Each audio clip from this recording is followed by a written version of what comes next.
in the last week praising their former, now disgraced, deposed president, Jeff Zucker. A lot of them praising him as some great hero. Jeff Zucker oversaw the lionization of Governor Andrew Cuomo while Cuomo was covering up a nursing home massacre in New York, while Cuomo was shielding his nursing home donors from legal consequences for that. There was one report that one source alleged that Zucker was personally involved in those segments between Andrew Cuomo and his brother Chris Cuomo to sort of create that positive valorization of Andrew Cuomo.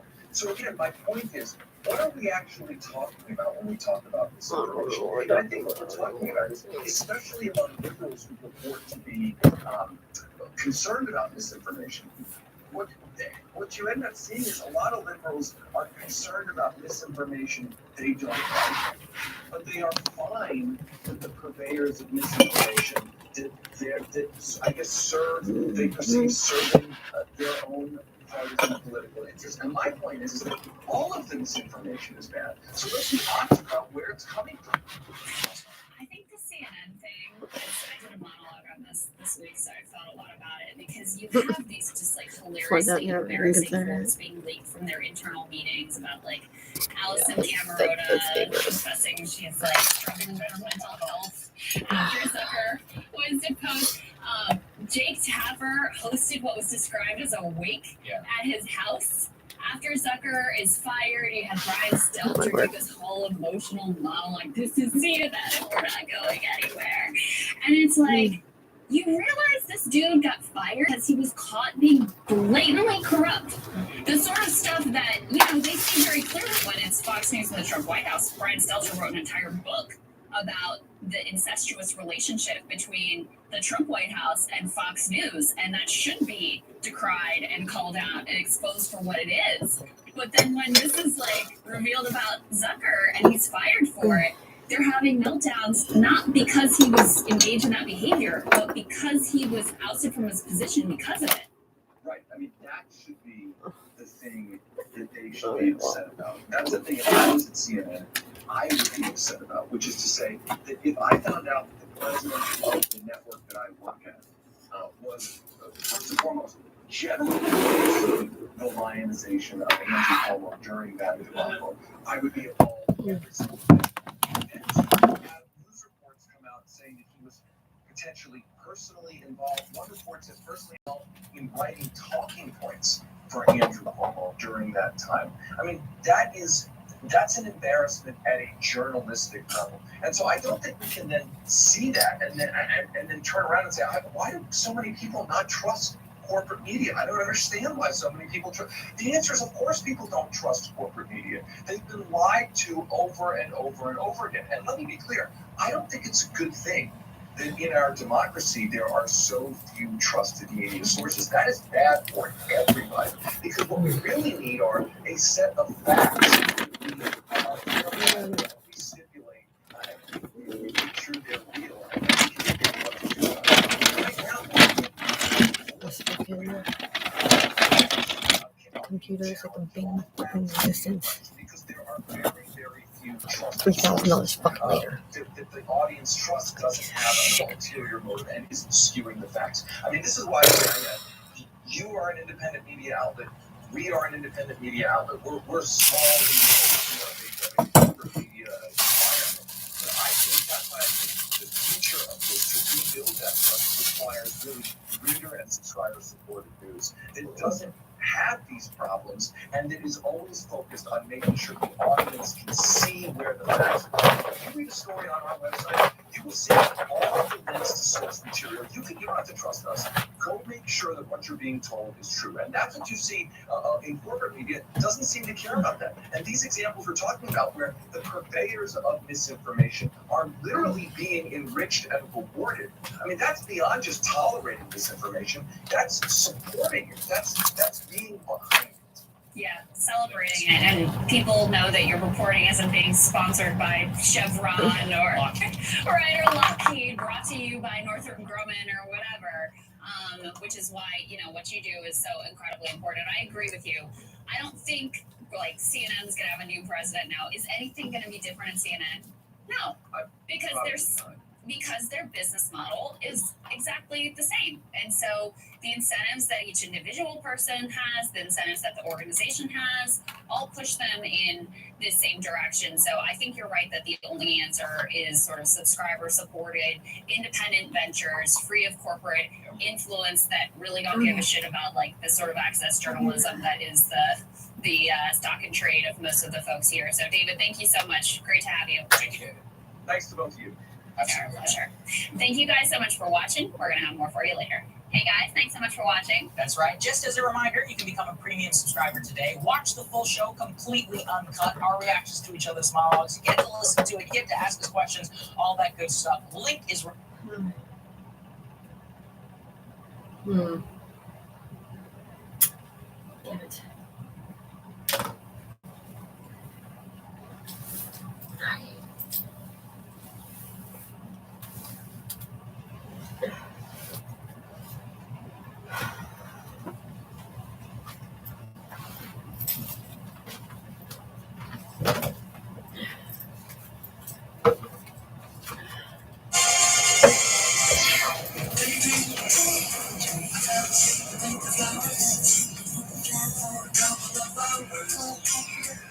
Take the trip of a lifetime and get instant savings on Panda pricing. Reese's Pieces peanut butter and chocolate cookie. Caramel flavor in your chocolate. Pretzel. Goddamn.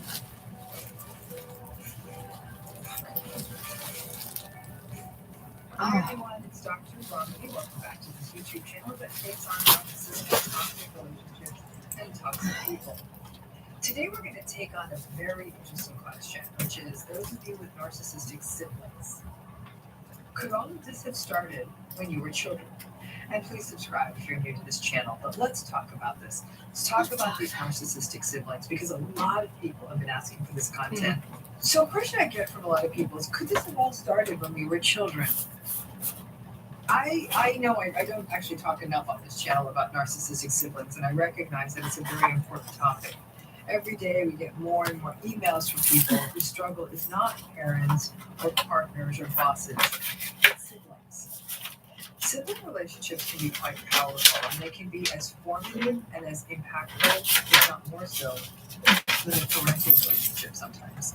What gets so tricky about sibling relationships is that unless there's a large age gap between one sibling, when your siblings were children, you were a child, right? So you grew up together. Now, as a rule, we don't really call children narcissistic. By definition, one could argue that maybe all children are narcissistic because they're egocentric, and they're supposed to be egocentric, right?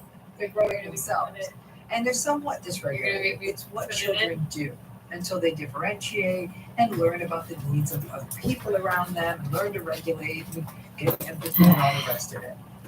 But there is increasing research showing that the soft signs of what the soft signs of narcissism may look like in children, and that may sort of foment into adulthood as full-blown narcissism.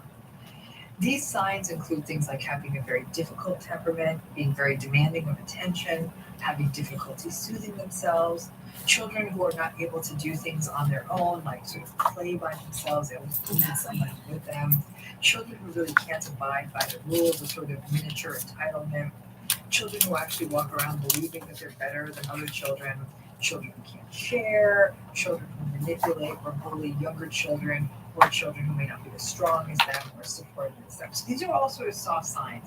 None of them are a guarantee, but they definitely risk factors for adult narcissism. Your sibling bullying you is These necessary. kids, if these patterns are older siblings, I can tell you because You should go to it. shit. Listen, for many, if not most children, they're excited about a sibling. They look at the sibling as a potential pal or a little baby doll. So or you're even a being friend. forced to fucking Many hang out with older them siblings or don't to like need make them their tag parents along. or sing to them or read to them. They're You definitely fucking not the them. kids that end up rolling into narcissism, almost to a T. They do not appreciate what they consider to be an interloper sibling showing up. They may say mean things about their sibling. They may even do mean things to them. And parents really have to have a watchful eye to ensure that this kind of an older sibling doesn't harm the new baby or young child. Oh my And god. as a child, if you had siblings, you likely had very conflicted memories of the sibling that may have grown up to become a narcissistic adult. Things like competitiveness, bullying, being set up to do things and then getting in trouble for them, being put into dangerous No. situations by the sibling, being yelled at, being stolen from. None of this is normal stuff. And some people may try to play it off as, oh, that's just sibling rivalry. But it's No. almost to a T. When I have spoken with people who have adult siblings who are narcissistic, they do not have any sunny memories of the sibling in early childhood. They instead remember bullying, meanness. They don't remember anything good, even from those early years with that sibling. If you have only one sibling and that sibling is narcissistic, it sucks, and it can really bring up so much grief. The sibling relationship is such a unique relationship, and to have your shared historian of childhood Yeah. be someone who actually never liked you and may have even harmed you can feel like such a fundamental and primal loss.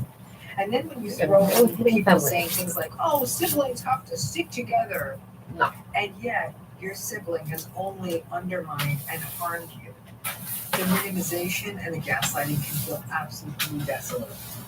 Sadly, narcissistic siblings are masterful at triangulation and as often depicting you as the person who is the one with the problem and is being standoffish and difficult. In adulthood, many folks with narcissistic siblings end up trying to distance from them. That's not always easy if you're trying to simultaneously also maintain contact with maybe other family members you're okay with, and those other family members may try to put you back together in the name of family harmony. And again, the narcissistic sibling who wants validation and admiration from the family system will often paint you as being the problem because you're the one who's going nowhere, or you're the one who's not responding, or you're the one who's just not going along with them. While the narcissistic sibling is the one who may be sort of staying in touch with everyone because it's a way of them getting validation. The harm of a narcissistic sibling can be lifelong and can have impact on how you care for aging parents. The odds are that they will all fall on you, while somehow they will still manage to grab up the lion's share of an inheritance or avoid your debt. How family finances, business, real estate, and trust and wills are managed. Once again, odds are that they're going to try to take far more than they're entitled to. The childish competitions persist into adulthood, and the grief will be magnified when other people, such as your parents and others in the family system, don't recognize how poisonous your sibling is. Watch a few episodes of Succession. Whether billionaires or paupers, the impact of narcissistic siblings is very toxic. So, to the original question, yes, it did start when you were children. This didn't all of a sudden start when you were adults and you recognized your sibling was narcissistic. More and more observational work shows us that narcissistic adults were not nice children. They were often difficult, attention-seeking, pain-in-the-ass kids who grow up into difficult, attention-seeking, pain-in-the-ass adults. And if you were a sibling to them, especially if you were a sweet and empathic kid, it was open season on you. And if either of your parents were either narcissistic or just tuned out, they didn't notice it, or they just minimized it as sibling rivalry or as normal sibling stuff. It's painful when you recognize that you may have been experiencing narcissistic abuse at the hands of a sibling since you were a child. Impulsive disorder to an extreme, but That's typically how it goes. Now, obviously, if you have a narcissistic parent, you wouldn't have known a narcissistic parent as a child. But I'm guessing that they were difficult, pain in the ass attention. no hitting ever. If you're curious, you should ask older family members.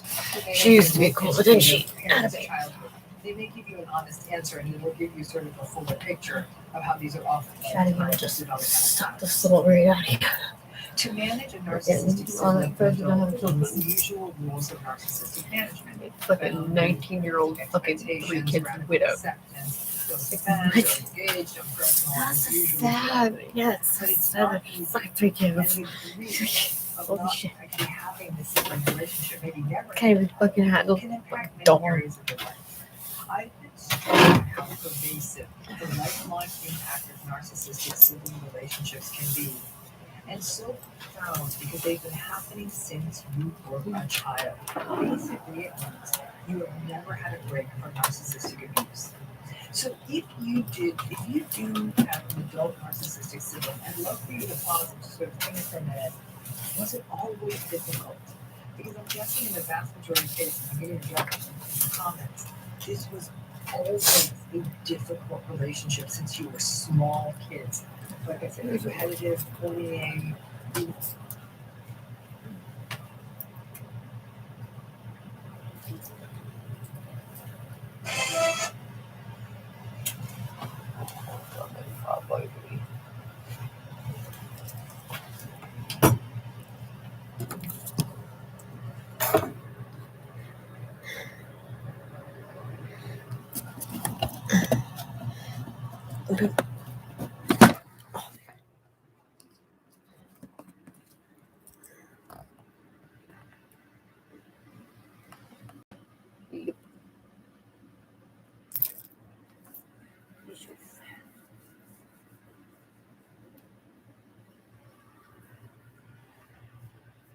Who's gay? Me. Who's gay? Me.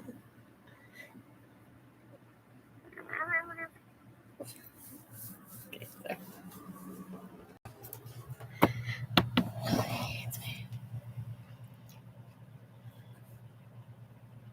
Huh?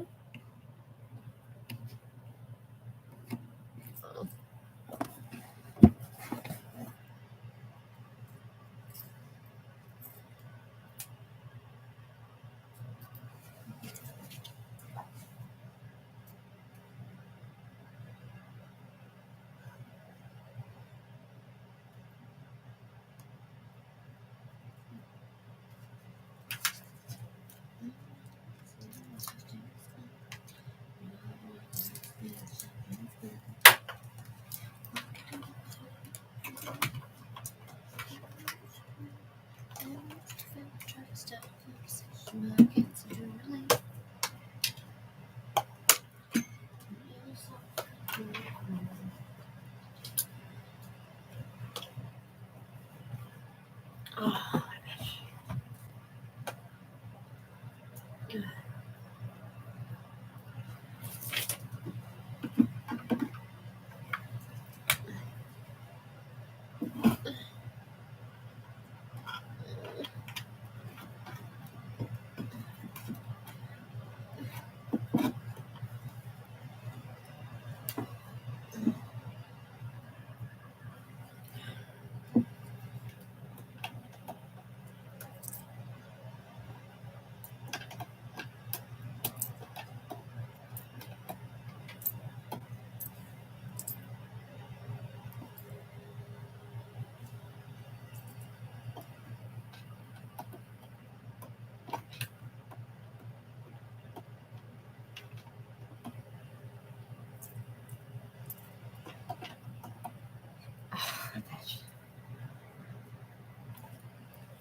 you will work.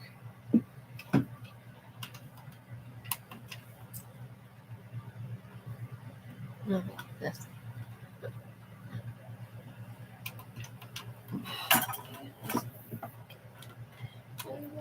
so.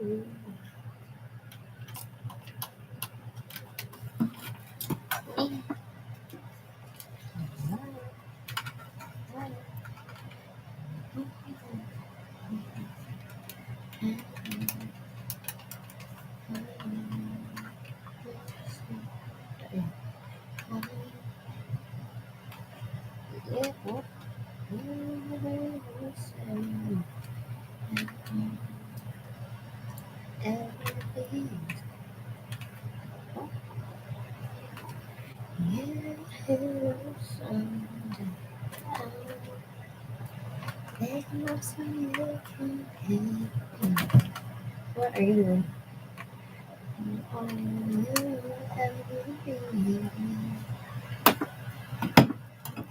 Fine.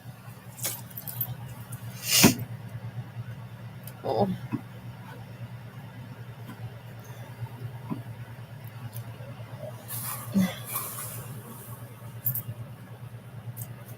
I can't sing.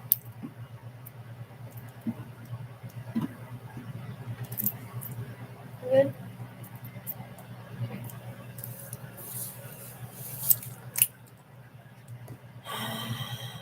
I'm blind from staring directly into the fucking light.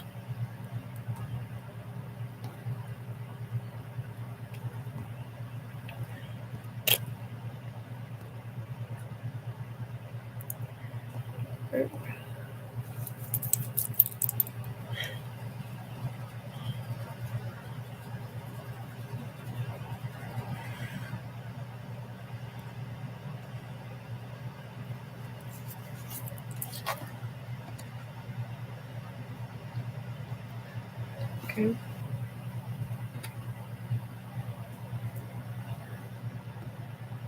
I got something on my shoulder. I got something on my shoulder. I guess. Oh, right. You have to plug in the other side. It's stupid. And that does not even work.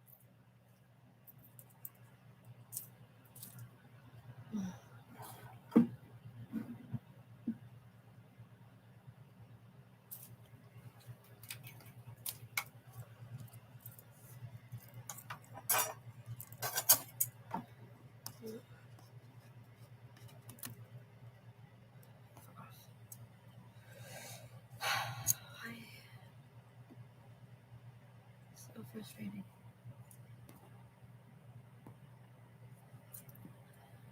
Who would have thunk it? Convenience, yet significantly less convenient.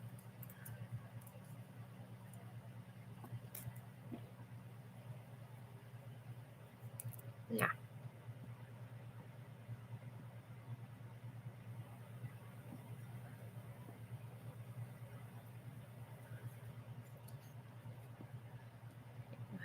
Polling.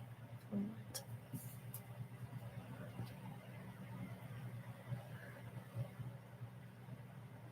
Graphics.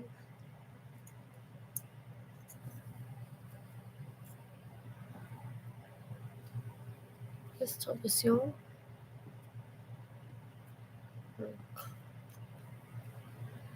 This is all stupid.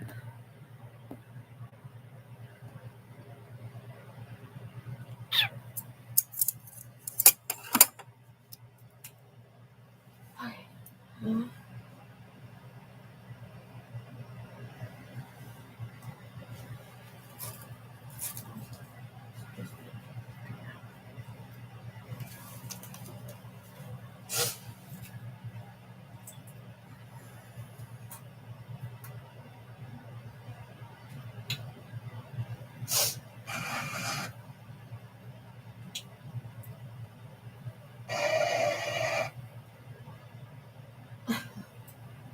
Wait, what? As anyone who follows U.S. history can tell you, there's never a time when this country is not either in a war or threatening to start another one. It's the American way. Rise early, eat a balanced breakfast, and then threaten to invade someone. These days, one of the main countries that our government loves to flirt with fighting is China. Did you know that if we were to invade China, it wouldn't even be for the first time? In the late 19th century, the United States advocated an open Oh, door that's when they policy fucking to China, fucking their which would system give all one. Western powers equal access to China's market, rather than partitioning it up in colonies, as Europe did the customers. That's the American. We don't relegate people to European-style colonies. No, we just throw them into a race to the bottom and let rich Western countries compete over who can be the most cutthroated exploiter and the most bloodthirsty white wing. While Americans don't like to think of ourselves as imperialists, this was the era when we were quickly becoming an empire. In 1898, the U.S. launched the Spanish-American War, which netted the U.S. control of many of Spain's colonies.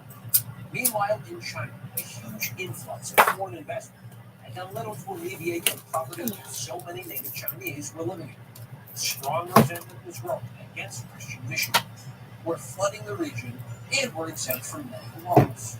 Farming communities, especially in China's west, were also getting flooded, literally, at least when they weren't being plagued by drought. All of this culminated in the formation of a new civil organization. Their name, no, I'm not making this up, was the Righteous and Harmonious Fists. American missionaries could have learned this, or maybe even learned Yayagu, which was their name in Chinese. Instead, they observed the group's embrace of martial arts and called them simply boxers, turning an anti-colonial resistance movement into a fun cage match. In all fairness, though, the Righteous and Harmonious Fist Rebellion is kind of a mouthful. In addition to hand-to-hand combat, the boxers, or fists, I guess, twirled swords, wore black scars, red turbans, and often bare chests, channeled Chinese gods, and were widely thought to be immune from bullets. Sorry, if we can have 38 different editions of Call of Duty in the US, China should absolutely get a Righteous and Harmonious Fist video game. The boxers' goal was to expel all foreigners from their homeland. For a couple of years, they built their ranks, and then, by the summer of 1900, the situation was ready to explode. Boxer fans looted foreign shops, burned churches, and destroyed train and telegraph lines. And they weren't even wearing gloves.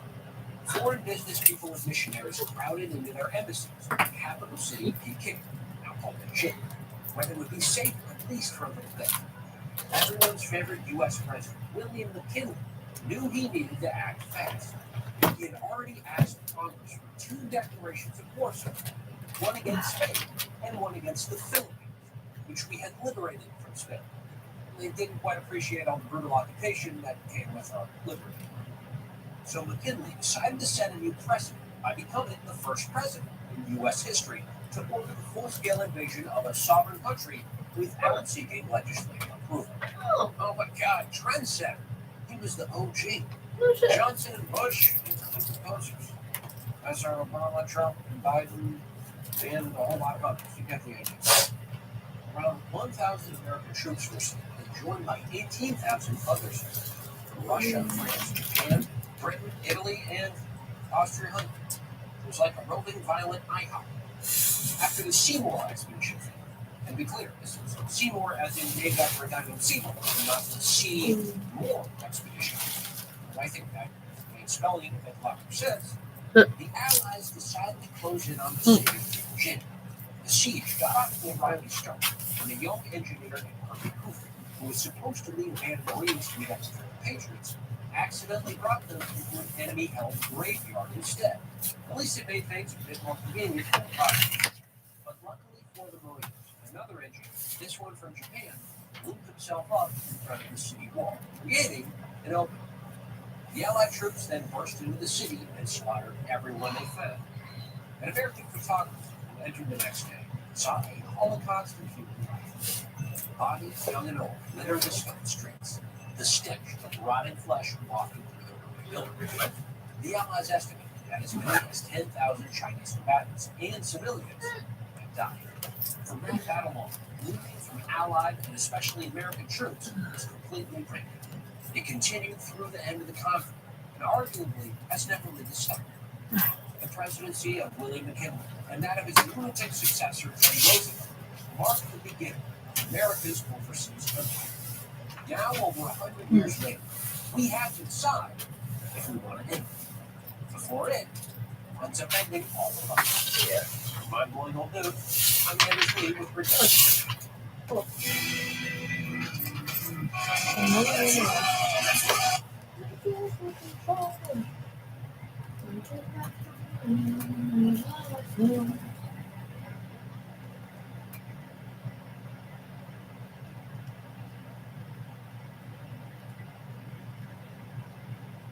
Many countries around the world.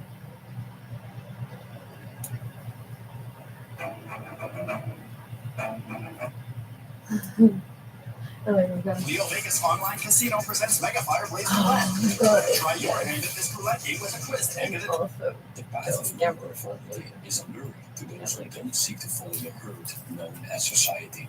Instead, they want to make unique individual choices in life, disregarding other people's opinions and defying society's norms. And in doing so, they follow their inner compass, their own definitions of right and wrong, and ideas of what's desirable and undesirable. However, such a way of life could evoke resistance from one's surroundings and lead one to become a social outcast or get in trouble with the law. For those reasons, many people prefer to walk in the line, exchanging their individuality and independence for the comfortable benefits of conventionality.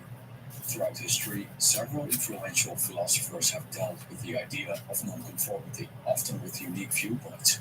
One of the most well-known pleas in favor of nonconformity is the essay Self-Reliance by transcendentalist Ralph Waldo Emerson. Another interesting case for those not fitting the norm is Albert Camus' novel The Stranger, and Nietzsche's concept of Overman that Übermensch could be considered a call to arms for breaking free from the flock and forging one's individual path. This video explores nonconformity and the loner's path, using the ideas of all three philosophers.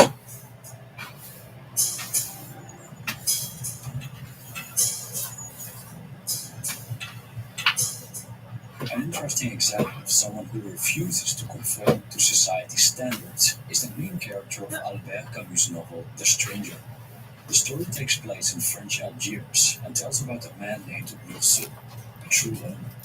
Even though he fancies pretty standard things like swimming, eating, and physical intimacy, Meursault seems pretty detached. When his mother dies, he doesn't seem to care too much about it. And the next day, he watches a comedic movie with his date, former co-worker Marie.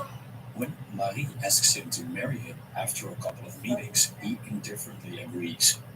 The immoral and cruel Raymond, an associate of Meursault and the neighborhood's pimp, abuses his mistress, an Arab girl. When Meursault and Raymond walk on the beach, they encounter the girl's brother, accompanied by another Arab man.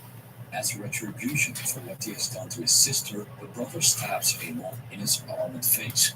After his wounds are treated, Raymond returns to the beach with a gun. Meursault then takes the gun from Raymond and sends him home. Meursault continues his walk on the beach alone and encounters the Arabs. When the brother flashes a knife at him, Meursault shoots him 5 times. In the book, written in the first-person narrative, Meursault doesn't mention a motive for his deed, except that the heat and bright sunlight bothered him. Meursault shows no remorse over his crime and refuses to renounce his atheism and embrace God, which evokes the disgust of the people around him. Also, when it turns out that he didn't weep at his mother's funeral and went to see a comedic movie the next day, people conclude he is a cruel, cold-hearted murderer. Even though he killed someone, he wasn't as horrendous as people believed him to be, as they misunderstood his indifferent nature as a symptom of evil. At the end of the story, Meursault accepts that the universe is meaningless just before his execution, granting him a sense of freedom and inner peace. The loner Meursault was the odd one out, defying social norms, being unapologetically himself.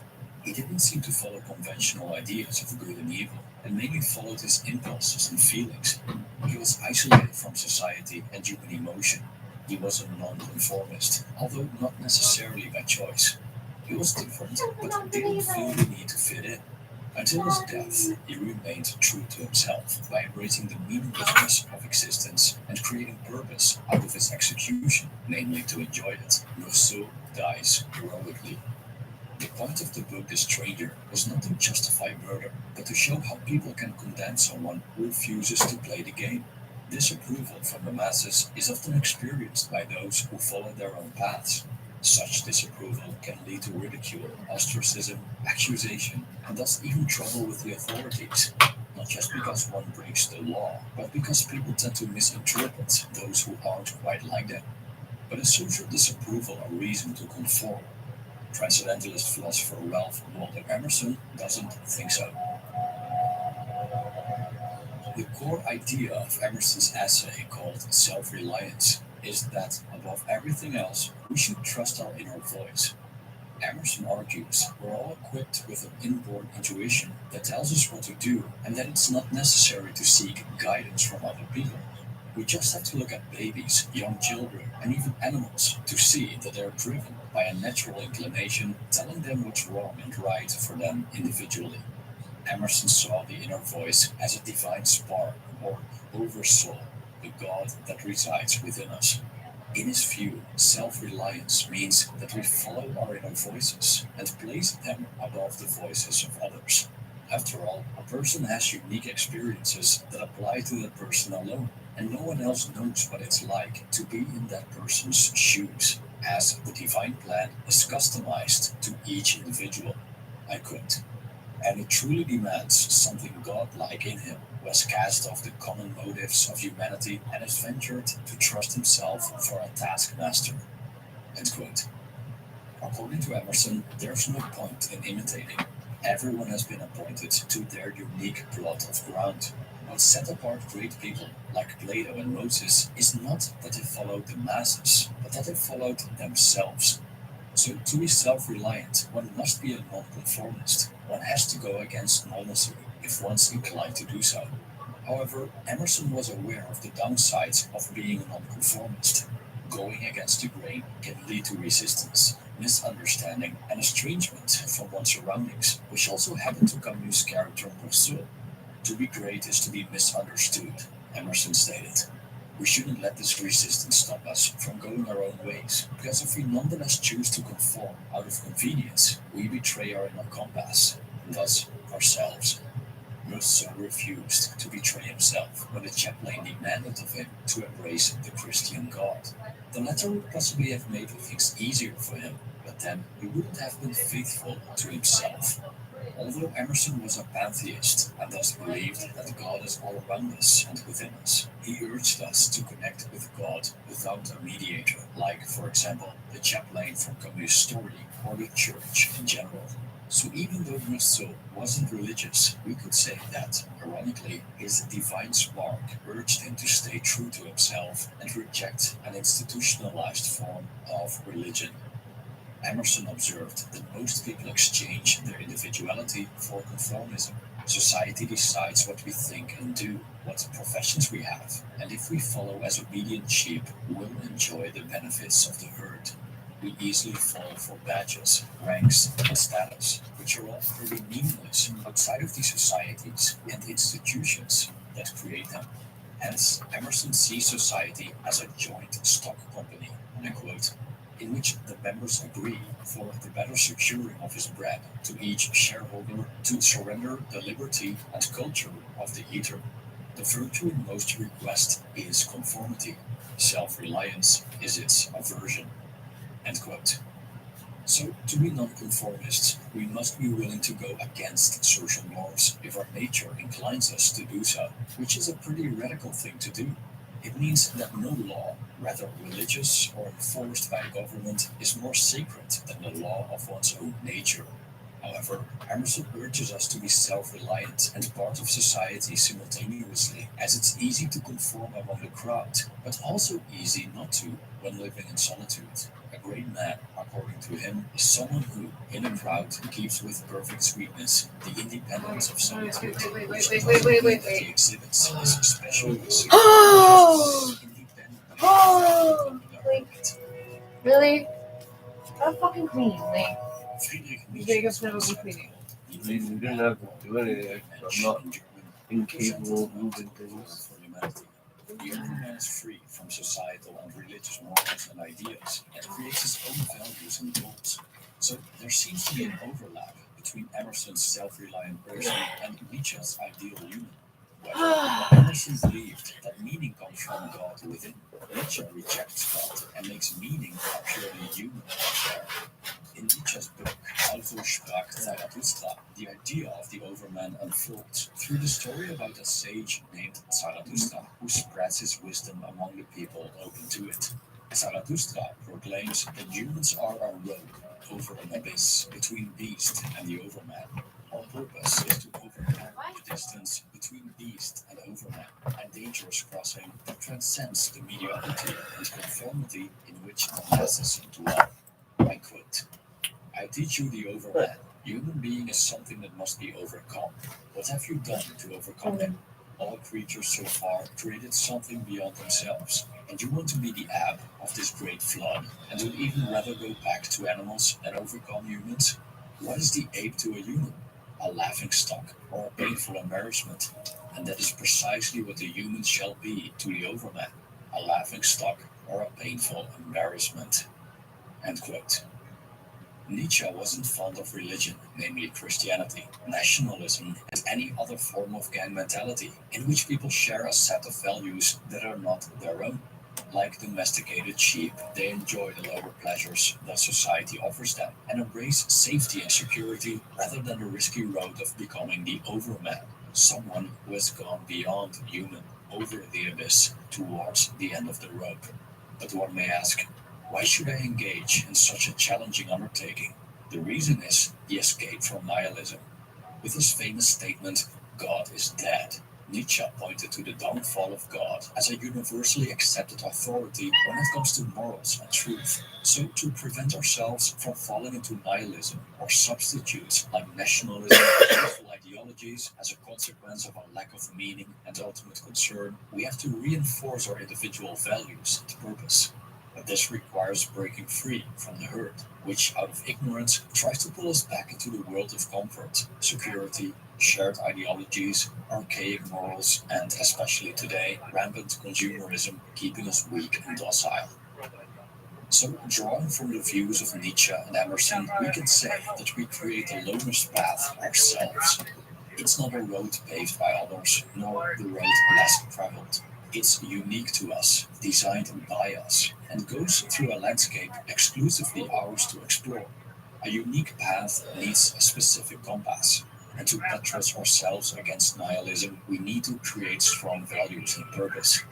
But, as we see The Stranger by Camus, if we choose to stray from the conventional route, we become the odd one out and invite social disapproval. Hence, to purchase nonconformism, we need strength and willingness to be laughed at, despised, and even punished. Thank you for watching.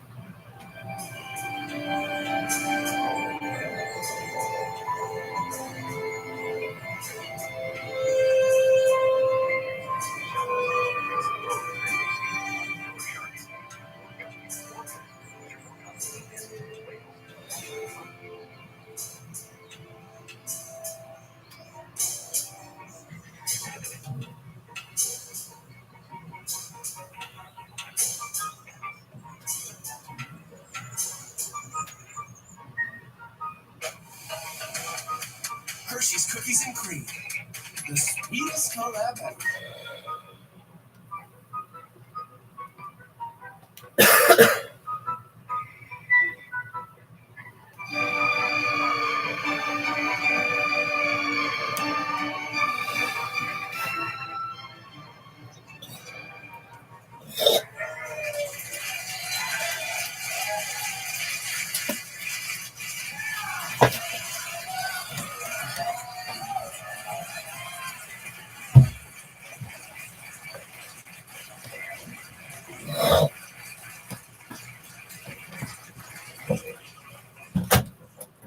Thank you very much. Thank you very much for showing up again. That's really good to see everybody here. So, one of the things that I've been realizing as a consequence of going through these stories is that the degree to which they're about individuals is quite remarkable. And I think that's really telling. Now, one of the reasons I prefer Dostoevsky to Tolstoy is because Tolstoy is more of a sociologist. He's more interested in the relationship between groups of people. This is an oversimplification because obviously Tolstoy is a great author, but I like Dostoevsky better because he really delves into the souls of individuals, and I think it's remarkable the degree to which all of the stories that we've covered so far in Genesis are about individuals, and they're quite realistic, which is quite remarkable too. They're not really romanticized to any great degree because all of the people that are regarded, let's say, as patriarchal or matriarchal figures in Genesis have no shortage of ethical flaws and also no shortage of difficulties in their life. And the difficulties are realistic. They're major league problems, like familial catastrophes and famine and war, revenge and hatred and all these things. It's not a pretty book, and that's one of the things that makes it great. I mean, that's one of the things that characterizes great literature, right? Is that it doesn't present you with a whitewashed view of humanity or of existence. And that's really a relief, I think, because as you all know, because you're alive, there's no such thing as a whitewashed existence. Like to be alive is to be in trouble, ethically and existentially. I've been reading this book recently. I'll talk about it a little bit later. It's called Better Never to Have Been. It was written by a philosopher in South Africa, in Cape Town, named Benatar. That's his last name. And he basically argues, I think it's a specious argument, and I think it's artificially constructed. But he basically argues that because life is so full of suffering, even good lives are very much full of suffering, that it's wrong to bring children into the world because the suffering outweighs the good, even in good lives. And it's actually wrong. It would also be better not to exist for exactly the same reason.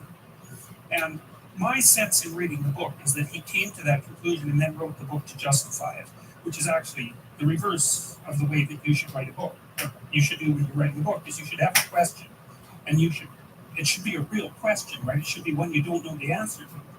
And then you should be studying and writing like mad and reading everything you can get your hands on to see if you can actually grapple with the problem and come to some solution. And you should walk the reader as well through your process of thinking so that they can come to not necessarily to the same conclusion, but at least track what you're doing. And I don't think that's what he did. I think he wrote it backwards. But then, and so I was thinking about it a lot because that's actually a question that I've contended with in my writing.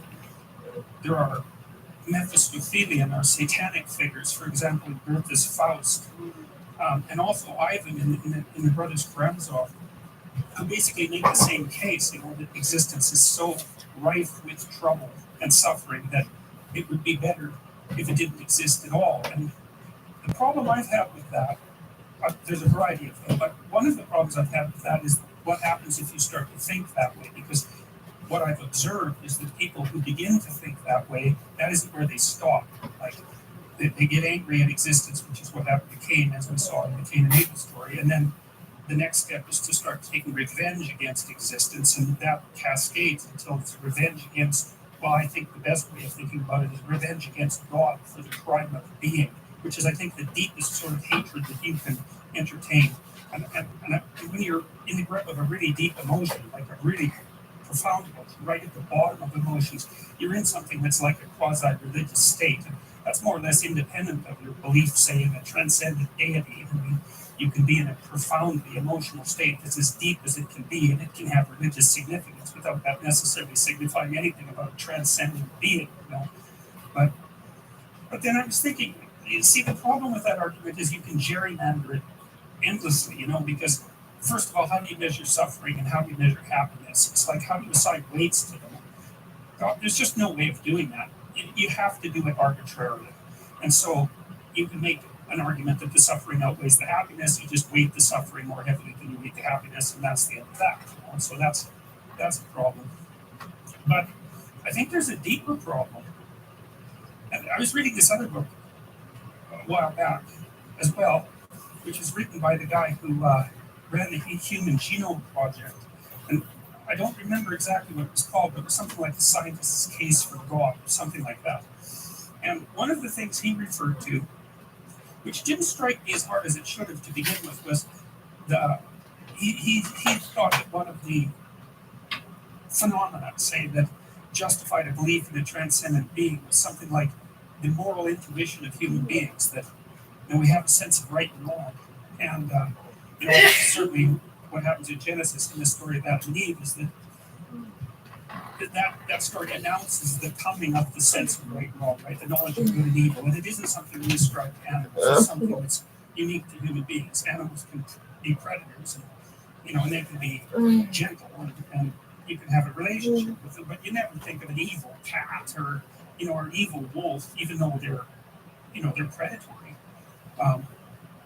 But human beings, we have this capacity to judge between good and evil, right and wrong. And it's really an integral part of our being.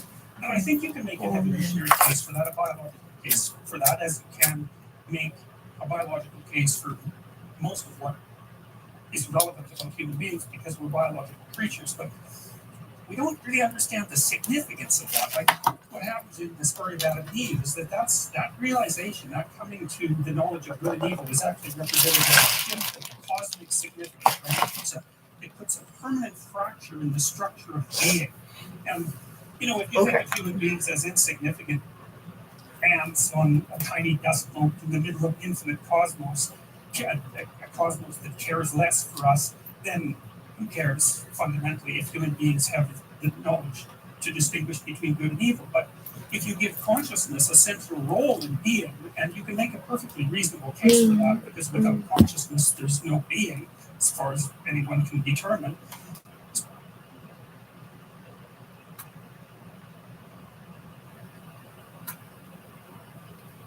Oh yeah.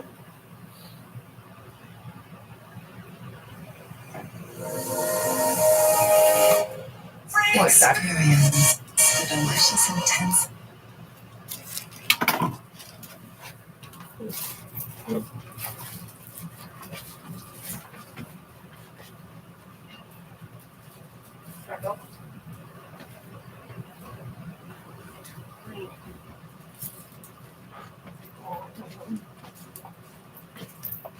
Oh, there's no way. Oh, They injured me. They attacked me. They assaulted me. All right. They had no right to. They threatened my life at gunpoint. Almost 5 years after the violent arrest of a Montreal black man while entering a convenience store to buy milk, Quebec's Police Ethics Committee ruled the two Montreal police officers racially profiled him, illegally arrested the man and searched him, and used excessive force on Errol Burke. A record 30-day suspension without pay was imposed on each officer. A first of its kind. Wow. To deal with, That's just fucking. He was just served. to have this come to light. It happened February 18th, 2017, one block from Burke's house in Côte des Neiges, outside this store on Décarie Boulevard. Police came running towards him. Really rough him up during the arrest. And afterwards, when they realized that they got the wrong man, they basically released him and without an apology. The officers, Constable Pierre Auger and Jean-Philippe Théoret, were looking for a suspect described as a black 18-year-old man about 6'1", whereas Burke in his 50s is 5'7". I was able to get my hands on the security camera footage, and that there was just enough to see that nothing that the police claimed that I did had actually happened. In June 2020, the Quebec Human Rights and Youth Rights Commission ordered the City of Montreal and the two officers to pay him $35,000 in moral damages and each officer to pay him $5,000 in punitive damages for racial profiling. And the Police Ethics Committee's recent ruling found Burke's arrest, the use of handcuffs, the search, and the use of force were excessive and contributed to racial profiling, hence the 30-day suspension. I have to wait 5 years to find out that he's going to go home and like, oh well, I don't have to work for like a month, and then everything goes back to normal for that. This decision hopefully sets a benchmark. Usually they just fucking are like, oh yeah. And hopefully eventually 60 So days, they 90 can days do of dismissal. In a statement to City News, the Montreal police say they are aware of the decision and will make no further comment. Burke and Yemi believe it will be appealed, meaning the case can be dragged longer. It's also being heard before the Human Rights Tribunal in the fall of 2022. I wait to see whether they're going to walk away because some judge will find a reason to, overthrow it. Hopefully that won't happen. In Montreal, Alicia Hubertucci, City News. Unfucking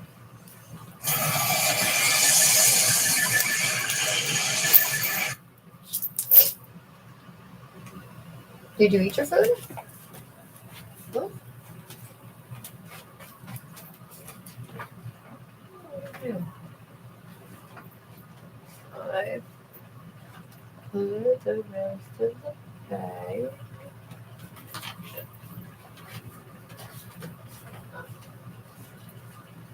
Yep.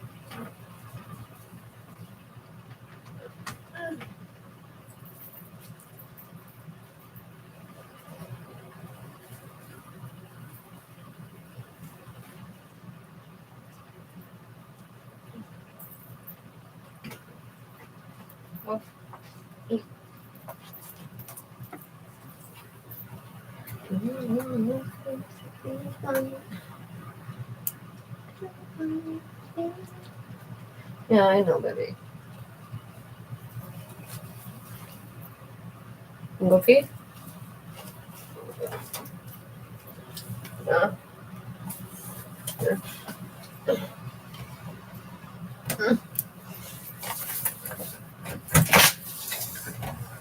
Okay. Yeah, no. Okay. No? Okay. I didn't.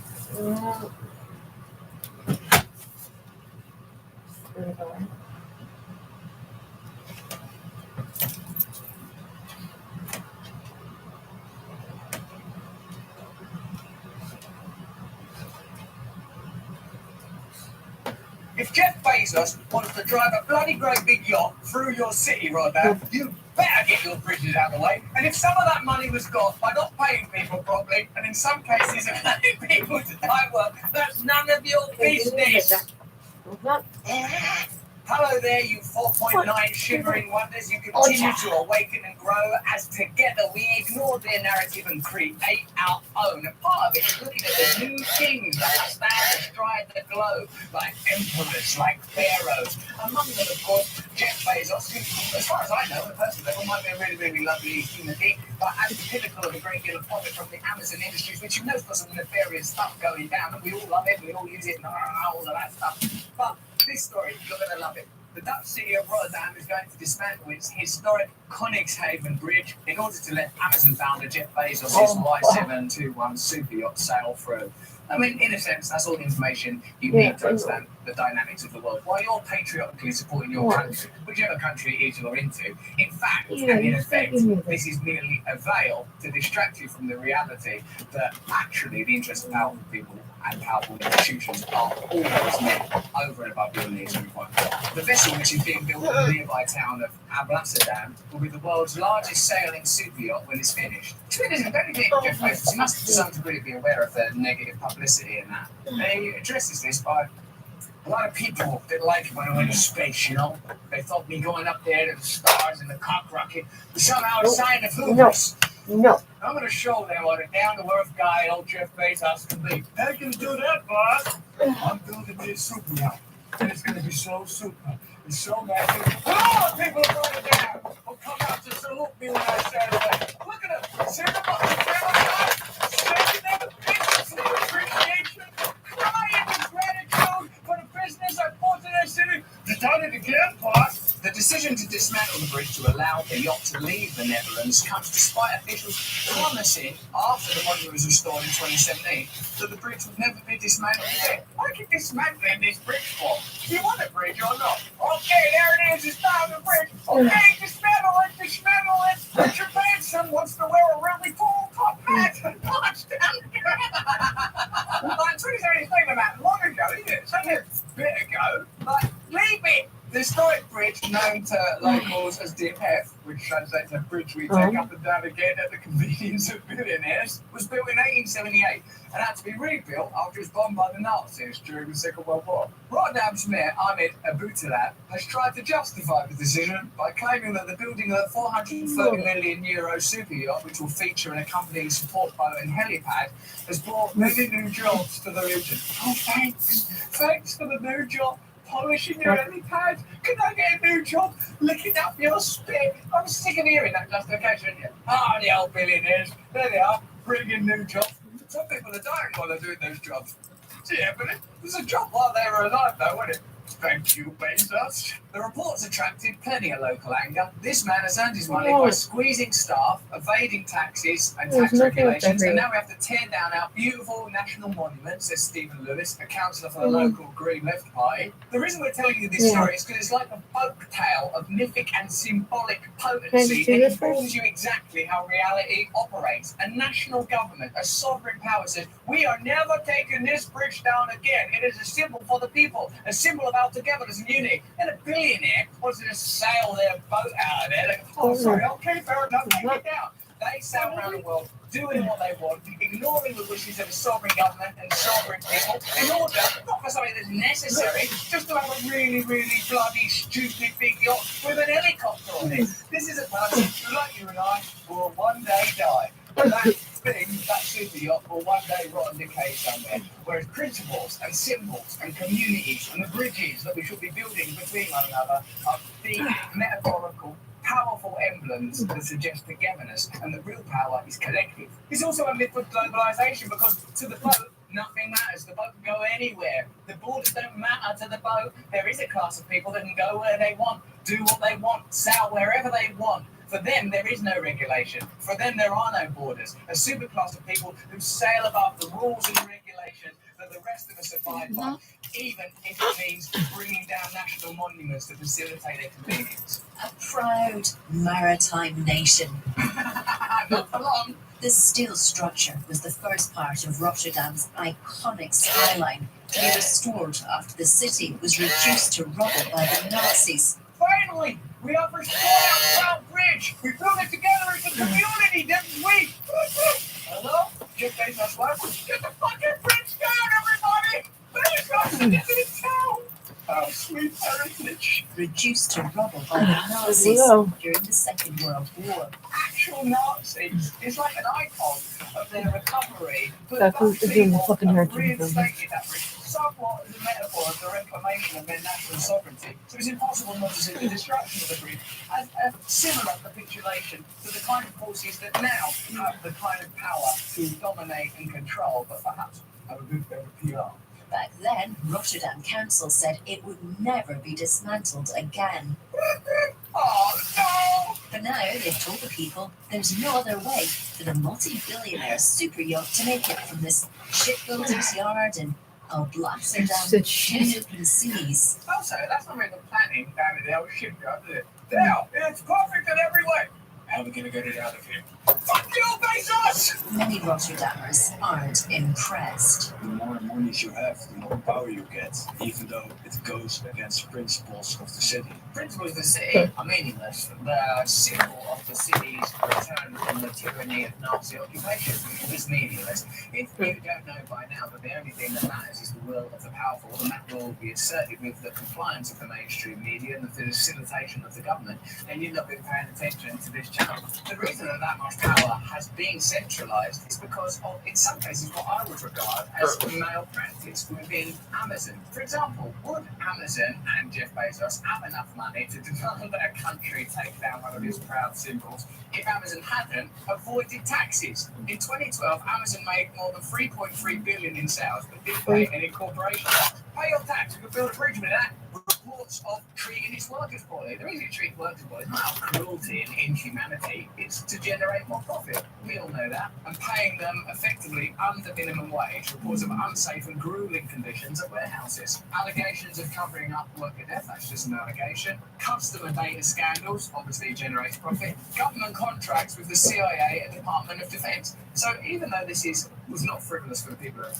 Rotterdam, it's a proud symbol of their history and cohesive achievements as a city of shipbuilders and industrialists being dismantled to facilitate the convenience of a billionaire colossus. The story is tethered in every direction to the power of essentially a fiefdom of corporate power that has more power than certainly you have, but in a sense has more political power than a sovereign nation. The council pointed out the construction of the mammoth three-masted yacht had been good for the local economy. It's not that good for local morale, though. Do you know, this is a story that shows you in a sharp focus and a way that our values are out of whack. For the convenience and pleasure of a set of billionaires, the spirit of a city can be decimated, and because the people of that city have been sold the dream that this is good for business. Well, good for business ain't the only thing in the world. Meanwhile, Amazon has been accused of deploying illegal tactics to stop workers at Staten Island warehouse from supporting a union drive.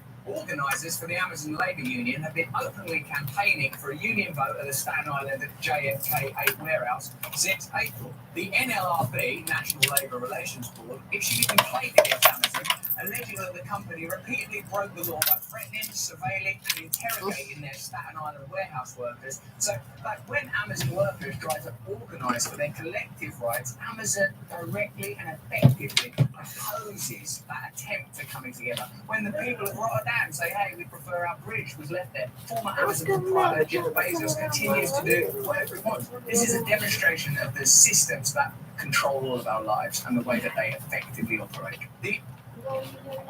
Général Chibo a remarqué que ses camarades de classe ne se préoccupaient pas de leur santé mentale. NLRB's complaint accused Amazon of bringing in a union avoidance consultant in May who told employees the union drive would fail because its organisers were thugs. Well, that's interesting, isn't it? Whenever people try to organise together and have a voice, the media, big business, and their opponents say they're thugs. There's no legitimacy. These people, oh, they're right wing, they're racist, whatever. I'm not saying there's no such thing as racism. Evidently there is, and it should be banned and abolished and stamped Reaper out. in the middle of the night It's talking. very Is he from the whether hood? these negative labels are used to prevent open conversation and transparent communication. Motherboard reports that the complaint also alleged that the security guard confiscated union literature from a worker and surveilled employees. Amazon also illegally fired Daquin Smith, one of the e-commerce workers at Staten Island, New York. The NLRB confirmed that the retail giant laid off Smith because he tried to create worker unions against the e-commerce giant. A warehouse in Alabama is also set to hold a rerun of a union election it held in spring last year. Workers at Amazon's warehouse in Bessemer, Alabama, voted against forming a union, but the NLRB ordered the election to be reheld after it ruled Amazon had illegally pressured workers into voting against unionization. So, whether it's prohibiting workers from coming together to stand up, or the whole other list of transgressions that Amazon appears to have been participating in, the accumulation of this wealth comes at a cost. It comes at a cost to cities. It comes at a cost to symbols. It comes at a cost to national, communal, and tribal pride. It comes at an individual cost. It comes at the cost of taking down a bridge. But as long as Jeff Bezos can sail around the world, a true globalist, king of the kingdom, then I guess we can say these systems are working just fine. Hopefully this time the people of Rotterdam will stand firm and not let anybody else dismantle that bridge. Like this guy admitted, nobody else takes down this bridge. It's a symbol of Rotterdam's success. Bill Gates on the phone.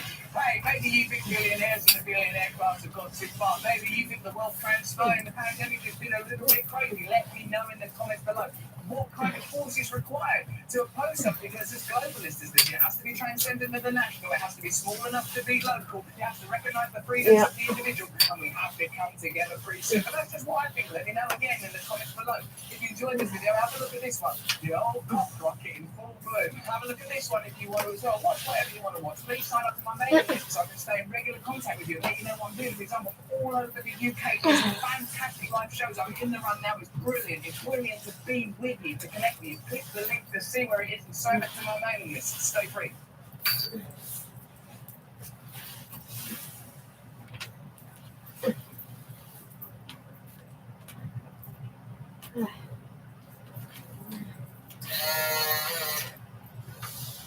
I want to know your thoughts on Spotify and Neil Young pulling his music off it. Because, you know, we're on a podcast platform, so it's a little meta. Johnny Mitchell, too. First of all, I love Neil Young and I love Neil Young's music.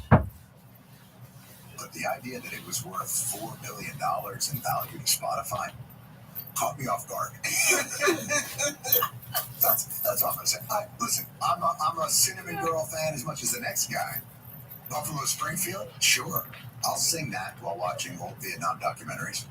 But when he pulled his music off of Spotify and Spotify went down, I was like, that doesn't seem right. I mean, it's value, but that caught me off guard. It's a real bummer when, you know, in order to make your activist ploy for Spotify to stop spreading disinformation, that, like, you actually need to call Taylor Swift. But she has spread disinformation as well. She's out there saying that Jake Gyllenhaal is not a stand-up individual. And I will say this, I don't even think he has the scarf. I'll be fucking honest with you. I don't think he's doesn't have. That could be any scarf. No, that's the scarf. Okay. Did you see the photo shoot he did with the scarf? recently? Yes. With the scarf on and her little red glasses, he did a magazine spread. What can he do? Talking. What else can he? Oh,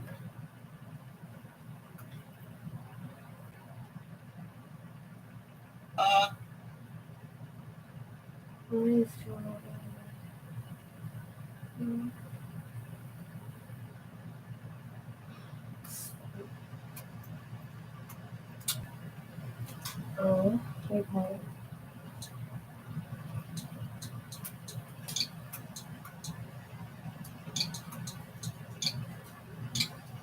Hmm.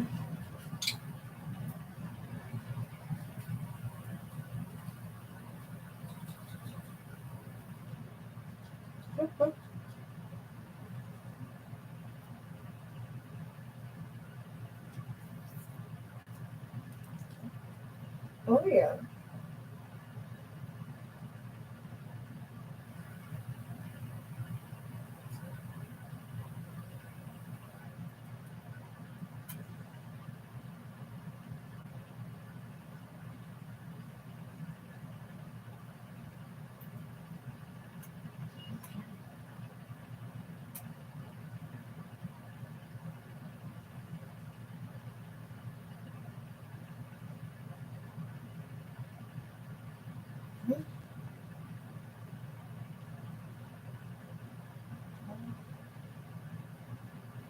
What?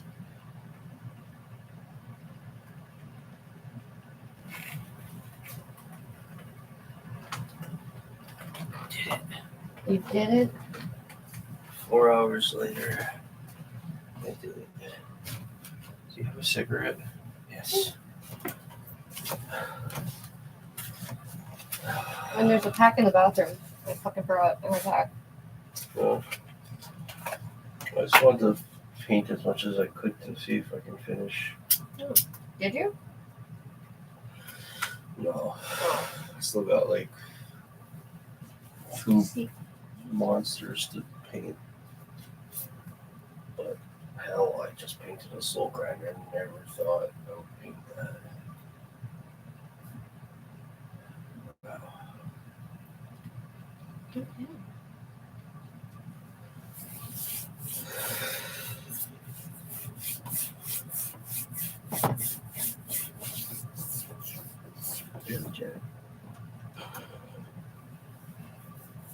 Whatever. We're moving. You have to put that thing in.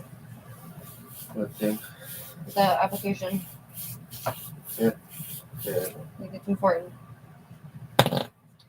I thought you have a piece of land that you are allowed to build on. Anyway. I have to ask for it, and then they have to go through and see what's available. Because maybe you could do it at the same time. So that we're living in town, and then we can start building whatever on whatever piece of land that you get. Yeah. So I do have one that is actually mine, but it's right next to my parents. That's okay. I think there was a reason why I was okay with your dad that I was up north every weekend. Lindsay, you fucking idiot. That's because, we call it.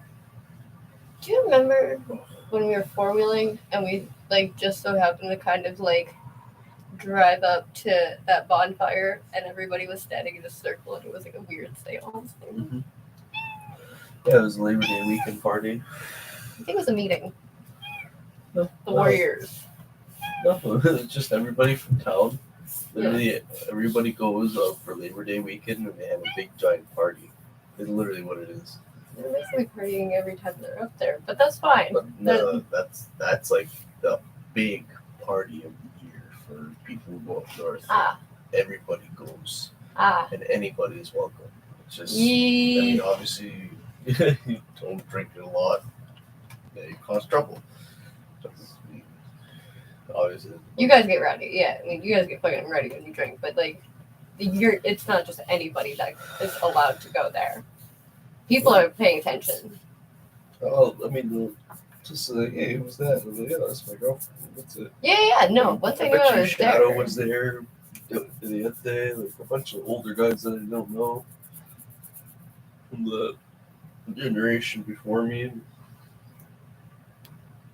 Was it? Huh. Yeah.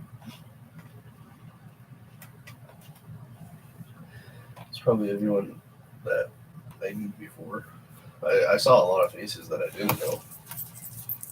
So, have you ever heard of the Warriors? Because they do have graffiti kind of like all over the place.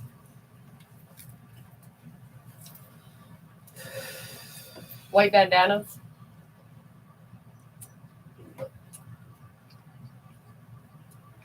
Just little kids, just graffiti. Tis not, because it was from my sister's generation, which is even older than you actually.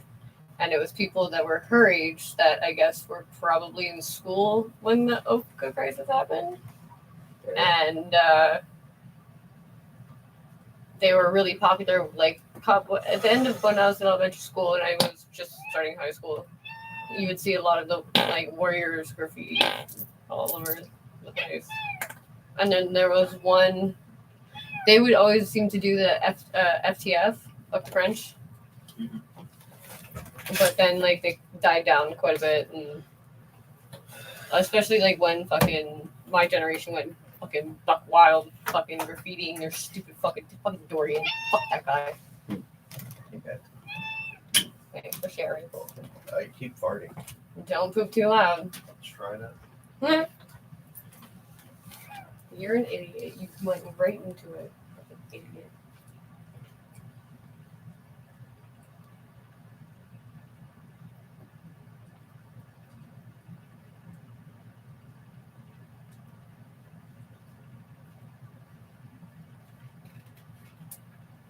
What?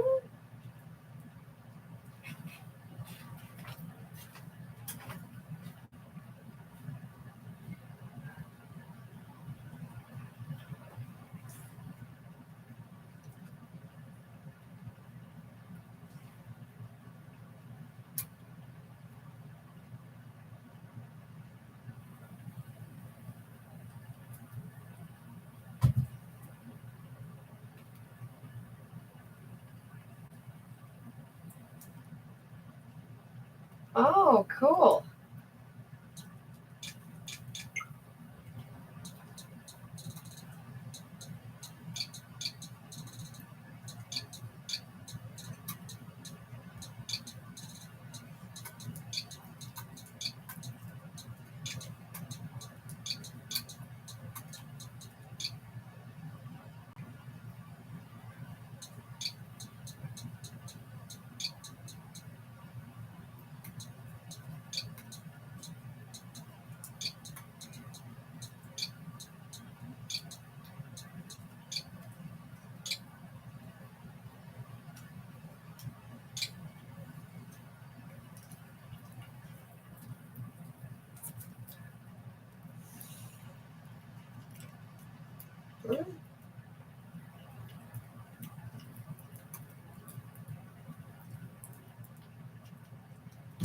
Really? Not sure. What?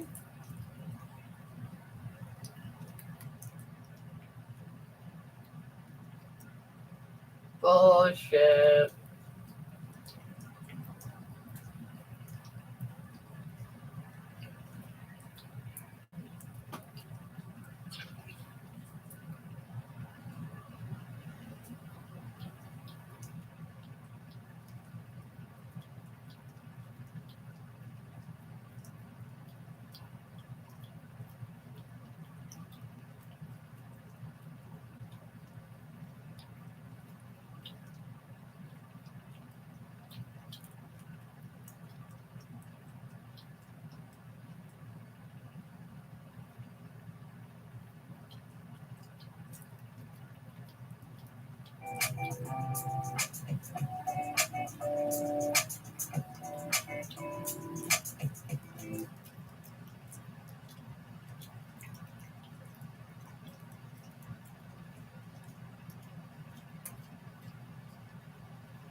Nope.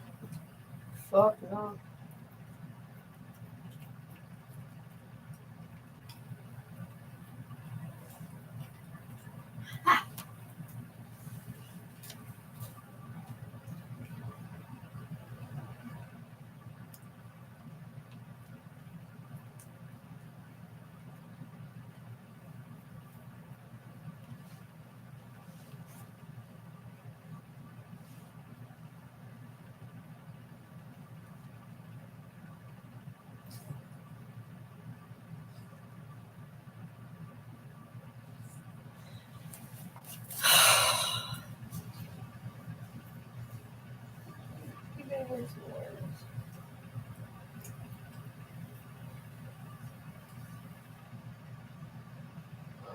Jeez.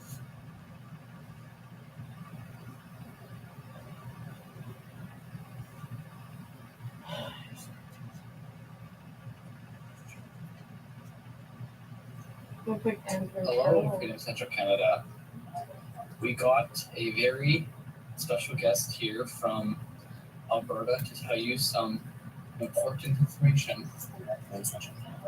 For both. Yeah. Oh, well, hello, Pat King viewers as well. Okay, so we're streaming live to the Real Pat King this evening. It's Freedom Central Canada, Selena, Paley, and Cody Coons with some very important updates right now. You guys like and share this out. We're coming at you with some important updates out of Saskatchewan, Manitoba, Alberta, and Ottawa this evening. We have Red Dog from Leduc, Alberta with us tonight with an update. Hey, Red, how's it going over there in Alberta? Hey, guys, it's pretty tense. Tell us what's happening. What's going on? There's a lot of talk about bear huts on all major thoroughways in Alberta. I guess Coots Alberta, the boys in Coots Alberta reached out to our fellow truckers and asked for a province-wide bear hunt tomorrow at noon till 6 or 7 p.m.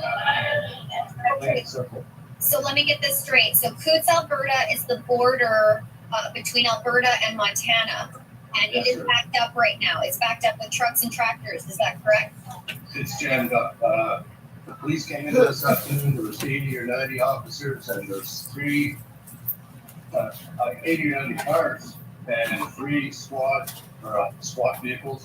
Was it the police or the RCMP? I'm not sure. I'm not down there. Yeah, so just fucking hired a bunch of security and Okay, so we have RCMP show up on site in Coots, Alberta at the border, and what happened? What went down?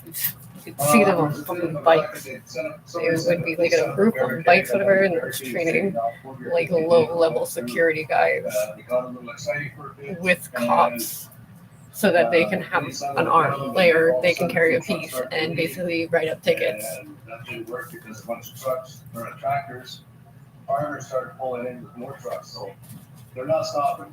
They're not leaving until the mandates are lifted. I know that for a fact. They're not going anywhere. Okay, so how many do we have down in Coots right now? I didn't get that information. I'm sorry, but there's got to be. That's okay. I saw some video footage out of Coots today. I know that it's pretty damn information going on down there. You know, the fact that the RCMP showed up and you know, there's a bit of it sounds like not like really a shakedown, but more like they're For sure, right now, I'm trying to make the boys get in. They're not moving. They're staunch Christian. A lot of them are touched. They're stubborn. okay. All right. They put the call out to truckers. They put the call out to the people of Alberta. Yeah. And they asked for a fair hunt of Alberta because they don't want to negotiate on one border. They can negotiate on the whole province. Period. We're not stopping. We're not giving up. So we're up to help them. We need all truckers to man all major interstates or not interstates, but thoroughfares, highways in Alberta. Yeah.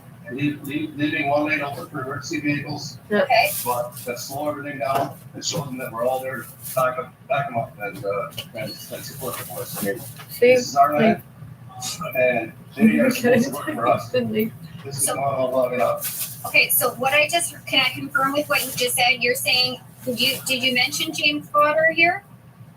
I just had a conversation with James Potter a little while ago. Oh, okay. So you had a conversation with James Potter. He runs Canada Unity, everybody. He does the Bear Hug Project. He's very involved with the Freedom Convoy 2022. So you had a conversation with James Potter, and James is going to help assist you or assist the drivers to do Operation Bear Hug Alberta. You guys are doing a province-wide Bear Hug right now? Is that what I'm hearing?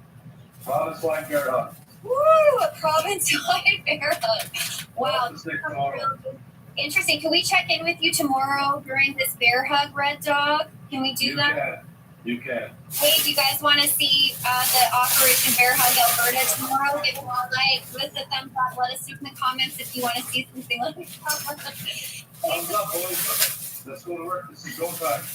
Yep. We're in the most important time in history since the Bible days. What's happening now is biblical. Don't only compare it to the Jericho March or the March out of Exodus, March out of Egypt with the Exodus. Bible books have been written about what's going on now, and I wouldn't doubt another one comes after this. Yes, I just never thought that, I mean, obviously after going on the convoy, I know what Canadians are capable of, but, this is like beyond all of our wildest dreams, I think, to have this coming together to take a stand. Justin Trudeau has shown us that he's still not listening. He's still not willing to hear what you guys have to say. So, I understand. I get it. It's frustrating for sure. But, it's also like interesting to see how you guys come together. Like, this is great. I think this is really wonderful. And you're doing a good job. That's right. You guys are doing a great job over there. Thank you very much for all you're doing. If it wasn't for you guys, James, all the truckers, all the farmers, the people in Canada, unifying, and a little bit of non-compliance, we wouldn't be there. Oh, Pat's calling here. Just 1 second. Pat is calling.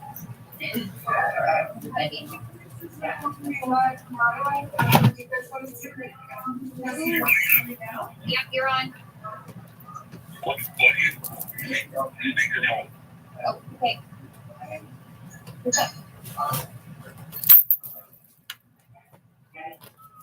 the hell?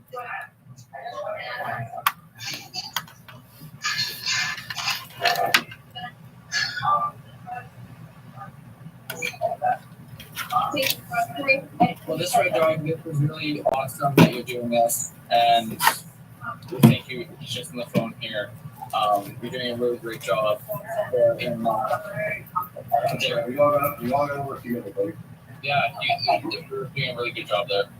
Okay. All right. So we're gonna check in with you tomorrow. If you guys like and share this out for sure. Operation Bear Hug Alberta begins tomorrow. We will check in with you. Thanks for the update, Red Dog. Thanks, Selena. Bye, Cody. Take care, boys. Good night, everybody. Woo!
Thank you.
Okay.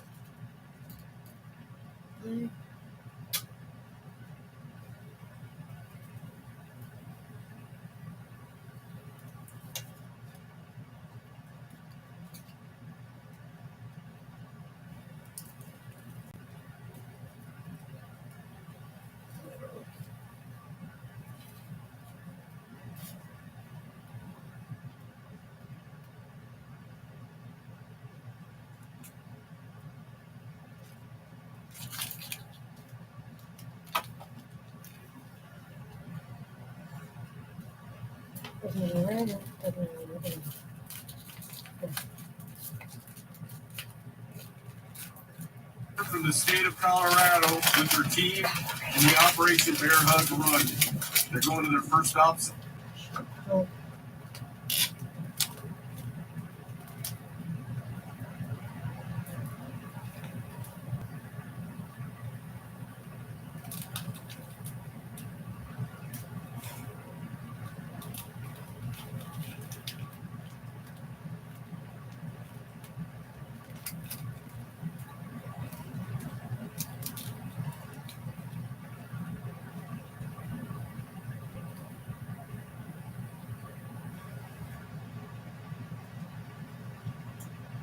Hey, good morning. This is Rob Smith, Senior Vice Commander and Membership Chair for the Department of Colorado of the American Legion.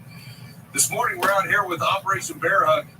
It's an awareness of veteran suicide here at Colorado State University. They're doing a competition, different events that simulate the struggles in life that veterans and other folks go through. As a symbolization and a kind of bringing together the mindset of suicide prevention. We're going to do the Commanders Project, which is Operation Bear Hug, which is raising money for that awareness. And the Commander Terry Clinton is up here getting ready to get her team together for the competition. But there's a lot of events and stuff going on right here. This is where the American Legion comes in for membership. This is where the membership minute comes in for this example of this event. Is we can recruit at these kind of events. Lots of veterans come to these things. It's awareness of veteran suicide. Veterans that probably need us more than anything else need to be part of the American Legion family, and this is where we're going to meet them. So it'd be very appropriate for us to set up an awareness table, and that's Tony Dimash, one of our junior vice commanders. It'd be very appropriate to have a membership table out here and talk about the American Legion and how it's going to be important to them. So we've got some competitors running right here behind me, and I guess they do it in different stages. It's a lot going on today, but the American Legion needs to be here, do membership awareness tables, and get the word out of American Legion. We are the best sellers of our brand. We know what's wonderful about the American Legion. A lot of veterans don't. It's incumbent upon us to make sure we get that message spread. So with Rob Smith, Senior Vice Commander at the Department of Colorado, your membership minute, get out there with these kind of events and get out there with membership, because we're no way done with 2018. We still got a lot of recruiting to do. We're still pushing it all the way to the end to get 100% membership. Keep working on it, Colorado. Good job.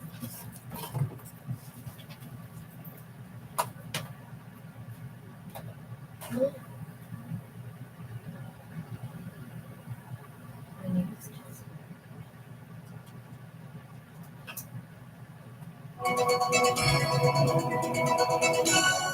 hello from Ottawa.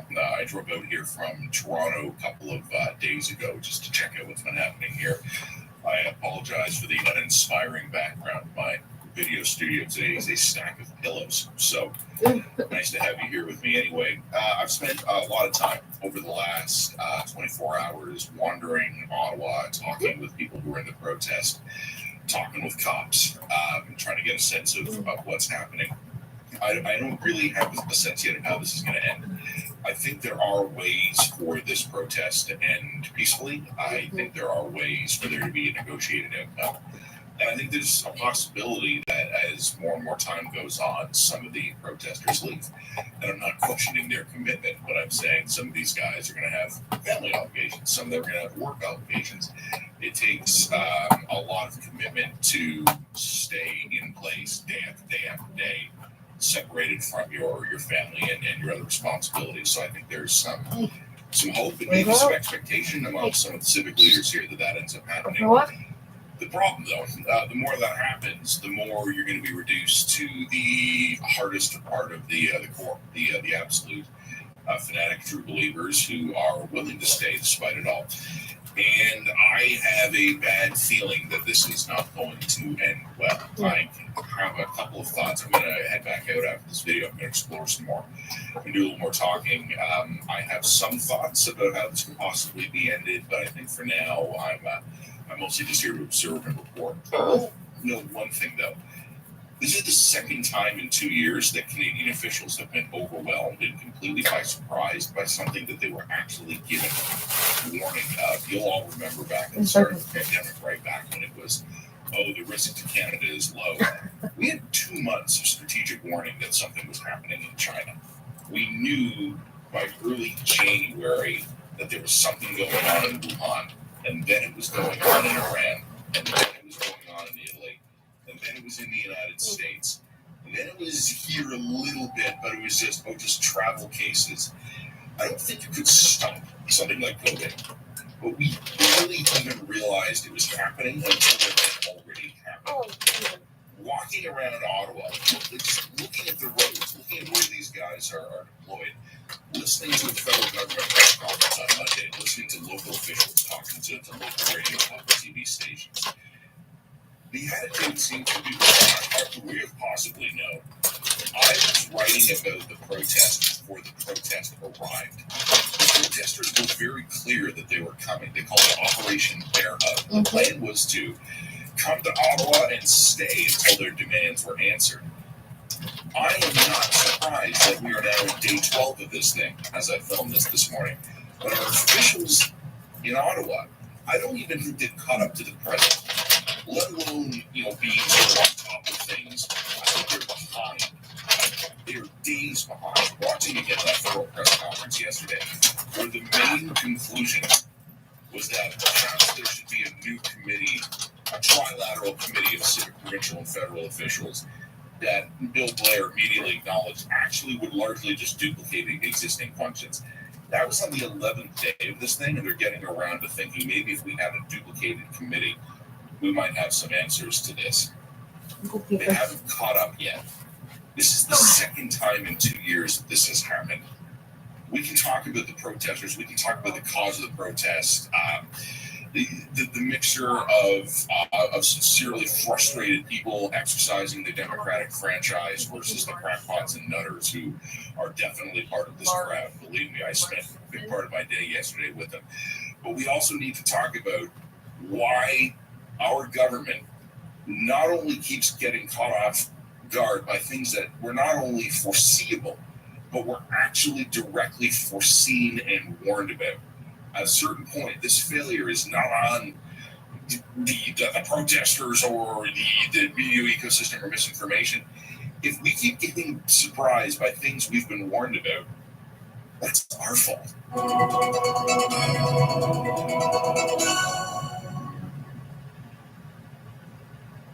Hey scholars, it's time to submit your claim. If you attended an Indian residential school during the day and did not sleep there overnight, you may be eligible for compensation. Dawn is rising on a new day. To get more information on the claims process or to apply, visit justiceforDayScholars.com.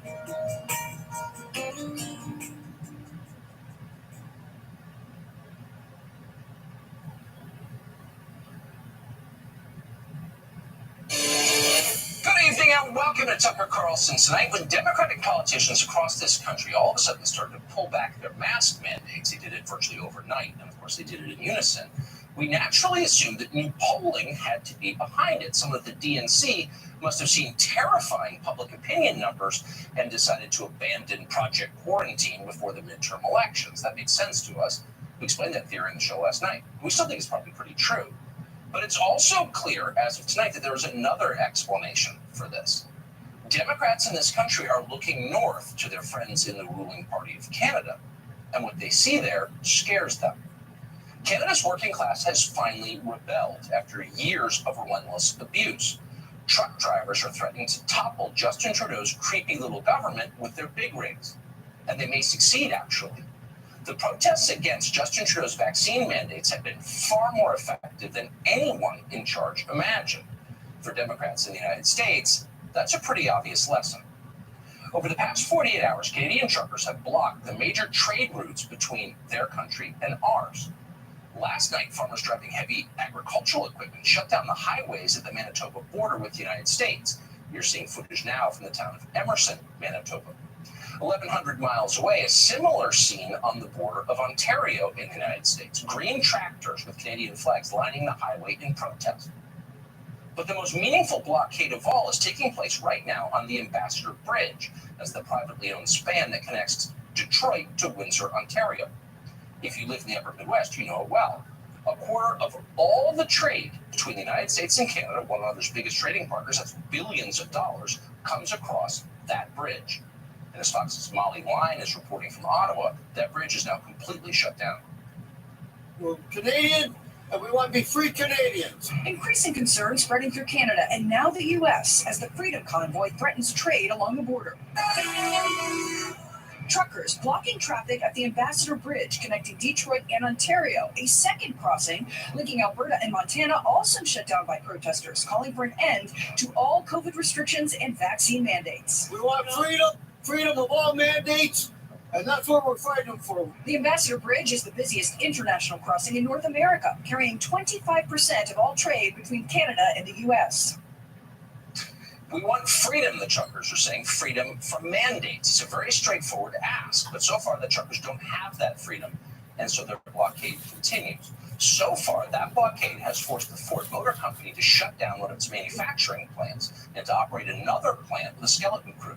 Toyota says it won't be able to manufacture vehicles in Ontario for the rest of the week. General Motors has canceled multiple shifts at its plant in Lansing, Michigan, due to part shortages. So this protest is less than a week old and already is causing deep pain to at least one global industry. It's hard to overstate the historical significance of what we're watching right here. The Canadian Trucker Convoy is the single most successful human rights protest in a generation.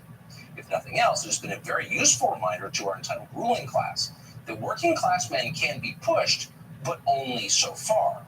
When they push back, it hurts. It turns out that truck drivers are more important to a country's future than, say, diversity consultants or even MSNBC contributors. Who knew? The White House has no interest in knowing. According to the Associated Press tonight, the Biden administration is, quote, urging the Trudeau government to, quote, use its federal powers to stop this protest, to end the truckers' protest. In other words, crush them by force. Politico is reporting that Biden officials are coordinating with Canadian authorities to, quote, establish alternate traffic routes around the protesters. That's Scranton Joe, the pro-union guy, shutting down a labor action. Pete Buttigieg is the completely incompetent transportation secretary in this country. Apparently he's in charge of this effort. What Mayor Pete does not realize is it's not so easy. Truck drivers know a lot more about roads than McKinsey consultants do. An alternative border crossing in Alberta, for example, has already been totally shut down. They thought of that already, Mayor Pete. The Blue Water Bridge, which connects Ontario to Port Huron, Michigan, has been reporting delays tonight of nearly 5 hours. Now, there is an obvious way to fix this problem. Matthew Maroon, who's the owner of the Ambassador Bridge into Michigan, just spelled it out for Justin Trudeau, who's not terribly bright. End the vaccine mandates, and the bridge reopens. It's not hard, but Justin Trudeau won't. And he's decided he doesn't have to, because the truckers, as he's explained, have no legitimate complaint. They're racists, so we're not required to listen to them. Here is Trudeau in the Canadian Parliament on Monday. People of Ottawa don't deserve to be harassed in their own neighborhoods. They don't deserve to be confronted with the inherent violence of a swastika flying on a street corner, or a Confederate flag, or the insults and jeers just because they're wearing a mask. That's not who Canadians are. Oh, so they're not even really Canadians. They're Nazis. So you don't have to hear anything they say. They don't even belong here. Maybe we'll intern them or expel them. Toronto State broadcasters have been repeating these lies over and over and over again for maximum effect, parroting Brezhnev. That's what they do. What's striking, however, is that the media in our country claim to be independent, but they've been doing the very same thing. Watch.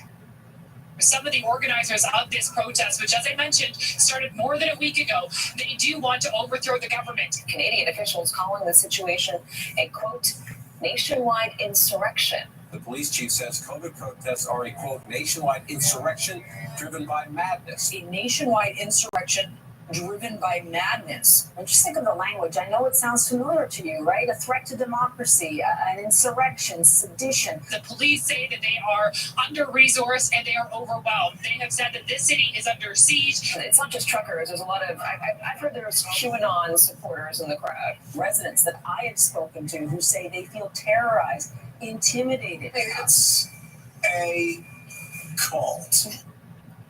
They're QAnon supporters in the crowd. It's a cult. They're Nazis and they're crazy. Insurrectionists on the Edmund Pettus Bridge. Imagine.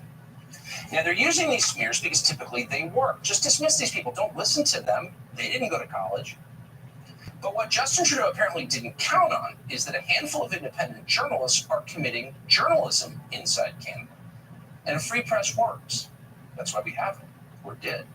So instead of repeating state-mandated talking points like their journalists do and the morons in our press corps do, these independent reporters have been broadcasting hours-long interviews with the truckers themselves in their cabs, totally unfiltered. So you can decide what you think. You can actually make your own judgment about reality.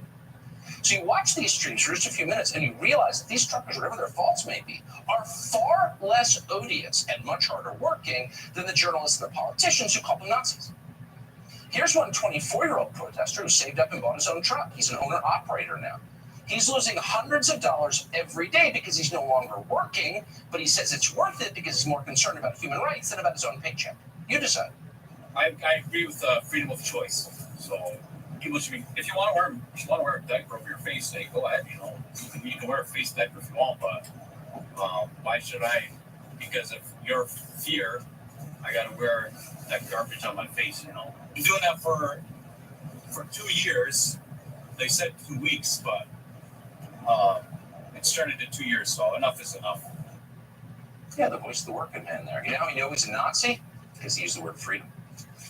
Now, that footage, of course, was not shot by the CBC, which is Canadian state media, the most dishonest of all. It was from a live stream on the YouTube channel Zot. It was filmed just after midnight this morning.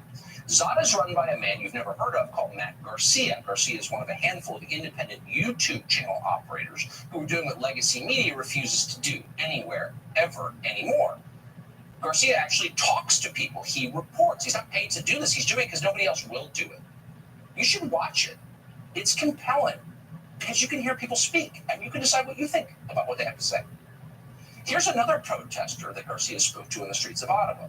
This man says that Justin Trudeau's authoritarian behavior reminds him of the Ayatollahs in the country he left, which is Iran. Watch. I'm from Iran, and I'm proud to be between the freedom-loving Canadian patriots. I came here from Toronto.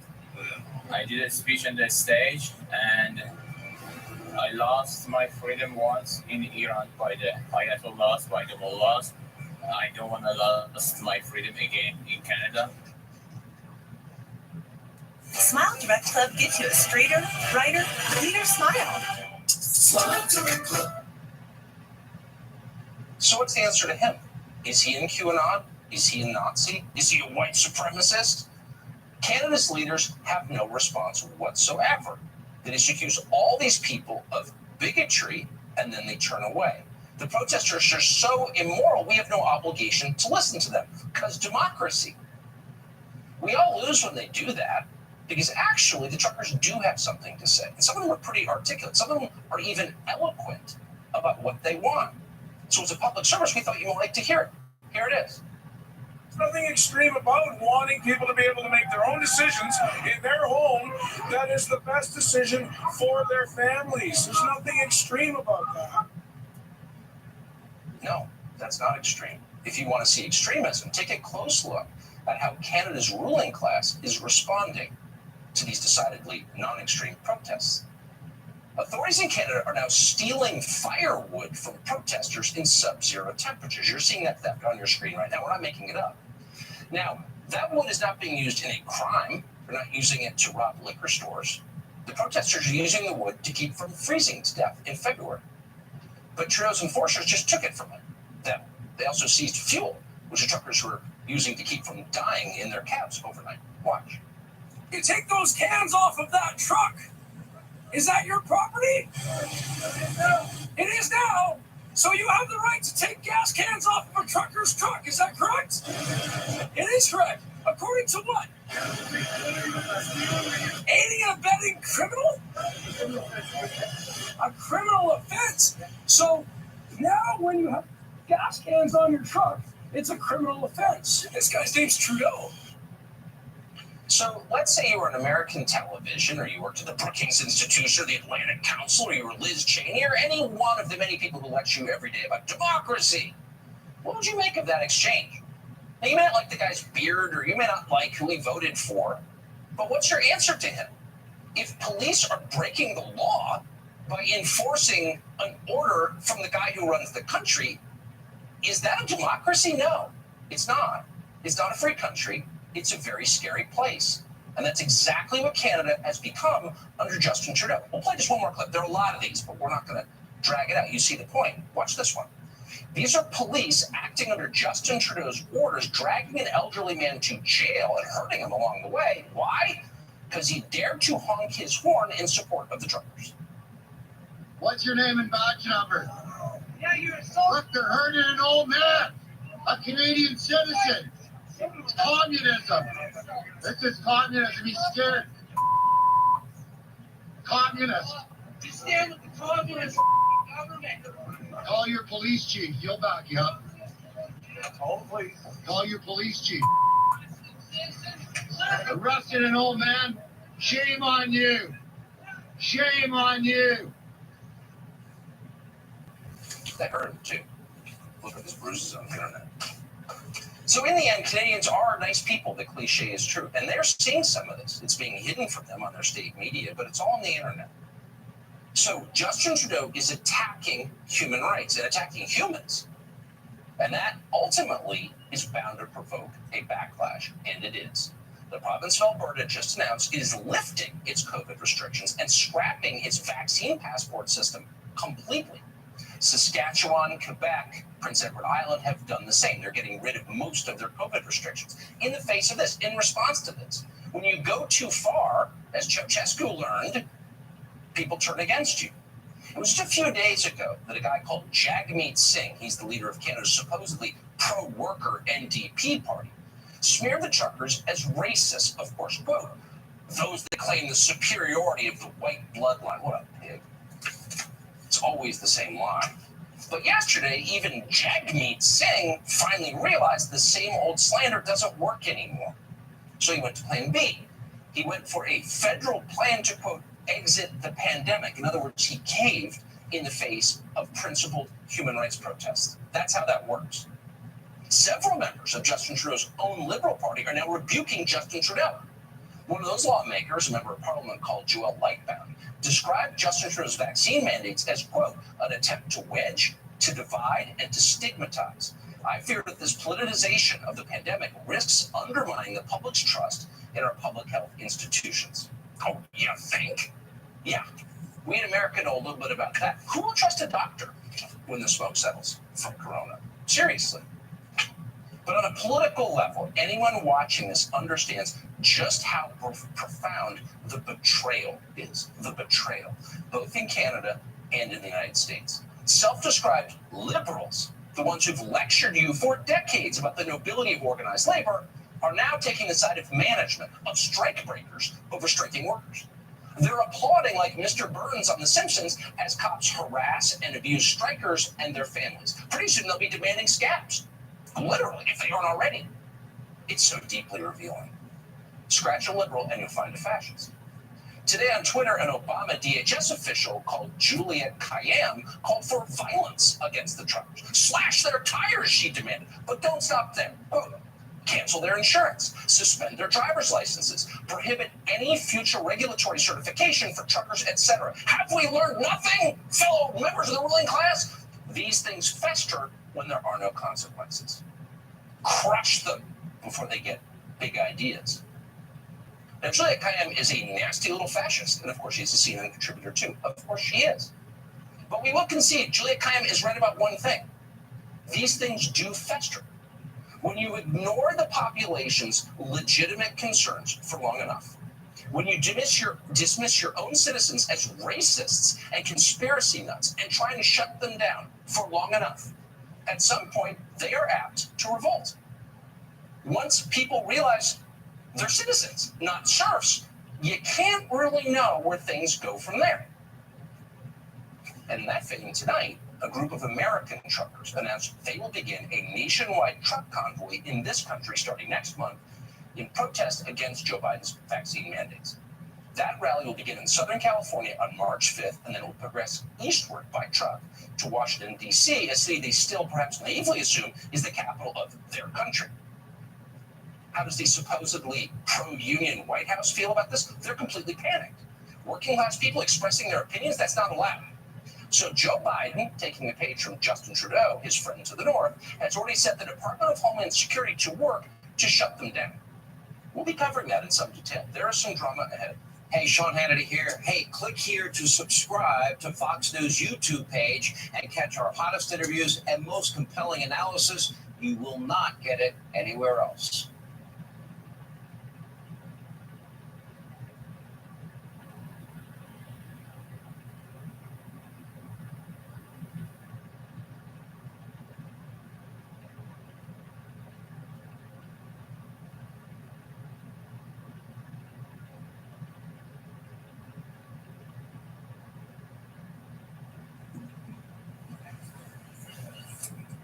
All right.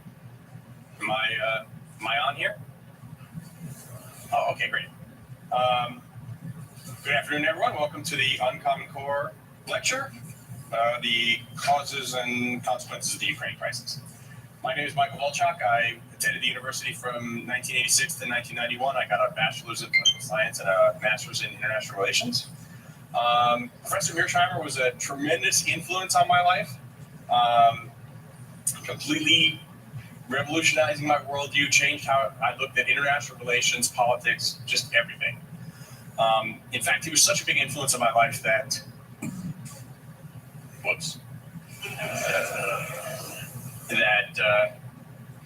when I went home for the summer between one of the school years, leaving my college girlfriend here, she gave me a little keepsake picture book, and she said, "Here, to remember the people you love."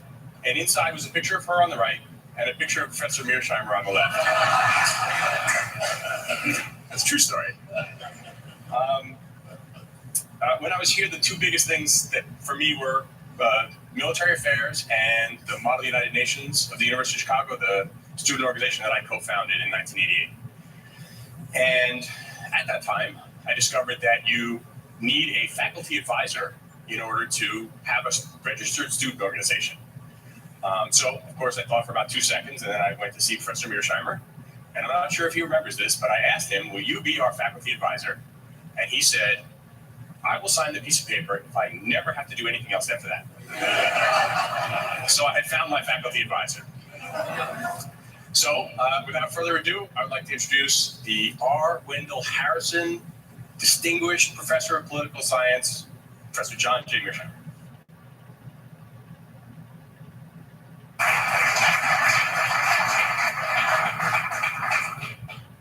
Thank you very much for that kind introduction. Thanks all for coming out to hear me talk. The subject I want to talk about is the causes and consequences of the Ukraine crisis, which of course has been in the news in a really big way since February 2014.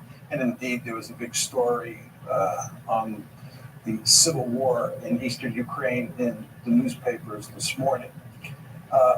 The outline I'd like to follow is I'd just like to make a number of preliminary comments to give you some background on this crisis. Then I'd like to give you my thinking on what caused the crisis. Then tell you why I think the conventional wisdom is wrong. Talk a little bit about the West's response so far to the crisis, which is just, in my opinion, making a bad situation worse. And tell you what I think should be done. And then finally wrap up with some discussion of the consequences. So let me start with some preliminary comments. First, with regard to America's core strategic interests. For me, core strategic interests are areas of the world where you're willing to fight and die. And in my opinion, outside of the Western Hemisphere, which is of enormous strategic importance to us, there are only 3 areas of the world that really matter. 1 is Europe, 2 is Northeast Asia, and 3 is the Persian Gulf. And it's very important to understand that since this country got its independence in 1783, Europe has been the most important area of the world. Even though the Japanese attacked us at Pearl Harbor, we had a Europe first policy going into the war, and we had a Europe first policy throughout the war. And it's in large part because the great powers in Europe are more important than the great powers in Northeast Asia over time. Of course, the Persian Gulf was an important area because that's where the oil is, and oil is a critical resource that matters greatly in the international system. So those are the 3 most important areas outside the Western Hemisphere. And again, since the beginning of this country, Europe has been number 1. You want to understand that we're undergoing a fundamental shift of great importance. Asia, because of the rise of China, is going to be the most important area of the world for the United States.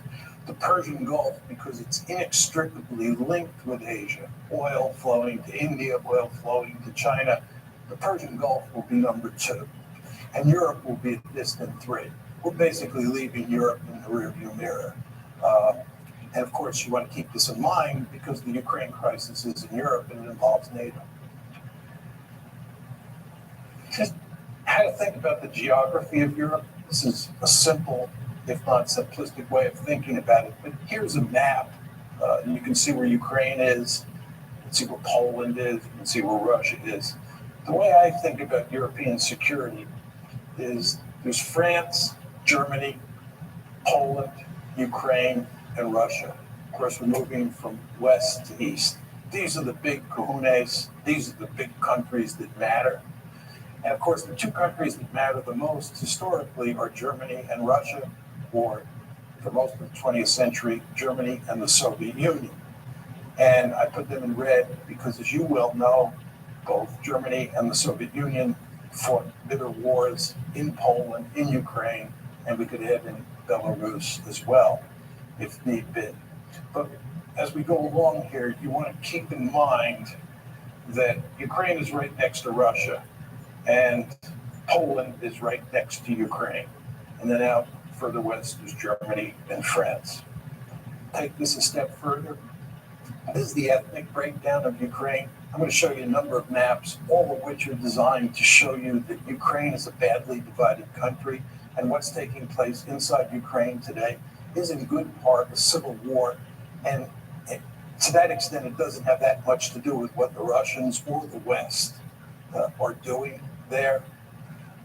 And as you can see in red, are mostly Ukrainian-speaking people. And then as you move further east, you're talking about lots of Russians and certainly lots of Russian speakers. This is the Ukraine election of 2004. This is the election in the wake of the famous Orange Revolution, which I'll talk more about. As you can see, the country is badly divided between the East and the West. The Russian speakers in the East and the Ukrainian speakers in the West. This is the 2010 election, which resulted in Yanukovych getting elected. I'll talk about President Yanukovych as we go along. He was elected in 2010. And you can see there the voting patterns in the 2010 election look a lot like the voting patterns in the 2004 election. And then these are two recent surveys that came out from the International Republican Institute that's here in the United States. This one says if Ukraine could enter only one international economic union, which of the following should it be? And of course, the blue is the EU, and the light blue is the customs union, or actually the red is the customs union of Russia, Belarus, and Kazakhstan.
Hey everybody, it's Steven from Asian Boss.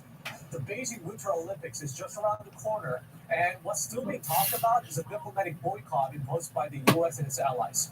You're probably going to see a lot of mainstream media coverage on the politicians going back and forth, but are you curious as to how ordinary Chinese citizens feel about this whole issue? What do they think of the reason behind this boycott?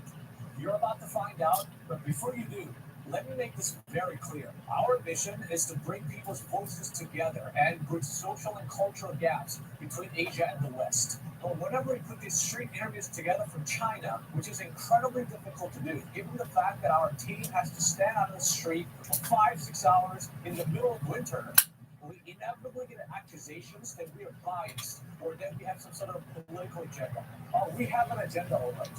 Our only agenda is to wake young people up and empower them to bring them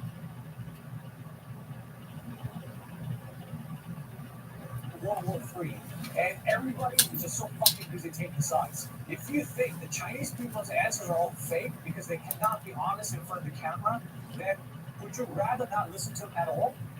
Then just go back to listening to your favorite mainstream media outlet, because that's exactly how we ended up in this mess in the first place. There's something wrong, and people question our statistical accuracy and hold us, a bunch of nobodies, more accountable when the big media guys with billions of dollars in their budget aren't doing shit. At least we're trying. So we hope you watch this video and at least try to understand where the other side is coming from. With all that said, Let's hit the streets of Shanghai to find out what people have to say. 听说最近有一个新闻说，美国和其他国家，包括英国、澳洲、加拿大，他们决定通过外交手段抵制冬奥会。你听到过这个新闻吗？啊，听说过这个新闻。没说过。最近这个新闻报道还挺多的，好像是很多的不同的国家在抵制这个冬奥会。你听到这个信息后，你第一个反应是什么呢？第一个反应是什么？我觉得就只是政治博弈而已。就是你如果说通过这种手段去解决这种事情的话，就本身就是一种政治博弈，就只是可能国家能够拿到他想要的东西，或者是国家之间的冲突，大家选择这种方式去抵制。我觉得这几个国家蛮低级的，只能这么说的。我要说这么低级的政治把戏，这个不像大国这么我觉得，对吧？大家都是成年人，是比较成熟的人，有这个必要吗？这个奥运会本来就是个体育竞技。非要借这个体育的这个由头搞成政治斗争，我觉得太低级了，是不是？这应该是一个政治事件嘛，他们是在表明他们的政治立场。怎么讲？政治方面的东西，我们老百姓不大好评论。但是呢，我也有听说过，美国他们有讲说是一些像新西兰这些他们是部长级的这样的一些官员不大会参加，但是。运动员仍然可以来参加冬奥会。那我觉得呢，希望双方可以再进行一些协商，说不要影响这样一场全人类的体育盛事。我是觉得一点从我个人角度，我觉得美国不希望全世界更多的了解中国的防疫这方面，因为通过奥运会也是一个传播的一个窗口。因为这样全世界看到中国如此防疫如此做的这么完美，可能会让美国有失这个大国的一些怎么说呢，自尊心吧。然后我想问这个新闻，你觉得在中国是个大新闻吗？就是观众就是普通的观众有对这个有什么反应吗？我觉得可能大家只是普遍大家只是看一看就过了吧。社交平台上好像我可能最近没怎么看社交平台，但我觉得大家反应差不多，应该就是我想的样子。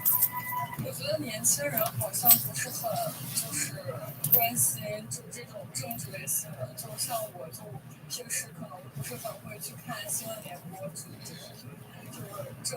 治类的节目。我没太关注过这个问题，我感觉也不需要特别考虑吧。而且因为首先就是咱们没有了解他嘛，他就是自己炒作自己嘛。我觉得像这种他们自己的炒作，咱们不需要特别去关注，咱们还是就是关注一些日常生活，就我觉得挺好。可是我很想了解，你认为西方国家为什么会这样做？就是你说外交抵制，就是你个人认为为什么他们会外交抵制中国？你个人认为？就是因为中国太牛批了噻，很牛批了，就才拿那个，晓得吗？这个就是现在我们国家越来越强大。大家过得越来越好。你看我这些党，我这些牛仔裤的3万，他光过年底穿了鞋，说实话，对吧？然后我们鼓励了，我们日子越来越幸福了。我们出门也不用车祸，对吧？而且短短才10-20年时间，中国就发展这么强大。父母都有医保，都有社保，孩子都能免费读书。晚上，我们中国晚上凌晨3点、4点、5点都可以一个人上街道。什么干掉？安全，你在国外你敢？我说实话，就是一片繁荣昌盛。我觉得这就是他们进步的地方。我可以说，因为现在我们的中美之间的这种僵局是不要多说的，然后我们之间现在进入了一种非常焦灼的力量之间的这种竞争，然后有很多问题上，我们国家两边的这个政府和首脑也是不能够达成一致。你说你知道他们为什么会抵制？能跟我分享一下为什么美国的原因是抵制原因什么？这个就有点复杂。这个如果我可以说其实西方国家就是把中国对新疆维吾尔族人权的问题作为主要原因。你作为中国人对他的说法有什么感觉？我也最近有观察到他们是举了很多牌子在外面然后有进行很多这样所谓的抗议之类的东西。我估计对方还是会有一些怀疑，因为目前为止我所看到的，他所放出来所谓的证据，包括他所谓的采访和他所会涉及到的一些东西，实际上如果我们纯粹的从这哪怕不从学术上，从新闻的真实性的角度来看，仍然是存疑的。但是呢，因为他会比较有话语权，所以有的时候大家也很难说从一个人角度有什么去反抗他呀，去驳斥他呀，或者什么。我知道美国它在整个英语国家，它的话语权都是非常高的，所以我想说，我觉得他会利用这个口号，是他很惯常的一个手段吧。而且，但是如果他是真的想要说去发挥他所谓的人权方面的这些道理啊什么的，那当然提供更多的证据。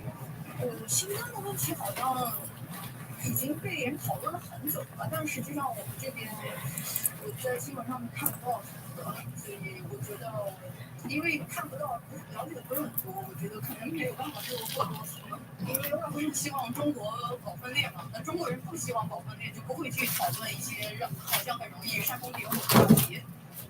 就是 human right， 就是我很奇怪，就是他们老是管中国在中国的人权或怎样，但是其实在美国也有很多就是黑人，他们也是说，就是什么 Black Lives Matter 什么的，就是我觉得他们先管好自己嘛。就是我朋友在美国，他们都很害怕，就是现在就美国那边，就是经常会有什么打砸抢烧的那种。我觉得就是管好自己的事情就行，不用去插手别的国家，因为别的国家自己会处理好自己的事情。说到这个问题，新疆人权，我说实话，我2个老表弟是新疆的，我兄弟有1个，知道吧？我兄弟他就是新疆的，而我有亲戚。我说实话，你没有亲自到过新疆和西藏和那个就是这个所谓他们所谓的偏远的地方，你永远感受不到那里的人民有多幸福，有多么开心，每天在一个在。现在你看他们在说以前像绿色，今天打开抖音，你随便刷新疆的博主可爱辟谣这些，一个比一个幸福，每天哪里来的什么所谓的什么人权这，简直就是放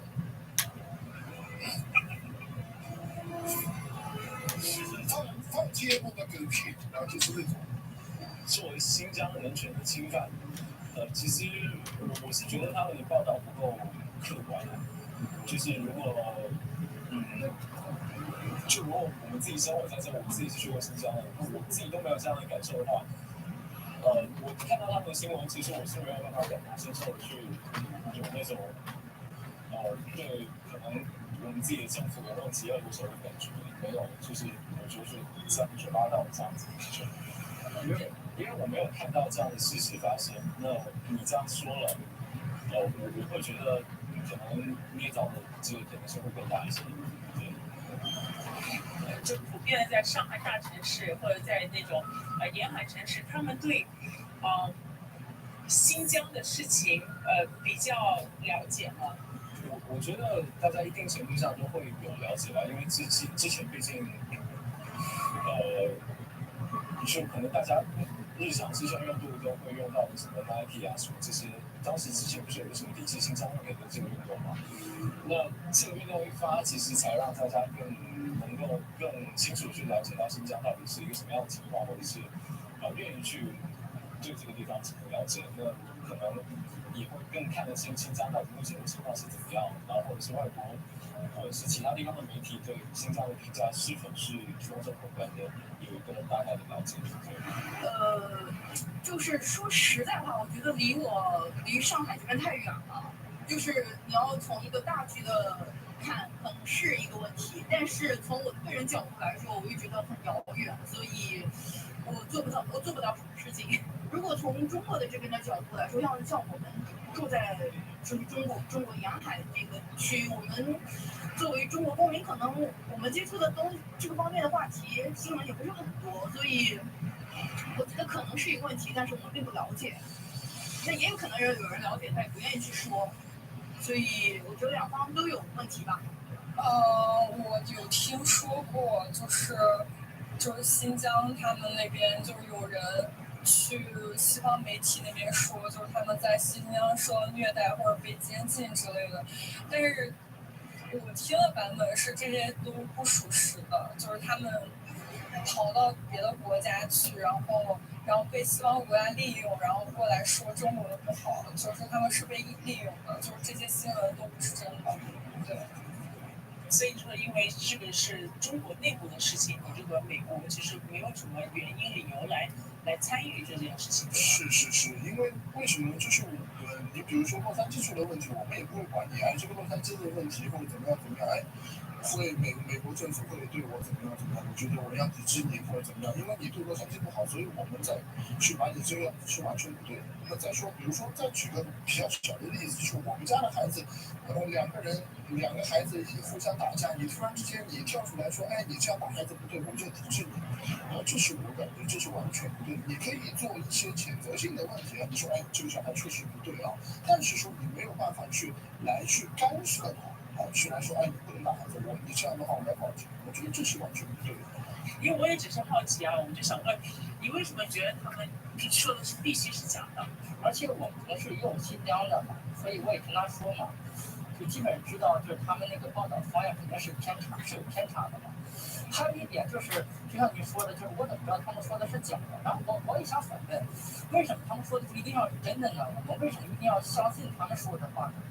对吧？有自己国家的事实摆在面前，还有身边的朋友的经历，真实的事情，这就是真的呀！你怎么可能你不相信这个，却相信一些外国的报道？不能外国说什么都是真的呀？你还是要有自己的判断的。我觉得新疆越来越好，肯定是越来越好。我也去过新疆那边感受，包括靠近新疆那边都去过，因为那边也有很多类似维吾尔族的一些朋友嘛，我觉得挺好，没有谈蛮特别的。因为那边是新疆早年有一些报道的机会，但是这些东西，它的根源什么的话，不能完全从这个西方那个角度去理解，因为我们毕竟是一个。对吧？我们国家有我们的体制各方面，这样的话，可能我们的处理方式还是我个人判断是可能符合我们国情的一个方式。为什么通过这些媒体就是更愿意相信中国媒体，而不是愿意相信那个美国或者外国的一些媒体呢？因为这个在境外的一些公共平台上，包括媒体上，我就看到，只要是说中国好话的，都是认为是为中国收买的，都是在为中国服务的。这个我觉得从这一点让我慢慢的体会到，就是国外的媒体其实才是真正的黑媒体，特别 BBC CNN 全都是黑媒，因为他只说中国不好的，说中国好的他是完全要被封闭的，包括那个推特上都是这样。你是从哪里看到过说他们是必须要黑中国呢 ？CNN 的这种？因为我看到国外的一些媒体作者，就是在中国生活很多年的，他们的国外的账号都被暂停这个发文章或者怎么样都可以，都是有这种东西的。因为只有自己好不好，自己应该是体会到的。因为我关注国际政治或者历史政治这一块关注的还是比较多的，对吧？这个应该有20年。所以这方面地缘关系、大国这种博弈，我看得非常清晰的。因为我们中国作为一个5000年的国家，我觉得其实查古而知今因为如果看春秋战国就知道当下的这个国际地缘关系是怎么回事，应该看得很清楚，对吧？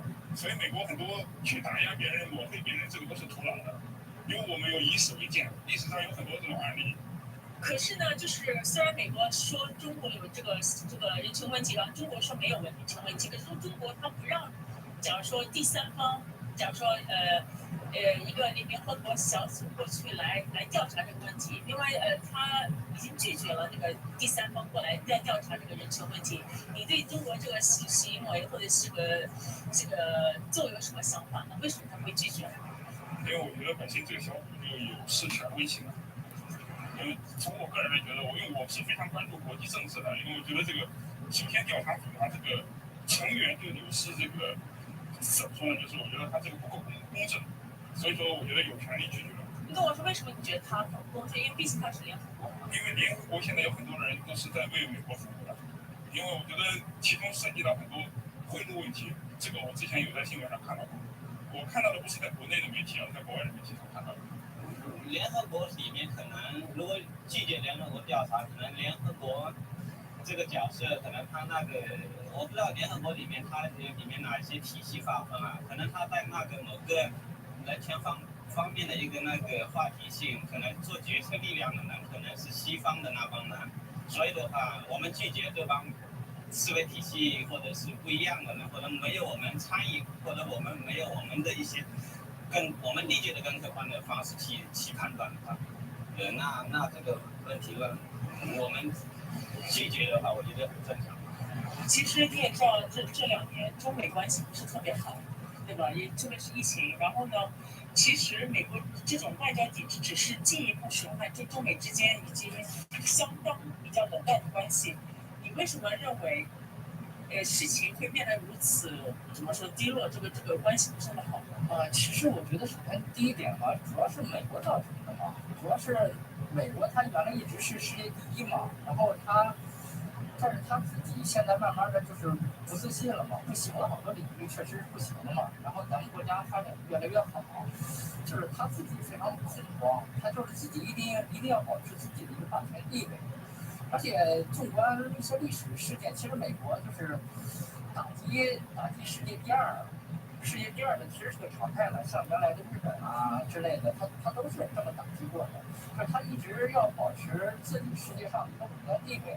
然后第二个呢，就是他国内也很分裂，所以他就是为了转移自己的一些现在的不好的，他就故意把矛头指向了中国。你认为啊，中美关系会好转吗？这是你个人认为啊？这几年认为的话，我觉得应该会好转吧，因为就比如说 WHO 这种组织，或者是WTO 这种组织，其实都是世界性的。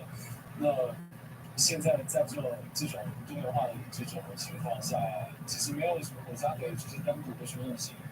包括全球化的这种趋势，就是你要搞那种就是叫什么 isolation， 就是孤立主义这种之类的，其实是很难，就你只能像朝鲜那样子去做。那我觉得，在作为一个比较现代社会的国家的话，不太可能可以做到这样子。所以就是全球平衡的这部分吧。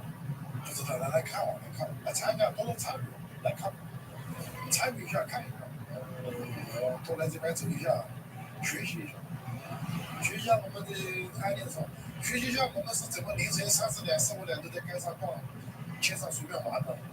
我觉得你也没必要做反驳了。其实政府的这个问题已经讲得很清楚了，已经很明了了。再去讲这些有的没的也没有用，对吧？那你做出了这个措施，就做出这个措施，我觉得很正常。但是要尊重体育吧，我觉得，因为体育这个它诞生就是因为我们自己的共和的这样一种诞生。我们还是希望中美多多合作的，对吧？合作两地，对吧？之前这么多年合作下来，大家都得益很多。我还是希望加强交流，加强合作，对吧？这个友好和平还是第一位。最好呢是缓和一下吧，对吧？还是一起参加一下，对吧？大家一起其乐融融了。那有的自己放在可以的，我们也欢迎美国人一起来参与一下，对，欢迎拜登总统过来一起来凑个热闹吧。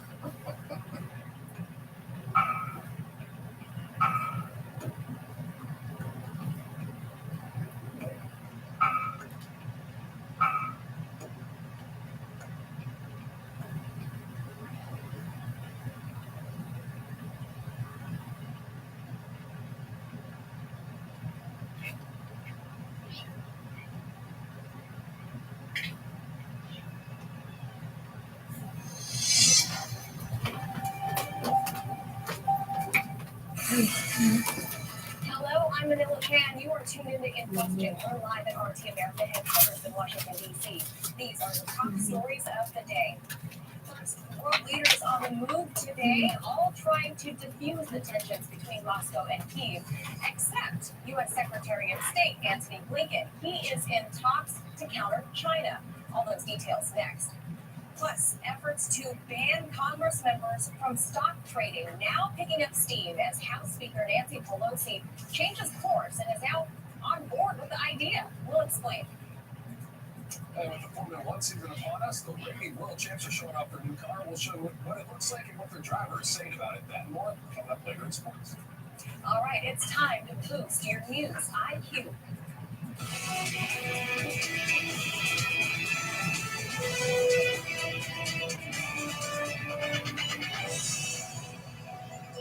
Today, Boris Johnson visiting NATO headquarters and giving a press conference with NATO Secretary General Jens Stoltenberg. The UK Prime Minister said Europe has not been in such a dangerous position in decades, referring to the current diplomatic standoff between NATO and Russia over Ukraine. He promised further troops and military equipment to Eastern Europe. Number of Russian forces is going up. The warning time for a possible attack is going down. This is probably the most dangerous moment, I would say, in the course of the next few days, in what is the biggest security crisis that Europe has faced for decades. And they are agreeing with the Secretary General a package of support, sending troops, planes, and ships to defend NATO from north to south. Meanwhile, the UK and Russia's top diplomats meeting in Moscow today. Our team's Donald Porter has the story. At the top of the agenda, of course, were the proposals for security guarantees that Moscow had put forward back in mid-December. The main point of contention being that Russia is asking NATO not to move any farther eastward, specifically into the countries of Georgia and specifically here, Ukraine. This is something that Washington and NATO have refused to do. And at the press conference, Lavrov said that the West is negotiating exclusively on NATO-centric terms and that they're unwilling to compromise, and simply that Russia's been cheated for years when it comes to its national security and with relation to NATO. Now, this also comes as the Western media continues to carry out its campaign of hysteria around alleged plans for a Russian invasion of Ukraine. This is something that Lavrov again reiterated what Moscow has said time and time again, that it has no plans to invade anyone. It simply doesn't want Ukraine to become a member state of NATO. Now, on that point, Lavrov also said that Kiev has become actually a geopolitical pawn in a Western game to destabilize Russia. Let's take a listen to what he said. Apparently, our Western colleagues need President Zelensky only as a tool to pull Russia out of balance. None seem interested in what he thinks. Negative consequences of all this hysteria are impacting Ukraine's economy and national budget.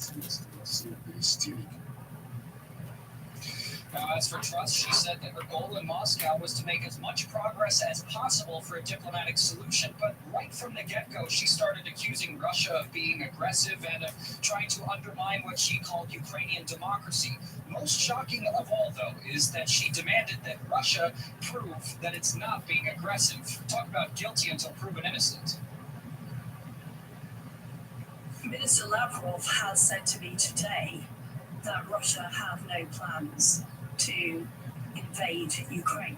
We need to see those words followed up by actions. It's vitally important that the UK and its NATO allies are prepared for all eventualities. Now, Lavrov also commented on a specific narrative of the West's anti-Russia hysteria, a specific story that's been going around the media claiming that Russia has some concrete plans to lay siege to Ukrainian cities, set up a puppet government, and even set up camps for disloyal Ukrainians. There is speculation, even in some respected media, about some supposed operation that we're preparing to seize Kiev and all the other cities of Ukraine. That some kind of coup is being prepared to install a puppet regime in the Ukrainian capital. All this from the narrative of so-called highly likely. It's also important to keep in mind that for some time now, the UK has been supplying Ukraine with some heavy weapons. Just last month, a shipment of NLAW anti-tank missile systems landed in Ukraine. And as early as Wednesday, we actually saw another shipment of anti-tank missile systems fall into the hands of the Ukrainian military. Now, while the UK says that these are purely for defensive purposes, who knows what these weapons could be used for once they're in the hands of the Ukrainian military, especially after a meeting like this one. Here to weigh in on all of that, former UK MP George Galloway and New York Times best-selling author, president of the Schlafly Eagles, Ed Martin is here. George, to you first. It's a busy day. The NATO allies are all over the place. Tony Blinken is in Australia meeting with the Quad Nations, whose literal goal or their platform is claiming to counter the rise of China. They say it outright. Mojo at NATO headquarters in Brussels, and then he's going to head to Poland. Olaf Scholz going to Brussels to host some Baltic leaders. Pick a card, George, any card. It's hard to. It is a bewildering mosaic of nonsense. Blinken's the only one up to serious mischief. Boris Johnson's a bulwark, actually, in a China shop, doing what he can to knock down as much crockery as he possibly can, which isn't much. As I pointed out to you earlier, the British Armed Forces in total could fit into one football stadium, and he is promising a few busfuls of new British forces to confront Russia's mighty army.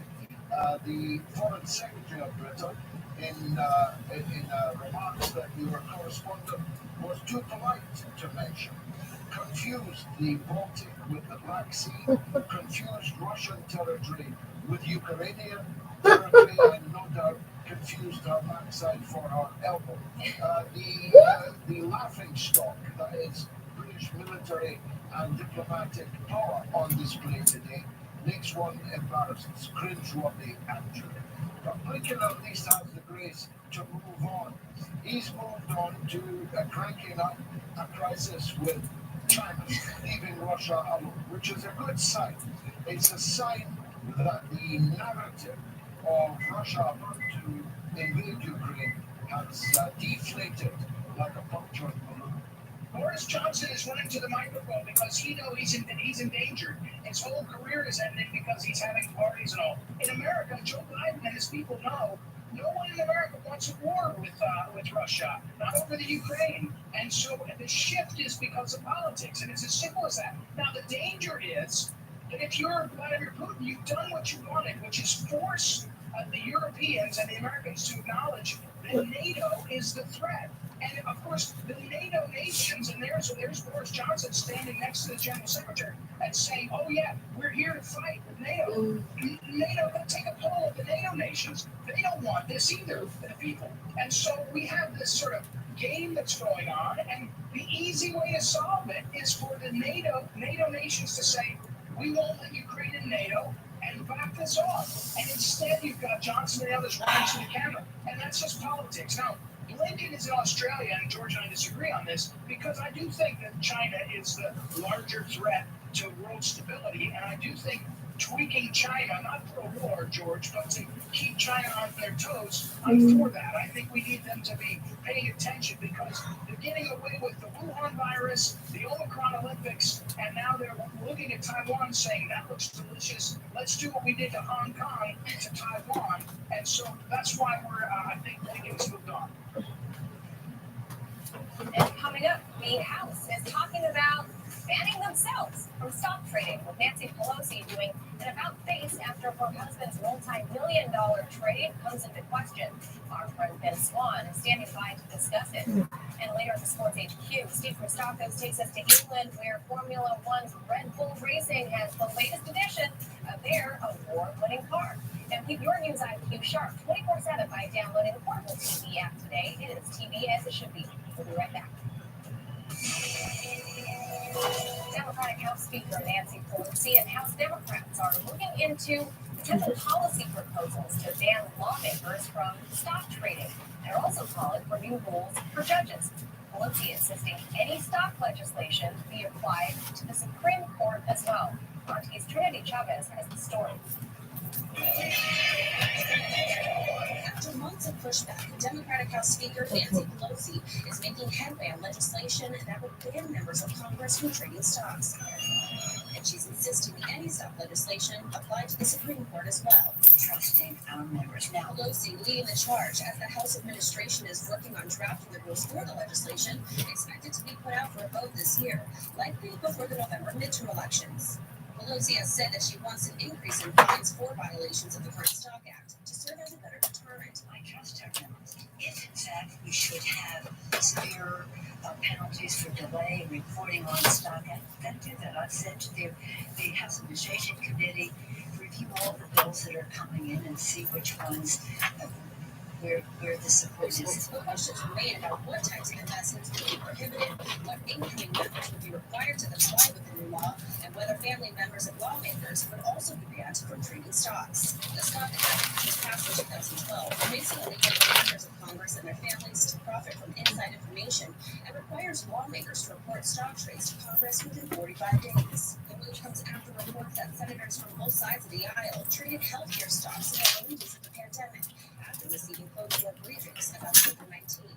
A recent investigation by Insider identified at least 55 members of Congress who have failed to properly report their financial trades as mandated by the Stock Act, and at least 182 of the highest-paid Capitol Hill staffers were late in filing their stock trades during 2020 and 2021. Their excuses for not properly reporting the trades range from oversights to clerical errors to inattentive accountants. Meantime, opponents of the ban on stock trading in Congress have claimed that it would hamper efforts to recruit the best candidates to run for office. The right question, Trinity Chavez, RT. More on that. We'll bring in investigative journalist and co-host of Boomers, Ben Swan.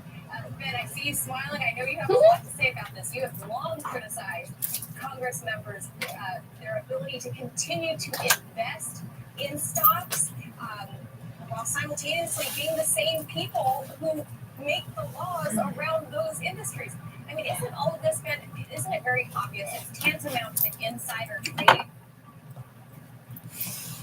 I actually think that it's worse than insider trading, because with insider trading, you've got a knowledge for which you're basing your trades, right? So you would say, oh, we know something's about to happen or something within the company. In this case, if you're a lawmaker, you have the ability to go even further than that and create the laws that affect the company. So you can go really have your pick of whatever company you want to affect, because you say, well, there's a company that's trading extremely low. Let's start pushing legislation this way, because the entire sector will rise, and you can own multiple companies or stock in multiple companies and watch all of those stocks do really well. I had to knock the individual package though, because she said, the opponents of this are saying that this might deter some of the best candidates. I'm kidding. The best candidates are running. The people who are in Congress right now are among the worst people that we've ever had who lined up for so-called public service. They're not committing public service. They are doing everything in their power to just enrich themselves. And the Stock Act, it is not determining them from doing it. So an all-out ban is the only way to stop them from enriching themselves in this way. Yeah, I think you and I both laughed at the exact same part. It was at the very end, like you said. I found that so funny. Because it's ironic. It's literally the other way around. So it's funny that you would say this would prevent people recruiting the best people to come to Capitol Hill. I think you got it the other way around, Nancy. Now, should those members of Congress, and you just mentioned this, should they be barred for life in stock trading? And hear me out. Do you think just while they're in office or for life? Because one could argue that they can pass laws on those various industries while they're in office and halt any stock trades at that time, but then invest later when they're out of office to their benefit. Yeah, I don't think it's necessary to ban something for life, and here's why. Because the way you make money really in the stock market, if you're going to make the kind of money that someone like Paul Pelosi, Nancy Pelosi's husband, has made, the only way you can really do that is if you are on the ground floor, which means that you're buying stock in companies before it goes up. If you are now out of office and your legislation has affected, let's say, the electric car industry, the battery industry for those electric cars, the microchip industries, right? If you're passing legislation that does that, and you're unable to buy in before the legislation is passed and before the market reacts, you're never going to make real money doing that. So the way these guys make real money is they have this foreknowledge. They're able to buy in when a company, it's really just a penny stock or worth a couple of bucks, and now suddenly it's worth hundreds, if not thousands of dollars, and that's where the real profit comes from. So I don't think it's necessary to ban them for life because they're losing out on that initial step that you really need in order to make money. That's why insider trading is illegal, because that's where the real money is made. Now, we should also note, Ben, an area that we haven't really talked about is that these same lawmakers are also privy to who and what companies are going to get these huge multi-gazillion-dollar government contracts. So before those companies actually take off, they know that the government is about to, do a deal with XYZ company. That's another way that they make money. But the door, it's a revolving door between politicians, other government officials, either later or earlier, sitting on the boards of these Fortune 500 companies. What do you say to that? Yeah. Well, listen, I think that's another problem in and of itself, and it needs to be dealt with. There is a revolving door between bureaucrats and the private sector. And so, I've actually reported on this for a long time, long before people were beating up Big Pharma. This is one of the things I've beat up Big Pharma for, is the fact that you have this revolving door between the FDA and big pharmaceutical companies, right? Somebody goes and they work for the FDA, they make a couple $100,000. They're promised a job, by the way. This is kind of insane. Most people don't know this. You can be promised a job while you're still working for the FDA to go work for a company like Pfizer, and they'll make you an offer, of several $1 million, and the job is sitting and waiting for you. So you literally have a job offer on the table, knowing what you can make, while you are regulating and putting oversight on the companies that are going to be your boss in the future. So that revolving door has to be closed. I think you can fix that pretty easily by basically setting up a period of time in which someone is not allowed to work for those companies. Maybe it's 5 years, maybe it's 10 years, and then they can after the fact, because their knowledge of how to work with government is valuable. Their influence in making government work for those companies, that's criminal in my mind. Yeah, well, I'm with you on every step of the way on that, Ben, but let's not get too excited. Everybody calm down. This is just a committee being formed to review rules, to propose it. It has to go through the committee vote and all that before it even winds up on the desk of Joe Biden. So a long ways to go, and we're going to continue to follow the story. You and me both. Ben Swan, thank you so much. Thank you. There's an anxious wait for a response from the International Olympic Committee regarding reports of a case of doping on Russia's Olympic Committee's figure skating team. In its daily morning brief on Thursday, the IOC called those reports pure speculation and said it won't comment while the probe was ongoing over whether team skating sensation Kamila Valieva failed a drug test 2 months ago. Here's RT's Alexei Yarshevsky, who's in Beijing with that story.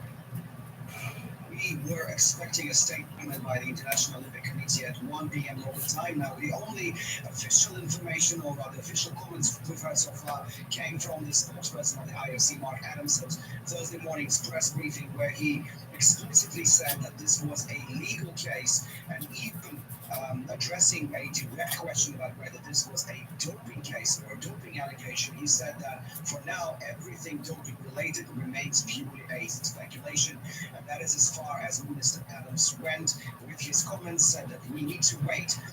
We need to wait until the official statement by the IOC, and that will be a separate statement again, which we have been already waiting for several hours. Still no word whatsoever. The rumors have it, and again, I stress that this is rumors. There's nothing official yet. That the ice figure skater in question is Kamila Valieva of Pro C team, who was absolutely stellar on the ice last weekend, winning gold with the Russian figure skating team. But for the first time in Olympic Games history, the medal ceremony has now been postponed for almost 4 days now, and this is, of course, causing a lot of speculation, a lot of reporting, false reporting as well, fake news.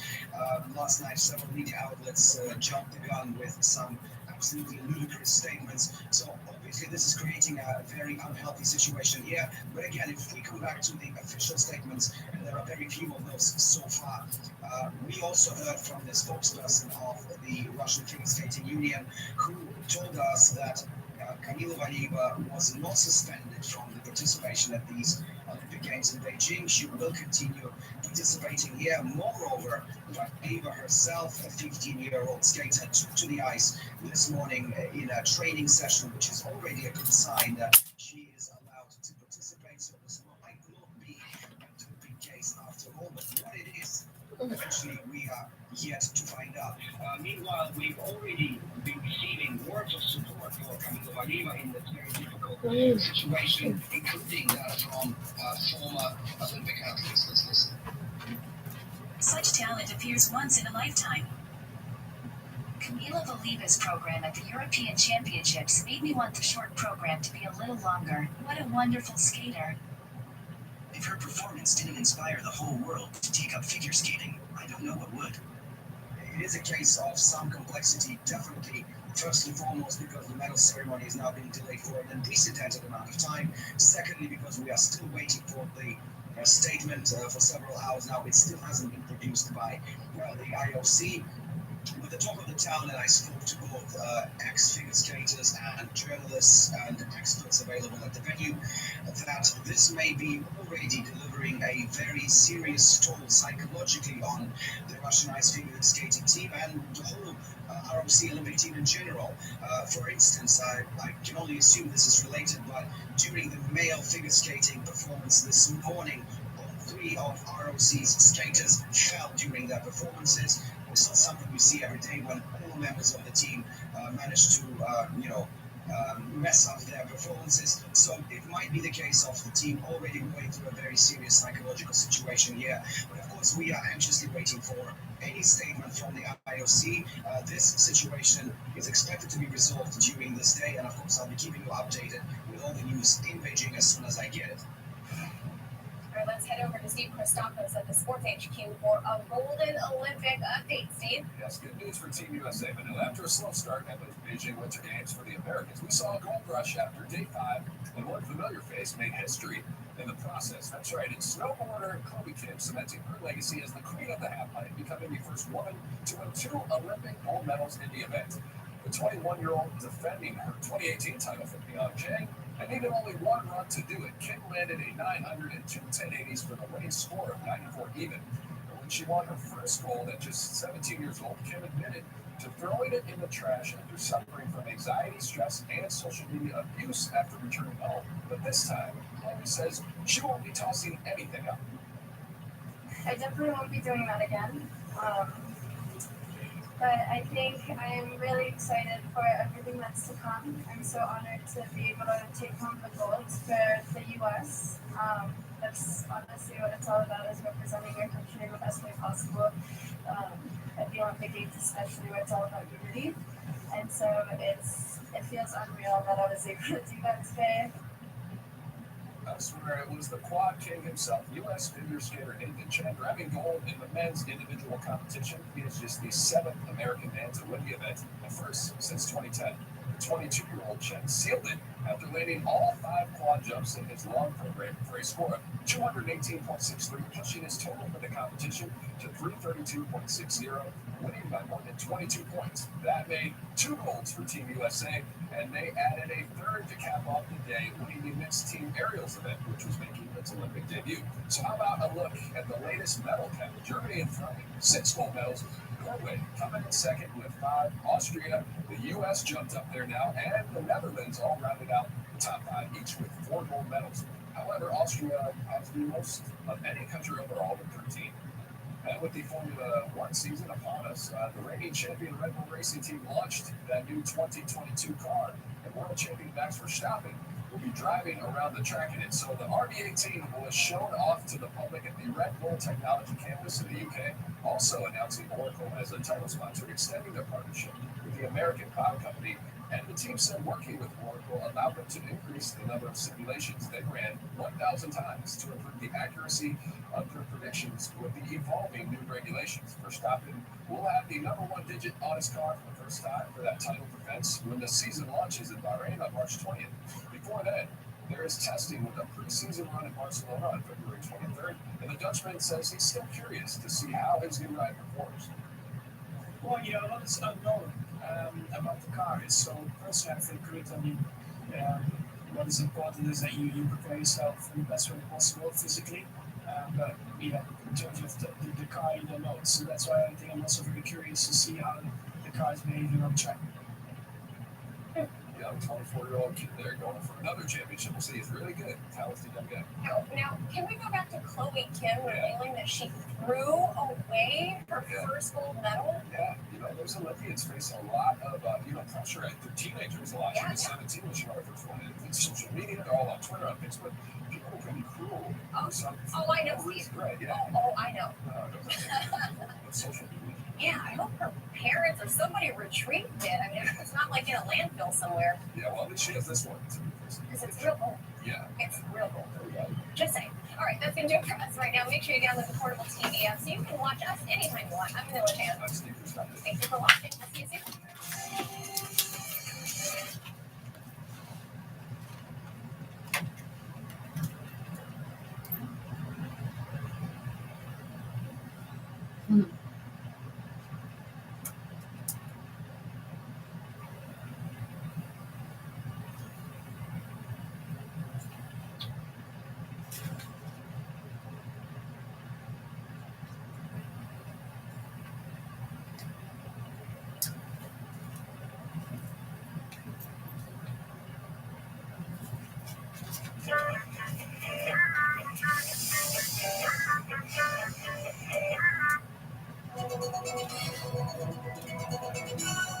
When I'm recording this, Premier Doug Ford of Ontario has just declared a state of emergency. It happened just a few moments ago. I watched the press conference live. I talked to you all here a few days ago about how, yet again, Canada had been caught, if you'll forgive the illusion, with its pants down, again, by a crisis that we should have seen coming and didn't. Something that's become clear as the week has gone by between when I did that video and kind of what brings us to now is the extent to which the Canadian political class not only was caught by surprise, not only failed to be prepared, all of those things, but also once they realized there was a problem, tried to run away from it. In the city of Ottawa on the municipal level, and believe me, I am no expert in municipal affairs in Ottawa. It's not my hometown, not where I live. But it's pretty clear early that officials there wanted someone else to come in and do the work for them. Maybe you can even justify that, saying it was a bigger problem than any one city could cope with on its own. What about the provincial government? What about the federal government? What about these guys? We have had, when I'm recording this, it's day 14. We're into our third week. We've just had the province of Ontario roll out an emergency order, maybe a court injunction later today, possibly even some enforcement activity later in the day. Maybe. Can't guarantee that. It's just a maybe. During that time, we've had the federal government proposing committees. We have had the federal government, according to reports, asking the Ontario government to step up and do something. We've had the Ontario government going, no, this is a federal problem, you deal with it, and not even showing up at the meetings. The entire time this has been unfolding, we have been presented with one of the most obvious glaring problems we have in our politics, that our politics is so completely detached from reality, winning the political game. And a couple extra points in the polls, a few million bucks in donations, some email addresses to add to your mailing list. Every once in a while, maybe even an election, but more to the point, just winning the daily Twitter race.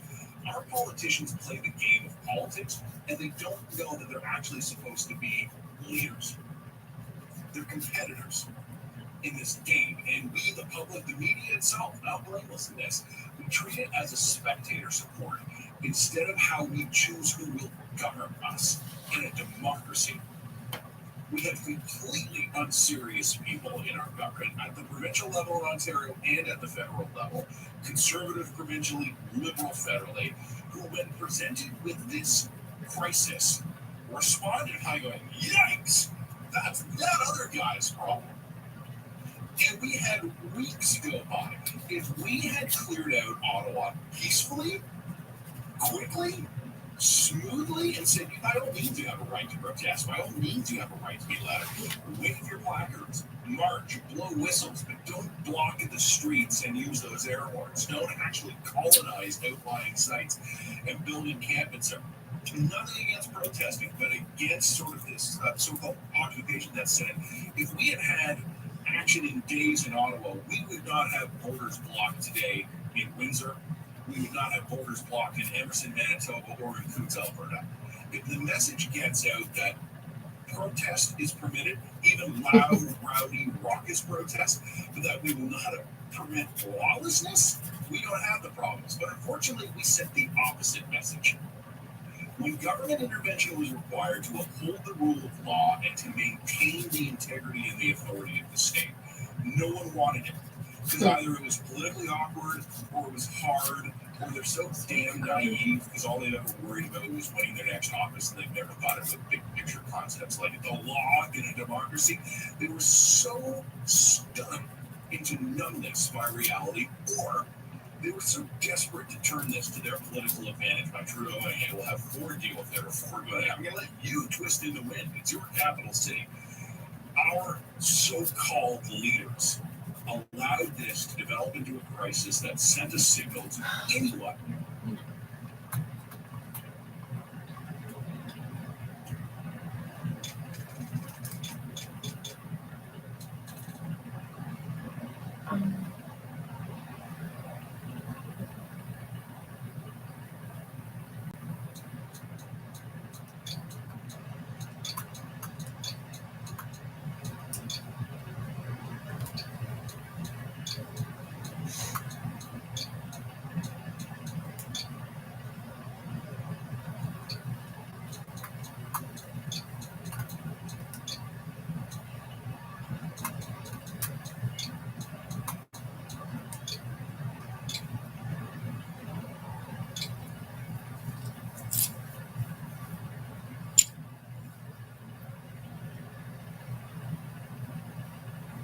Bring me a taste of something new. Thrill me, feel me. Bring me something good to chew. Weeks deep, deep, deep.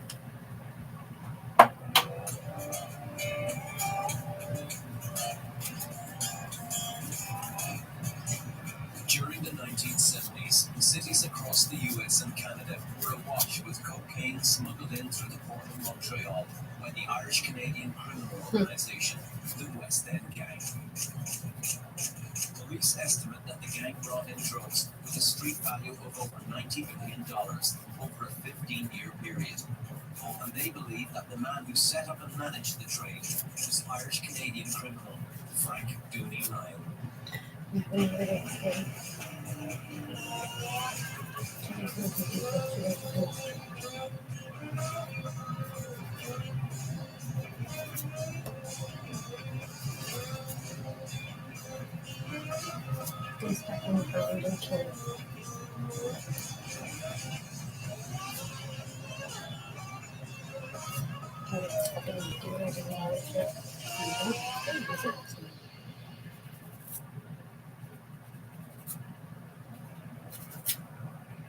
Montreal is the oldest major city in Canada.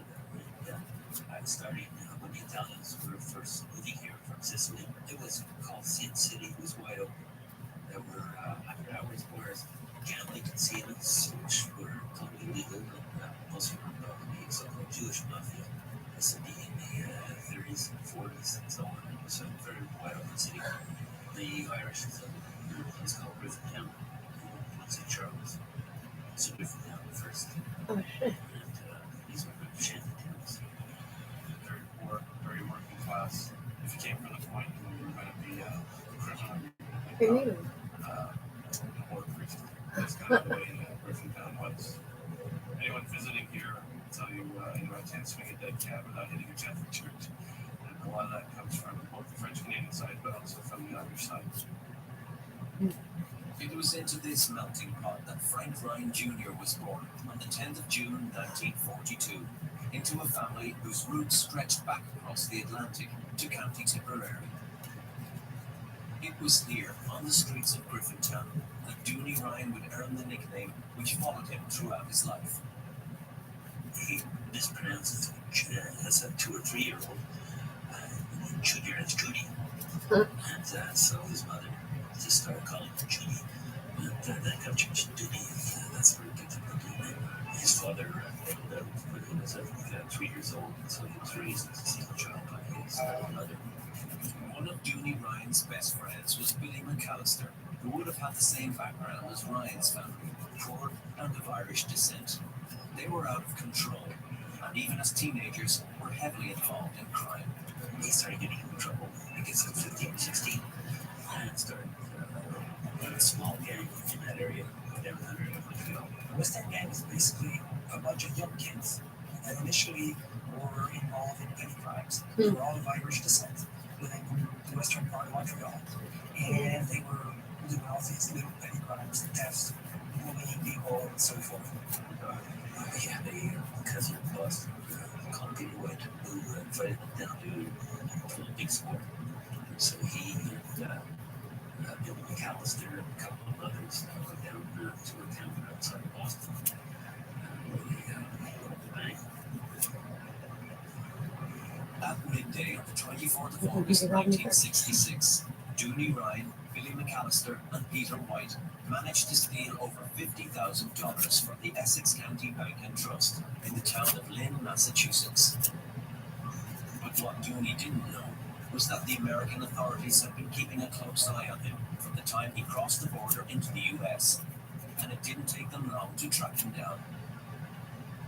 The FBI stages a raid at Ryan McAllister's hideout. It's near a beach in somewhere in Massachusetts, and they go and have either fired up into the air, shot up the party, storm in, and arrest everyone. Ryan was like, 15 years. And Ryan thought about that in prison. He said, what am I doing this for? 50,000 is going to get me through the rest of my life. If I'm going to risk prison, if I'm going to risk this in my life, why not make it worth something? Why not go after something big? Dooney spent the next 6 years in U.S. prisons and was released on parole in the autumn of 1972. He was 30 when he returned to the streets of Montreal, and there was no way he would be getting an ordinary job. His only experience was in the world of crime, and he had learned a lot in prison. He started going to the Cavalier Bar, where a lot of criminals of Irish descent hung out. When Frank Ryan gets out of prison, in the years that follow, it seems that that is the point where the so-called West End gang really does become effective.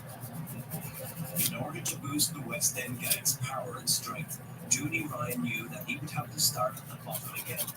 With the help of Billy McAllister, he assembled a group of criminals, and it wasn't long before the West End gang were making a name for themselves again in Montreal's criminal underworld. I became probably the best thief in Montreal because I've worked many times in market. And Dooney, were tagged and they rip off TV, True. I mean, they were making big money. The guys loved him because he shared with them. He didn't really got to hold back. You were there, you got to know fairly too. He started robbing jewelry stores, started with the cash for money. He started lending their money out to various of these Irish pals. All jobs at usurance rates. Ryan was believed to be involved in laundering a lot of the money from people who were pulling off these jobs. And he's looking to invest. He's looking for a high return on his investment. And where do you go when you're working the underworld? Not to go towards drugs.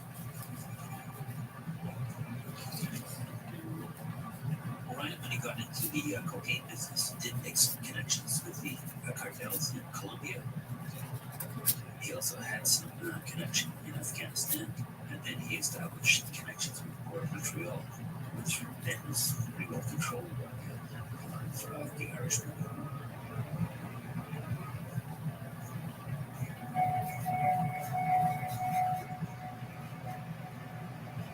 Montreal is a hub.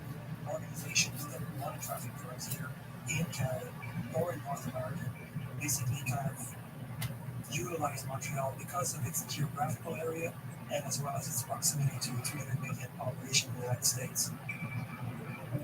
The importation of all illegal drugs was under the control of the Italian mafia, but Ryan decided that he would like to get a piece of the action, as there was a huge amount of money to be made from it. Ryan knew a group of criminals of Irish descent who worked at the port. This gang was controlled by brothers Richard and Gerald Matix. The Matix brothers are very important. They started off as the guys who would go around any truck, anything. Extensive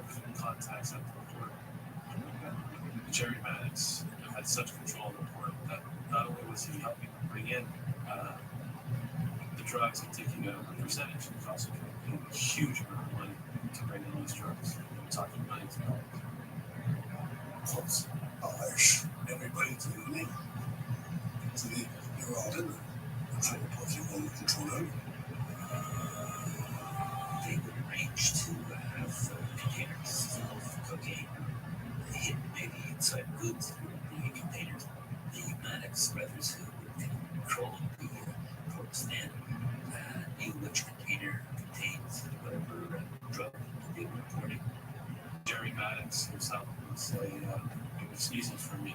All I had to do was nod a certain way.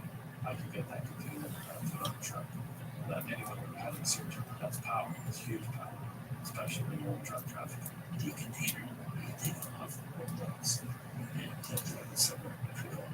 The container would be opened up, and sometimes would be kilos of cocaine.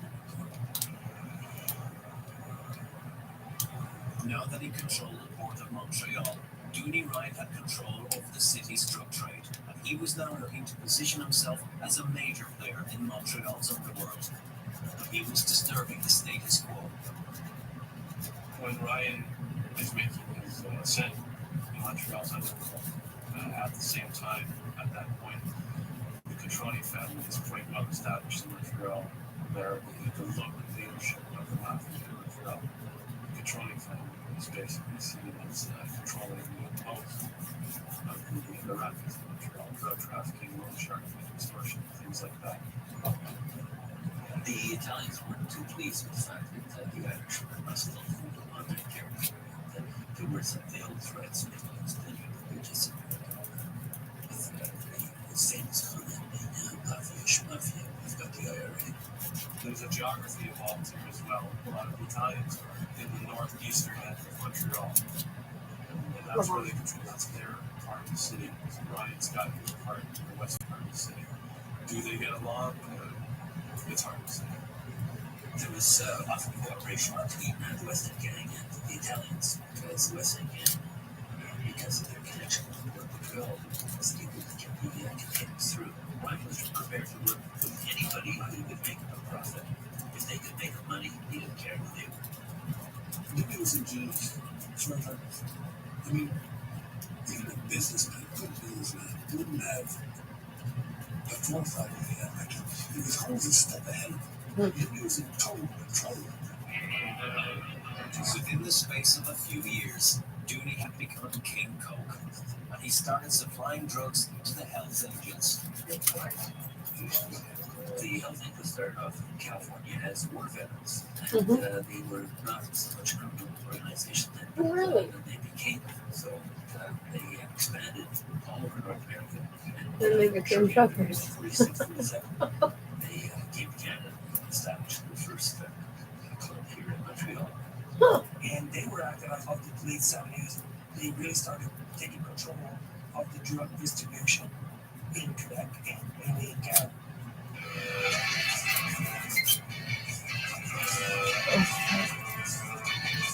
In the 70s, cocaine was the drug of choice. It was no secret that you could get coke from almost any part of Montreal. At that point, cocaine was hugely popular across North America, and the Hells Angels wanted in on it. They're still more sophisticated enough yet. So, let's say you go to Colombia and meet with someone and arrange a coke deal. They were a large organization, a very dangerous organization, but they still needed someone like that to supply it. He was called the King of Coke because if you want to blow back in those days, Ryan was going to go. His mastery seems to be at getting the drugs. If you're going to bring them in, you need people to distribute them. Do you want to be connected to the street dealers? Do you want to be connected to guys who are going to be rounded up every weekend by the cops?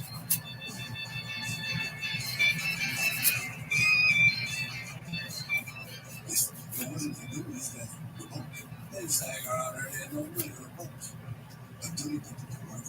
Like, they deliver $15 for this or $20 for that. We had dollars. You wanted, you had to get food. He's known to the police as the person who would the most in Eastern Canada. That's how it's described. Police estimate that he's worth $50 million to $100 million, that type of thing. They believe that he's probably the most prolific drug smuggler in Canada. He certainly was making money in the millions. He had a large, luxurious house right on the lake in the West End of Montreal, a yacht, but he certainly wasn't a millionaire. And richer than anybody else in the West End. He did get burned a couple of times, and that's when the Ryan Stansky side came out. If somebody ever written him off, whether they were Irish or whatever, he didn't care. One of the people who did rip Denny Ryan off once on a drug deal, actually a couple of times, was a fellow by the name of Patrick Huey McGurnahan. He had gotten several warnings from he owed about $100,000 to Denny for drugs that he appeared to be consuming more than he was selling. And after a couple of warnings, Denny Ryan decided to get rid of him. Now that the Hells Angels were working for Dooney, he had no shortage of people who were willing to deal with problems like Huey McGurnahan for the right price. Dooney arranged a meeting with the most dangerous Hells Angel of them all, Yves Apache Trudeau. Apache Trudeau, in Montreal's underworld, became known as the most notorious contractor in Montreal and Canada. He later admitted to killing or taking part in murders of at least 43 people. He was a big tough guy. He shot people for a living. That's what I wanted to say. Didn't like you or somebody didn't have enough money, didn't he? Down in prison, he went to life back.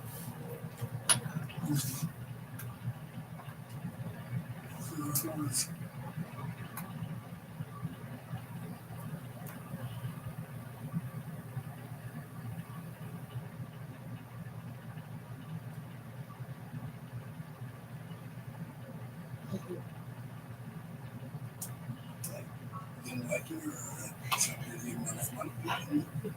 Down in prison, he went to life back. He was looking to keep your eye open for. He killed anybody. He was a homicidal maniac.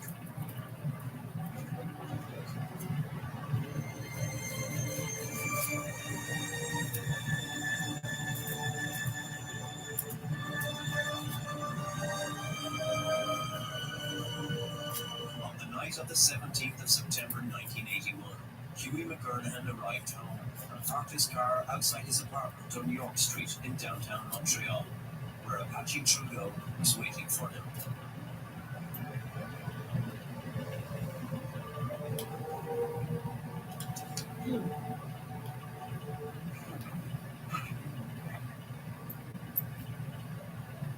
His favorite method was blowing up dynamite with blasting caps and things like that. And that became his preferred method of getting rid of people. Blowing up their cars, basically, or sometimes blowing up their apartments. McGurnahan was leaving his apartment, which was on York Street in Westmount area, Montreal. And Apache Trudeau had been very busy the night before, placing dynamite in the driver's seat of the car. And he had a radio-controlled detonator on his lap in his car.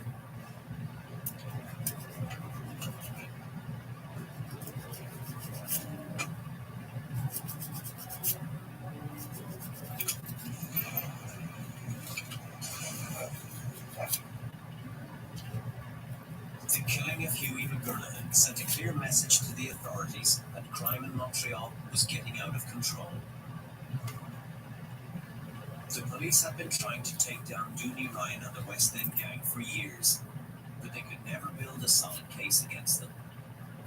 The police were always after Ryan, and they knew that obviously he was involved in crime, but he never got caught. The only time he ever spent time in jail was when he was arrested in Massachusetts for that matter. He never spent a day in jail in Montreal. It's interesting that those cops, those people who supposedly were members of the West End gang, like Philip Cowles, not something like West End, but there was a sense that they were a collective of Irishmen, and they very easily lived in separate cells. just somebody that kind of oversees it. But he's not the president or anything like that. He's not the chief. They all operate within themselves. So that's why it's hard for the police to say, okay, well, we're going to do our work. We're going to go after everybody in the West End where you start. The Cavalier Motel was where Tony Ryan set up operations and police started busting him and busting other places where they went. So they then intel Nidlos, which was just down the street from the Cavalier. Nidlos was his last base of operation. By this time, Dooney was rarely seen on the old streets of the West End and preferred to spend his time at his mansion on the waterfront. The business of running the gang had now passed into the hands of his partners, Billy McAllister and Alan Ross. And under their direction, a new generation of criminals came up through the ranks of the West End gang. A generation of brutal young killers. There was a lot of jealousy building up against Vinnie Ryan. There were other people in the gang, Alan Ross particularly, and McAllister to a certain extent wanted to be as powerful, if not more powerful, than Vinnie Ryan. Dooney, at the very end, had a glass of cognac for me. I was there, and I finally got to talk to one group of young just get out of the home. You see, I don't want to be, you know, was too tacky. Anyway, would you leave me those things? Some of them wanted to get involved in heroin, and so one story I've heard is that since he refused to do that, they thought he was kind of weak. Also, they wanted to take control of the gang, especially Alan Ross. And so in November 1784, he was set up. He said his favorite hang up at Nidlos Garden was cheating on town. Montreal's West End. He had a lot of meetings, listens off. At one point, his guy he trusted called him up and up to him and says, I got to talk to you about something very important. Other people saw this real approach him and told him, you got to go for a walk.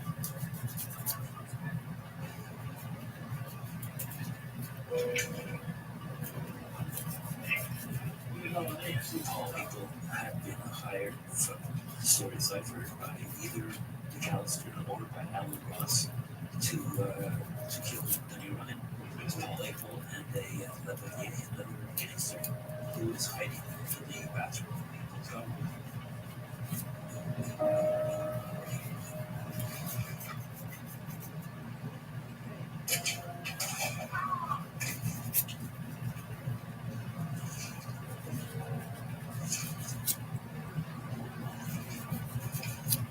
By the time the police arrived, the King of Coke was already dead, and to this day mystery surrounds who was responsible for his murder. As we believe, McAllister tells me he had nothing to do with it, and that Ross didn't. And Ross.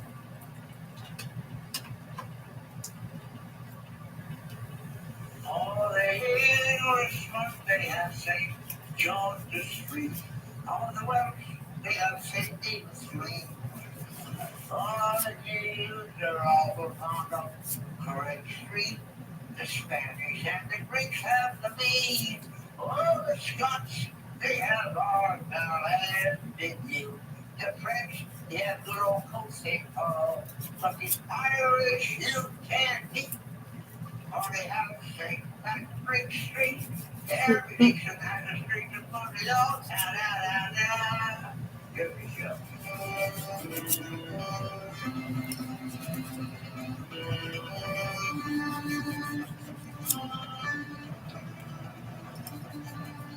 They march on a Sunday afternoon, early in the summer, coming from all over the city to Port St. Charles, traditional home of the Montreal Irish.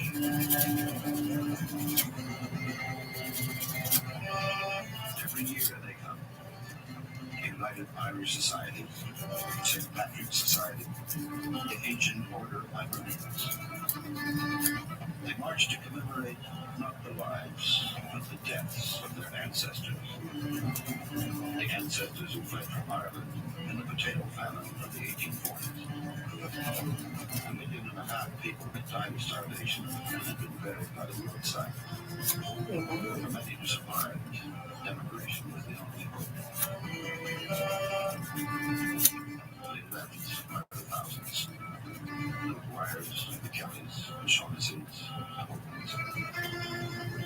some of them came here to Port St. John. Immigrant ships arrived by the score, carrying not only Irish dreams, but also the dreaded ship fever, typhus. In Montreal, the Irish were herded off the ships and put in quarantine. Sheds were built to house the sick and the walking dead. As more ships arrived, more sheds were built, and more graves were dug. Holy Spirit, amen. For those who survived the typhus, Montreal was a good place to be. The city was predominantly English-speaking. The mayor's name was Jimmy McShane. Avoiding the dark, The Irish became a force to be reckoned with in Quebec. Christ have mercy.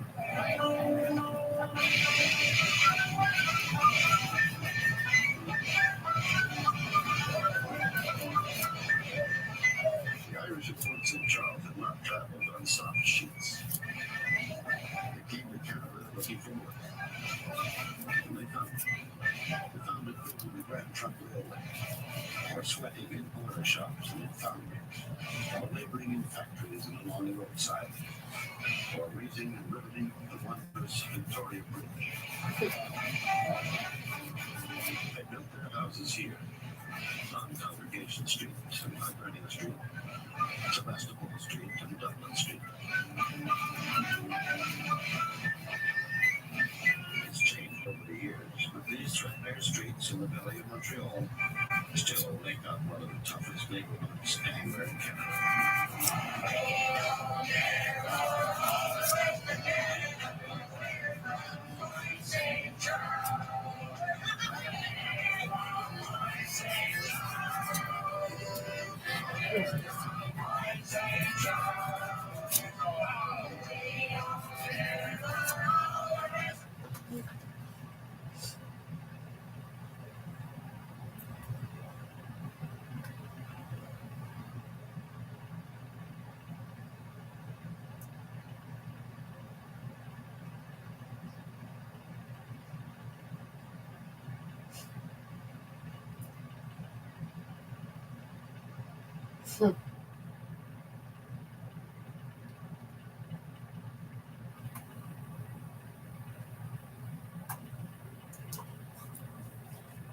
I was happy to support Big Rich Queens, New York City. We get busy. There is no question. Time for another mob story. Business. Wednesday, early evening business, which is always a good time to do business. Just rolled up some Joker number 70. Blow some smoke in the air, Big Rich, and I shall. Gentlemen, come on in, wipe your feet on the rug, throw some smoke in the atmosphere, and let's get it.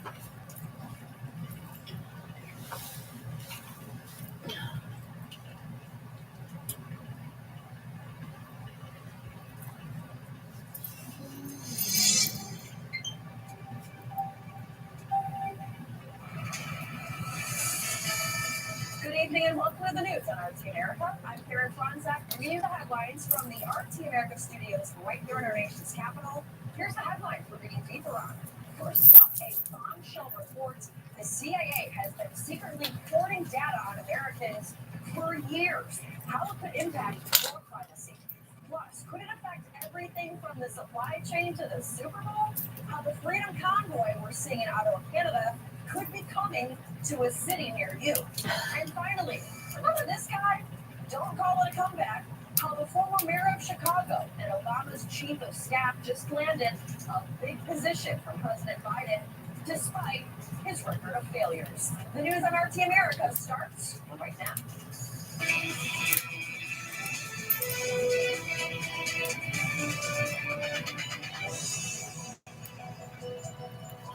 We begin this hour with new developments just into our newsroom moments ago. We have learned that tomorrow there will be an all-important discussion between U.S. President Joe Biden and Russian President Vladimir Putin The call is the first between the two leaders in over a month and comes amid new U.S. warnings that a Russian invasion of Ukraine is imminent. It's a report that Russia has repeatedly denied. You stick with us here at RT America because we will keep following the story as it develops. Well, two U.S. senators say the Central Intelligence Agency has been secretly collecting data on American citizens. This after a bombshell report brought out by the ACLU. Here you have the two senators there, Senators Ron Wyden and Martin Heinrich, one a Democrat, one a Republican, both on the Senate Intelligence Committee, say the activity did not have the safeguards of congressional oversight. So now the CIA has released some information on this program, as well as defending their program as lawful. The agency also says it kept members of the Congressional Oversight Committees, quote, fully and currently informed of its classified activities related to these programs. However, we do have someone who blew the whistle on something like this before, Edward Snowden, tweeting this. You're about to witness an enormous political debate in which the spy agencies and their apologists on TV tell you this is normal and okay, and the CIA doesn't know how many Americans are in the database or even how they got there anyway. But it is not okay. Well, joining us now to discuss the CIA and their surveillance efforts, we're joined by CIA whistleblower himself, John Kiriakou. John, great to see you, my friend. John, My pleasure.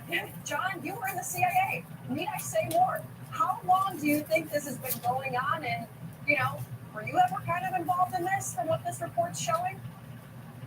No, I had never heard of this until Senators Wyden and Heinrich made it public. And I'll tell you, the law is very, very clear here, crystal clear. It is just simply illegal for the CIA to collect information and to store information on U.S. persons. That is, any U.S. citizen or anybody in the United States on a green card. This is not a part of the CIA's mission. It's not acceptable.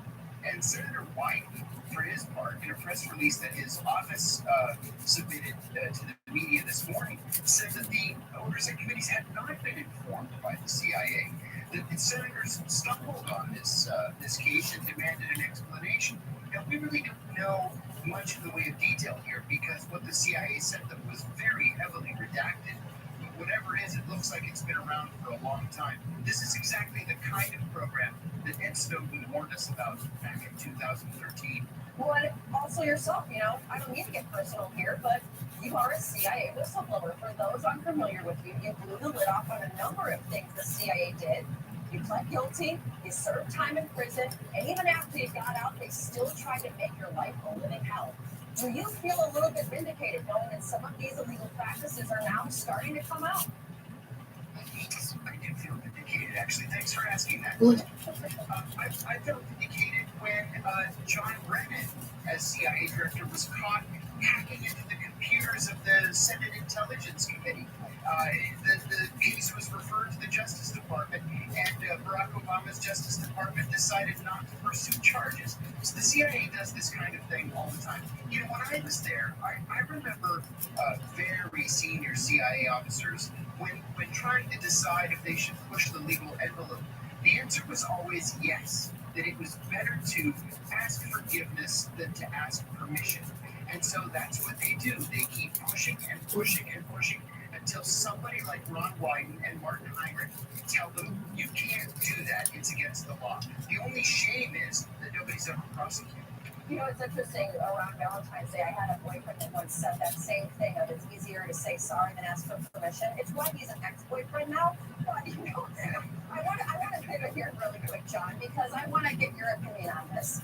With all that's going on with Ukraine and Russia right now, we have the National Security Advisor, Jake Sullivan, who came on today saying that Americans, they have 24 hours to get out of Ukraine, saying there's been more of a Russian troop buildup, and that we are, quote, in the window of an invasion, and that Kiev could be the first attacked. John, anytime reporters ask what is the proof of this, all you really heard is, we're following it. The hype today by reporters was actually kind of comical in that White House press briefing, but kind of your thoughts. Do you think there's an invasion coming? And then again with this phone call now between Putin and Biden tomorrow, what are your thoughts? The Russians gain nothing by invading Ukraine. Nothing. And let's look at these so-called troops. It's So let's say there are 100,000 troops in Western Russia. The Russians always have 90,000 troops as part of their normal defensive posture along the border with Ukraine. There's nothing new there. There happened to be some troops that were in Belarus participating in exercises. 100,000 troops. You can't invade Pittsburgh with 100,000 troops. You're not going to invade a giant country like Ukraine with 100,000 troops. And let's look at where those troops are. They are not on the border with Ukraine.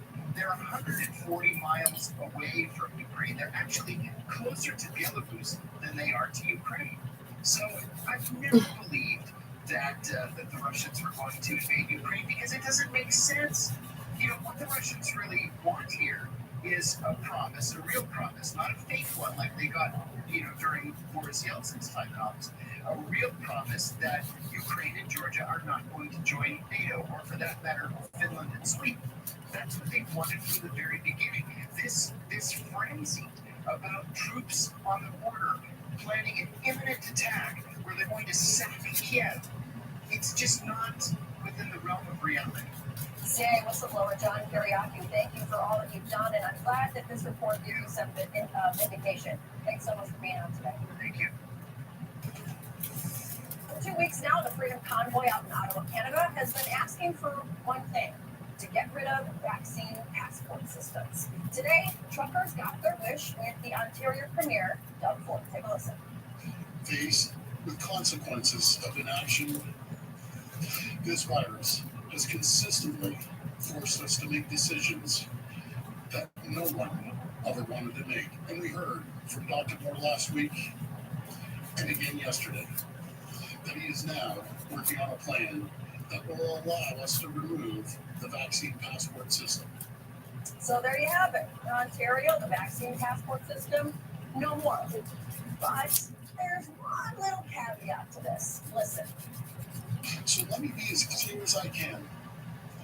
There will be consequences for these actions. Fines for non-compliance will be severe, with a maximum penalty of $100,000 and up to a year imprisonment. What? Wow, pretty harsh. Well, now, following the truckers in Canada, freedom convoys across the globe are forming, including one that actually has plans to make its way to Washington, D.C. Others could start as soon as this weekend, with rumblings about disrupting the big Super Bowl game. For more on this, we go to Paxton Moore.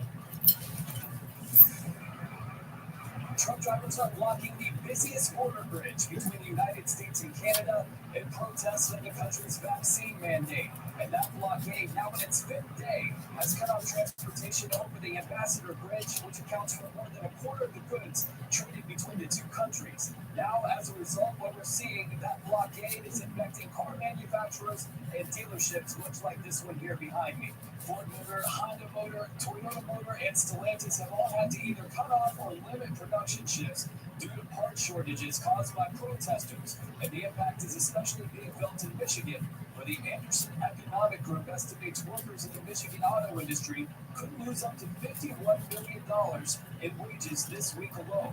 And that has certainly drawn the attention of the White House. Ford's comments coming a day after the Biden administration urged Prime Minister Justin Trudeau's government to use its federal powers to end the truck blockade, that according to the Associated Press. Now, this blockade only exacerbating the supply chain shortage that has plagued the United States, in particular the semiconductor computer chip, which is needed in all cars. Now, as a result, fewer cars are coming into the market, driving up the cost. Here's former Canadian government official Derek Sloan speaking to RT America on Friday. He says Doug Ford and Justin Trudeau have failed in their duty to even meet with the protesters to try to come to some sort of solution.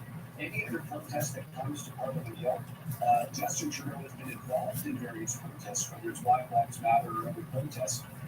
They always meet with the people. They always offer some kind of token gesture of, encourage you or try and change things.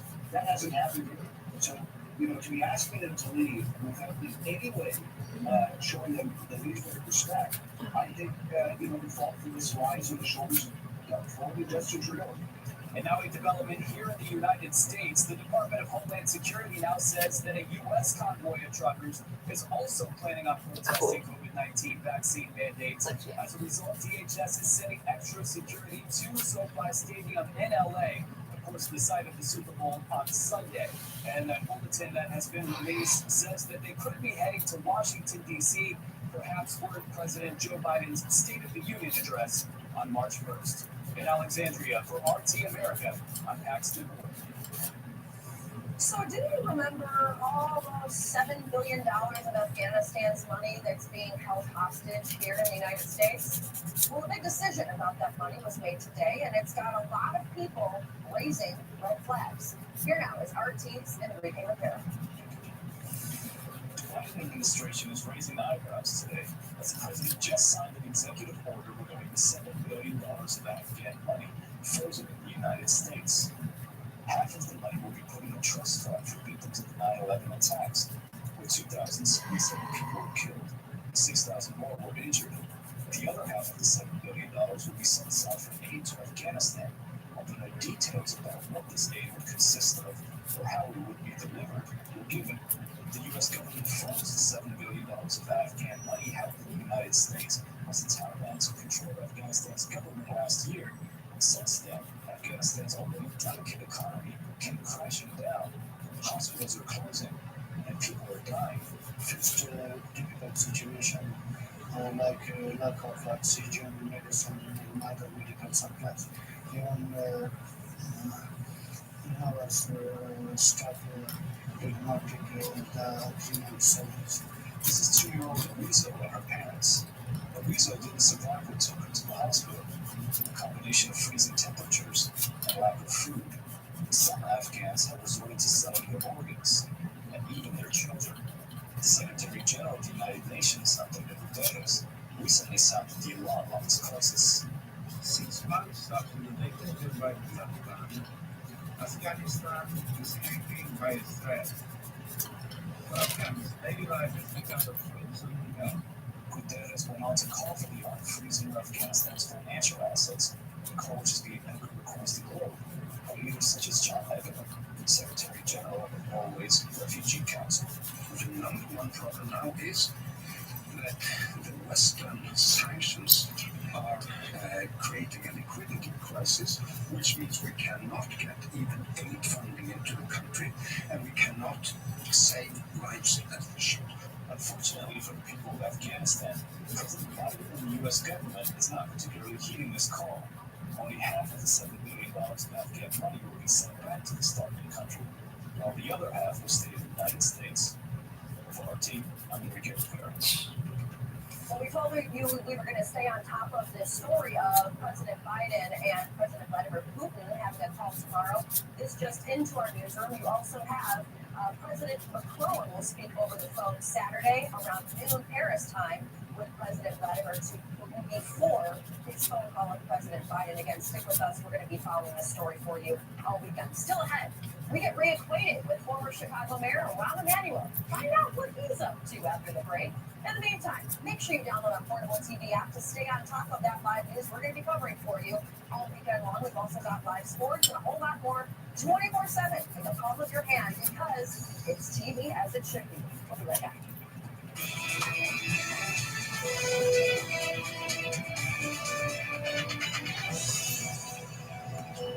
All right, folks. Remember this guy? Yeah, he's the once high-powered Clinton aide turned former mayor of my hometown, Chicago, accused of leading a mass police cover-up. Well, we're talking, of course, about Rahm Emanuel. After all, the failures that he left for the people of Chicago to clean up, he was then named President Obama's chief of staff, and now the Biden administration has just named Mr. Emanuel the U.S. ambassador to Japan, where he hit the ground running this week, traveling to Japan for a series of high-profile meetings. Now, despite his questionable record, Emanuel still is a close advisor to President Biden. But why? Well, joining us now to talk about how many in Washington fail upwards, we have RT senior writer, we have Malik Knapp. Great to see you. I know him very well. I know a lot of the failures that he left the people in the city of Chicago. What say you about all of this? It is this failing upward. Oh, absolutely. I mean, he went from being a bagman for Bill Clinton in the 90s to being a major advisor to Obama and then to mayor of Chicago. And then it seemed like he stopped feeling upward because imagine being so terrible of a mayor that Lori Lightfoot looks like an improvement. And then he gets sent to Japan. Now, there was talk that he was being considered for transportation secretary and that the progressive faction in the Democratic Party vetoed that. I suppose we should thank AOC, although I can't imagine bridges and rail being any worse than they are already. I would say, have you been on Chicago roads? They're terrible. But he's off in Japan. He's already simping for basically imperial Japanese version of World War II history. And he made waves this week by endorsing the Japanese claim to Coral Islands, which are islands north of Japan that have changed hands between them and Russia over the past century and a half, starting with an aggressive war that Japan started and that the U.S. helped end, which is the same war that ended with Teddy Roosevelt getting the Nobel Peace Prize. Now, here's the irony. Here's Rahm Emanuel, who served the president who won the Nobel Peace Prize just for showing out, basically trying to undo a legitimate Nobel Peace Prize for TR for ending the Russo-Japanese War on behalf of the nation that the United States nuked to end World War II. Right. It's just one of those brain exploding moments. Well, it's so interesting because I was actually talking with one of our producers here about this, where, you have the United States where we have, again, like this feeling upward where these people aren't even qualified. Whereas, for example, like the Russian government, everybody kind of starts at the bottom and works their way up. And we kind of have to think, there's going to be a lot of corruption at the end of the day when we have these people that have no experience whatsoever in these high-powered positions. He is not the first person to get an ambassadorship because of his party connections or role as major donor. The whole notion of U.S. diplomats, like actual ambassadors, being civilians that are randomly appointed by presidents and representing the country abroad is just absurd for much of the rest of the world, which is professional diplomats. And the U.S. has the foreign service, the diplomatic service. It's just that these people are the bureaucrats on the lower level that don't often make ambassadorships. Sometimes they do. And some of them are pretty terrible themselves. Right. But people like this, people like some of Trump's appointees, people like some of Obama's appointees, who just go around the world and make a mess with their ignorance and just appalling behavior, are definitely not doing this country any favors. Well, it's interesting because this is also seen on the Republican side as well. It's just we happen to have a Democrat in the White House right now.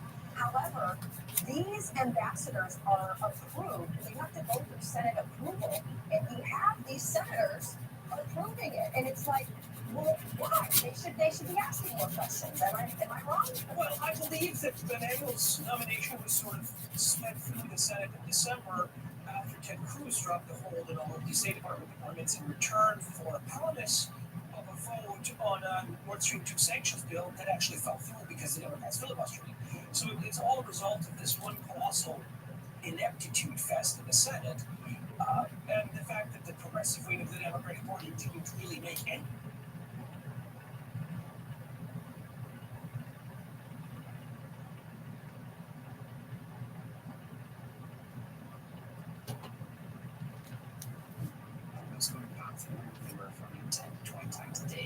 Extremely painful.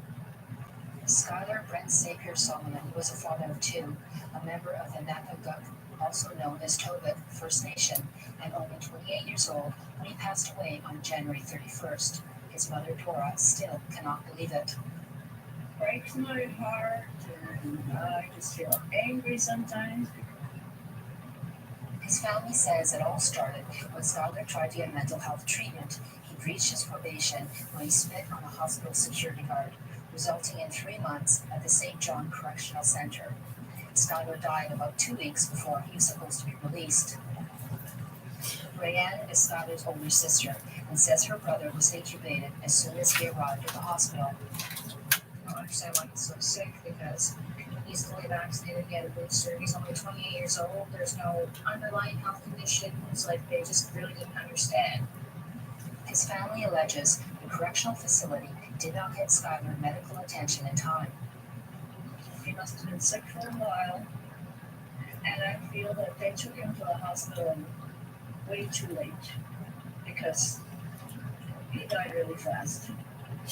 The coroner called us. They mentioned that they had given him a puffer in jail, so I don't know. Skylar's family said he should not have been sent to the St. John Correctional Center in the first place. It had a COVID outbreak. 27 inmates and 54 staff members tested positive for COVID, according to a New Brunswick Department of Justice news release. Well, I feel if they didn't have enough guards or whatever, they could have done something. They could have put them on house arrest or something. Instead of keeping them in there, allowing them to get sick, and allowing them to suck there like that. The province of New Brunswick has ordered a coroner's inquest, something the Wolastoqua Chiefs support. We hope the coroner's inquest will review whether proper COVID-19 protocols were being followed at the jail and whether timely access to care was available. However, Skylar's mother does not have faith in an inquest. Coroner's inquest, they probably just want to cover their butts. Pardon my language, but Skylar wrote a letter to his mother 2 weeks before he died. The family received it just days before he passed. He wrote, "I miss you guys. I wish I could come visit sometimes. I thought it would be a good idea to let you know how I am and where I am living and that I'm alive." The date of the coroner's inquest is yet to be announced. The Xavier family is hiring their own lawyer to seek legal action. Angel Moore, UPTN National News, Chibuktuk, also known as Halifax.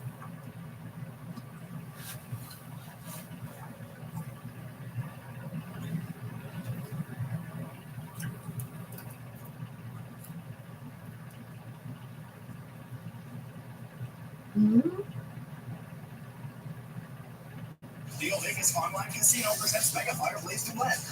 Try your hand at this roulette game.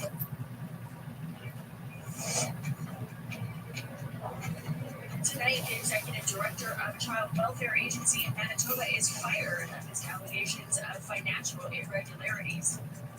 it was necessary. Enough is enough. We lost a life and in a drug shack where it's very well known for users and dealing and whatnot. It really upset a lot of people. A Mi'kmaq First Nation in New Brunswick uses Facebook Live to crack down on drug dealers in their community. Target racism, with a target of microaggressions, with a target of micromanagement. And then people who complain were labeled as a troublemaker. And a new class action lawsuit alleges anti-Indigenous racism in the public service.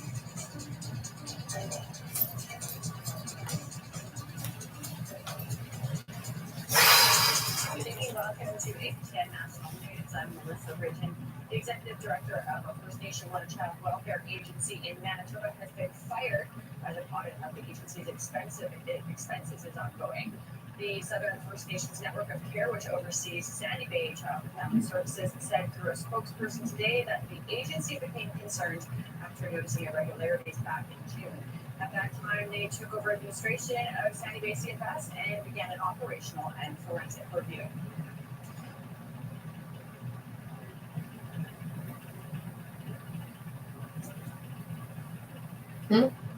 CFS. Auditors found Sandy Bay CFS had been running a deficit and in light of the ongoing review, stopped paying credit card bills belonging to Delarond and his wife. Delarond was in the position for 15 years. Called to reach Delarond, who's not immediately returned. We will have more on this story on our website in the days to come at APTN.ca, so watch for that there. Well, we're still in Manitoba. The trial of a man accused of stabbing a 3-year-old boy to death last year is underway here in Winnipeg. Daniel Jensen has pleaded not guilty to first-degree murder in connection with the November 2019 death of Hunter Smith Strait. Court heard that Jensen was in a common law relationship with Hunter's mother and was upset that she was going to move to Manitoba, about 150 kilometers north of Winnipeg. Hunter was stabbed repeatedly in the head and neck while he was in his bed. The charges have not been completed in court as the trial continues. A Mi'kmaq First Nation in New Brunswick is deciding to take some matters into their own hands, take community back from drug dealers, and they use social media to do it. Community members surrounded and blocked off no drug houses until police arrived. Also, chief and council and community members went on Facebook Live as they walked approach the No Drug House. A bag of drugs was found and a person fled.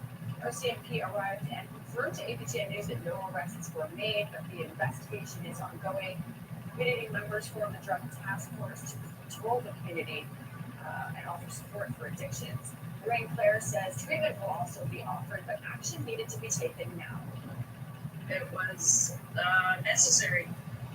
Enough is enough. We lost a life, and in a drug shack where it's very well known for users and dealing and whatnot. And it really upset a lot of people. Yeah, that's like that. We want to hear what you think about Elseworlds. Taking matters into their own hands to address the community's drug problem. Here's how you can continue the conversation. Send your email to news@aptn.ca. You can leave a comment on aptnnews.ca. You can also find us on Facebook, Twitter, Instagram, YouTube, and TikTok. Follow APTN News and join the conversation and see our latest stories. A new class action lawsuit aims to force Ottawa to finally address anti-Indigenous racism in the public service. The claim was filed yesterday in federal court by two Blackfoot women from Alberta. The federal Indigenous departments are based in these buildings here in Canada. In fact, widespread systemic racism in these offices has allegedly created a climate of intimidation and fear. According to the statement, the claim Indigenous employees are denied advancement, marginalized, and ultimately forced to quit. Matthew Farrell of the Calgary-based Guardian Law Group is representing the alleged victims. Plaintiff Letitia Wells is a former employee at Indian Oil and Gas. She says these issues have festered for far too long. Target of racism, we're the target of microaggressions, we're the target of micromanagement. And then when we complain, we're labeled as a troublemaker. And so we don't want to have to tell our stories over and over again to prove that we've been harmed. We would like support.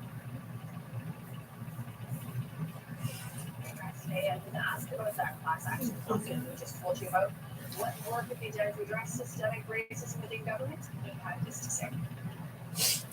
We were the first government to recognize systemic discrimination in all our institutions across this country, including the federal government, which is one of the reasons why on appointments, on investments, on support for racialized, minority, Indigenous employees, we've increased supports, we've created opportunities, we've created pathways into it, we've created more resources, we've brought in mechanisms for better reporting of discrimination or examples of unfair practices. Yes. Now, the number of Chinook salmon has been dropping for decades. Now those numbers are even lower. As Sarah Connors tells as Yukon First Nations are concerned that they want their next MP to do something about it. Camps and lots of different places and stuff. Not as the First Nation people, as a Sean Smith is a Plymouth First Nation citizen. He can still remember the stories his grandmother would tell him about Chinook salmon. my grandmother would tell me stories of her actually going salmon fishing and then cutting and drying the salmon for weeks. But for Smith, it's a different story. So I'd say it's within 15 to 20 years we haven't fished, we haven't put a net.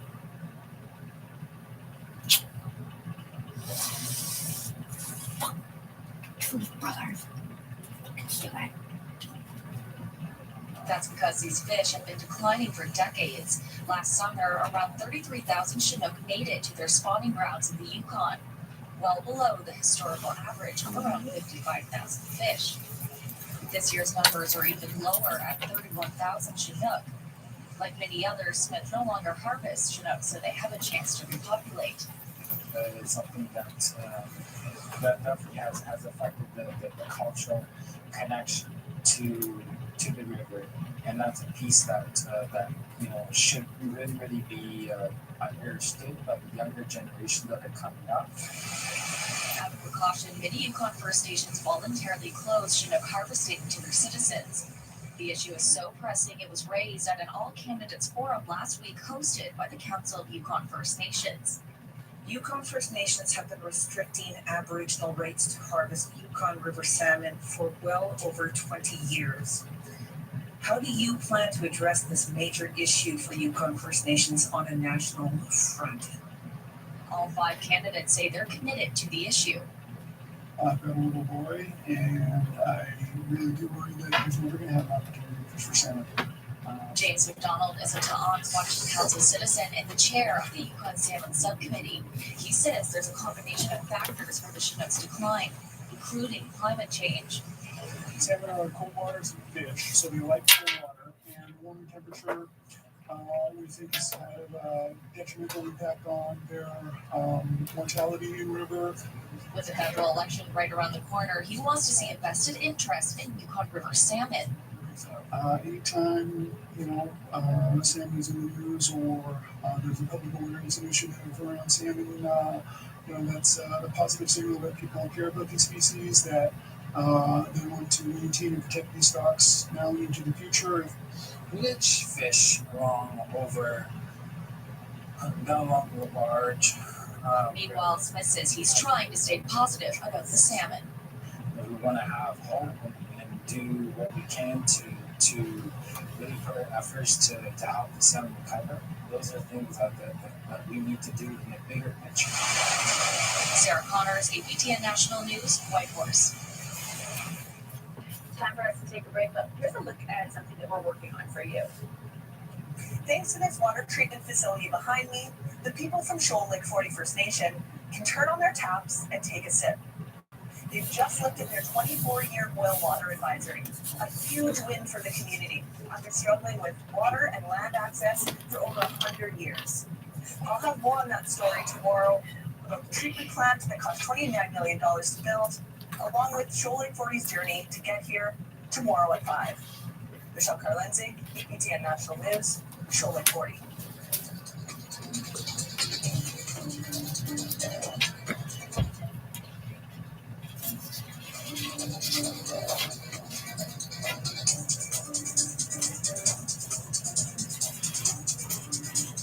One person is dead after a helicopter accident near one of Nunavut's newest mines. The accident happened around 13 kilometers from the mine sites.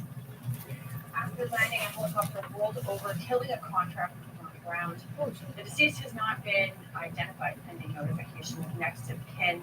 The National Transportation and Safety Board, the RCMP, and Nunavut's coroner are all investigating the death. Hope Bay Mine was purchased by Canadian mining company Agnico Eagle in February 2021 after the Canadian government stepped in to prevent the selling of the mine to China. While all eyes are on the federal election, history is being made in Calgary's upcoming municipal election. The city has its first Blackfoot candidate running for a councillor. APTN's Tamara Pimentel has that story. As Marilyn Orth-Pagan and her team make their way door to door in Calgary's Ward 7, support for her campaign grows. The Piikani Nation member is the first Blackfoot person to run for councillor in the city surrounded by Blackfoot communities. We need leadership that reflects our community. How else are we going to bring these solutions to a greater level? But Orth-Pagan says she represents more than the Indigenous community. As a longtime resident, a Canadian Forces veteran, and committee member that produced the White Goose Flying Report. That's the local response to the Truth and Reconciliation Commission. We need to get that White Goose Flying Report implemented into City Hall, which is supposed to be the benefit of everybody. We still have ways to go, and we still have so much to tackle. And I know right now the City of Calgary is ready for Truth and Reconciliation. It's about understanding how to implement the things that we're lacking right now. So with that, we need to start with the education piece with the non-Indigenous community right now. Whether it's for a municipal or federal election, Orth-Pagan says voters have to recognize the barriers Indigenous candidates face when making the decision to run. When we step up, we go through more than what our non-Indigenous counterparts go through. We have to deal with racism. We have to deal with the lateral violence in our community. So these are things and avenues that we have to really think about if we're going to take this jump. And those are hard decisions to make, especially if you're at home and you're dealing with your own issues from back home. We're still dealing with our own intergenerational trauma. They really want to divulge into my background, and they want to know whether I'm just here as an activist or if I'm here as a true leader. So I've had to define that for people, especially non-Indigenous, when I've been door knocking and saying, you know what, I'm not an activist, I'm actually here for the whole community. Calgarians are scheduled to vote for a city council on October 18th. North Piggen says she hopes it's an opportunity to bring Indigenous and non-Indigenous in Calgary together. We need to work together.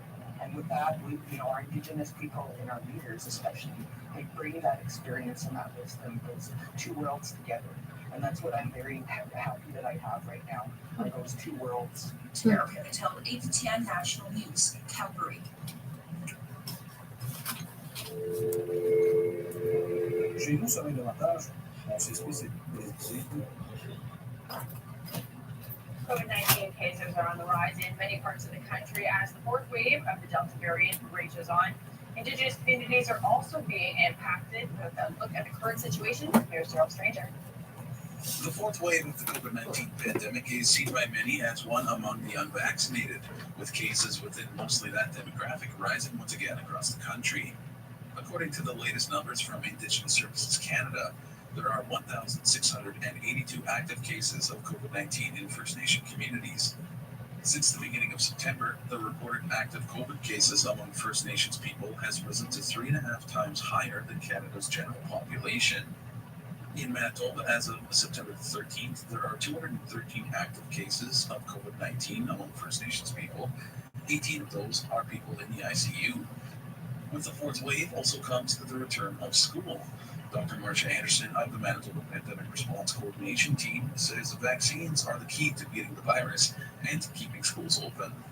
The single most important thing for keeping schools open and kids safe in schools is the amount of community transmission of COVID-19. So the most important thing to keeping schools safe is keeping our case numbers in communities and across the province low. And the most important way that we can do that, of course, is by having as many people who are eligible for the vaccine vaccinated. Elsewhere, there are 181 active cases in the Northwest Territories. Also in NWT, Kikiza has a 100% vaccination rate in residents 12 years of age and older. In the Yukon, there are 23 active COVID cases and just one active case in Nunavut. In total, Alberta has been the hardest hit province with over 10,000 cases. Saskatchewan and Manitoba are approaching that number as well, with over 9,000 total cases each. BC and Ontario have seen over 3,000 cases each. Quebec is approaching 1,000, and the Atlantic region has seen 39 cases of COVID-19. 755,639 vaccine doses have been given to First Nation members, 332,768 of which were second doses in individuals aged 12 and up. Gerald Stranger, ABT National News, Winnipeg. Ontario is sharing more details on its vaccine certificate system, which comes into effect next Wednesday. Proof of vaccination will be required in places like restaurants, bars, gyms, and sporting events. I feel like some people may be uncomfortable with having to prove that they have to show a piece of identification to go into a restaurant. First, you'll need a paper or digital receipt showing your vaccination status. A digital passport or a QR system will be set up by late October. This is not going to take us out of a fourth wave. This is not going to be the one policy that saves the day. This just helps create safer indoor spaces. That's what it does. That's what it does. It helps create safer indoor spaces. It helps keep businesses open. It helps keep people comfortable and safer inside. Some businesses say that they worry they could be on the hook for facing fines if people don't comply. Well, it's time for another break, but still ahead, 2 Indigenous stars get hitched while another one turns heads at the Met Gala. Stay with us.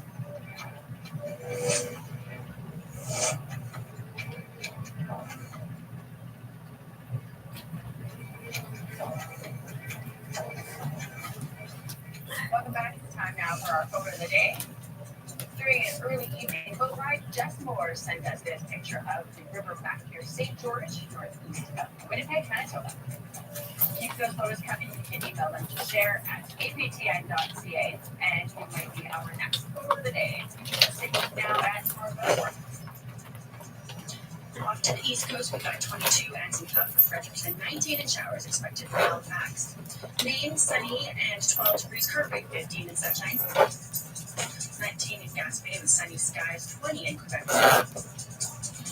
Ottawa, 22 in sunshine, same with North Bay, 23 in sunny in Sault Ste. Marie. Kapuskasing, 22 in showers, 10 in sunshine and 22. Norway House, 16 with a chance of rain, 13 in showers in Churchill. 17 in showers in Winnipeg, Dauphin, 18 and sunny. 15 for Swift, cloudy skies there, clouds for the rest of the southern portion of the province. 10 in Mirage and cloud, 9 in rain with Joey Rapids. 13 in showers for High Level, 7 in showers for Fort McMurray. 13 and sunny in Calgary, 16 in sunshine and Lethbridge. 15 sunny in Calgary. Sunshine and 15 for Fort Nelson, this is sunny cloud, it's 14 degrees. 11 for Dawson City and Beaver Creek, mostly sunny. 12 and sunshine for Wrigley and Norman Wells, Fort Beard and Trout Lake, both 15 and sunny. Newbeck, 13, mix of sunny cloud. Colchester and Cold Lake, both 8 and sunny. 7 in showers for Whale Cove and Chesterfield, 4 in New York. Hangertown, 2, Joe Haven, -2.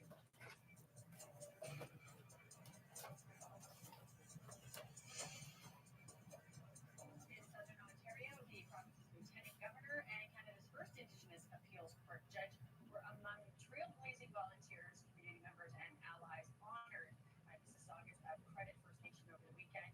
BBTN's Elena McDougall has that story. I'm always trying to do everything that I could to help anybody or everybody. Members and friends of Mississaugas of Credit First Nation, or MCFN, were recognized with Eagle Awards at an outdoor ceremony just outside Brantford recently. Ontario's Lieutenant General Elizabeth Dowdeswell was among honored guests and award recipients. We always want to thank those who do so much for us, whether they're members or whether they're allies or whether they're friends. And we haven't been doing that enough, so we came up with the awards. Carol Tobico receives a 2021 Volunteer Award for decades spent devoted to events and preservation of history and culture. Well, I never really expected to get something like this. It's nice to know that people do appreciate what you have done and something that I can look back on, and I'm glad that I have done all those things in the community. Other recipients included the late educator Carl King, rights advocate Joanne Webb, historian Jane Beecroft, and the first Indigenous person to sit on the Ontario Court of Appeal, Justice Harry Laforme, who was born and raised at Mississaugas of Credit. The fact that this honor comes from my own community, as it does, is about as special, I think, as anybody can get, and it's certainly special for me. But it's humbling. It will be a source of pride forever. The community is hopeful next year's awards will be unrestricted, so all members and friends can attend. But the awards help us to remember who we are and where we belong, and we belong everywhere. To the ATN National News, Mississaugas of Credit First Nation.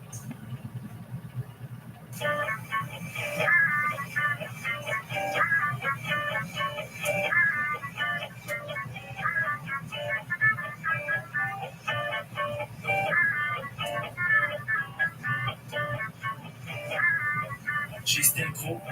Oh, I'm so forgotten.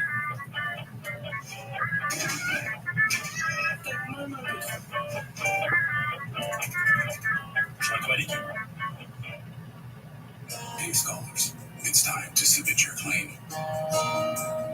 If you attended an Indian residential school during the day and did not sleep there overnight, you may be eligible for compensation. Dawn is rising on a new day. To get more information on the claims process or to apply, visit justiceforcasescholars.com.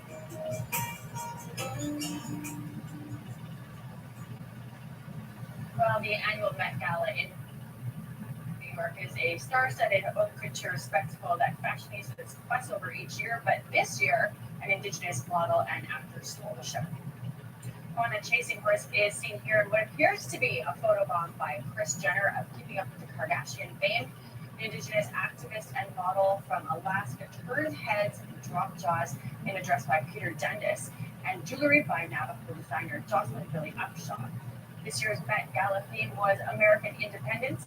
Chasing horse is Hanwichin and Olala Lakota. She shared these Getty Images snaps on her Twitter after the event. Well, and some happy news for those romantics out there, or maybe sad news if you wanted these two to stay on the market. Wedding bells have rung for Ashley Collingville and her hockey star, Bo. The Cree model, actor, and activist took to her Instagram with photos of her and Wacy Rabbit, who is from Kenai Territory near Lethbridge, part of the Blackfoot Confederacy. Of course, Rabbit is a star in his own right, having won the Memorial Cup with the WHL's Saskatoon Flames before going on to play pro hockey in 6 countries around the globe. The couple said, "I do" last weekend. Collingville is from Inuk Cree Nation and was the first Indigenous Mrs. Universe. Congratulations to both of them. Well, that is your big news. We thank you so much for joining us. Always pleased that you tune in. I'm Melissa Ridge, and Dennis Ward is back in the host chair tomorrow. Until then, have a great night.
That's a full conversation. Fucking big ass.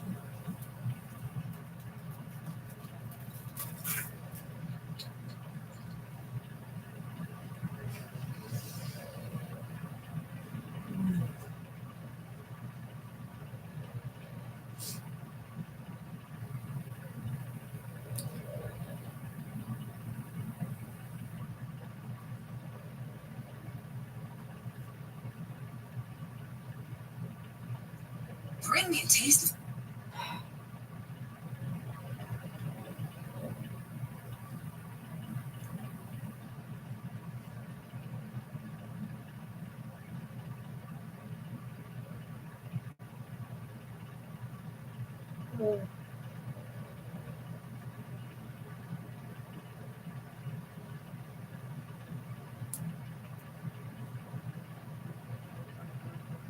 They were one of the most notorious street gangs in Canada, and their founder and leader became one of Canada's most wanted men.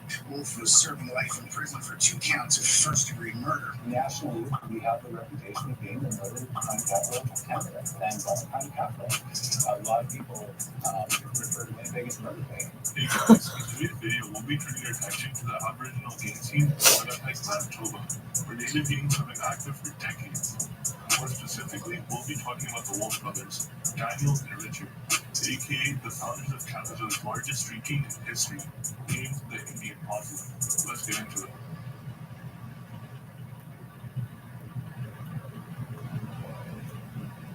Aboriginal gang.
Today's key words.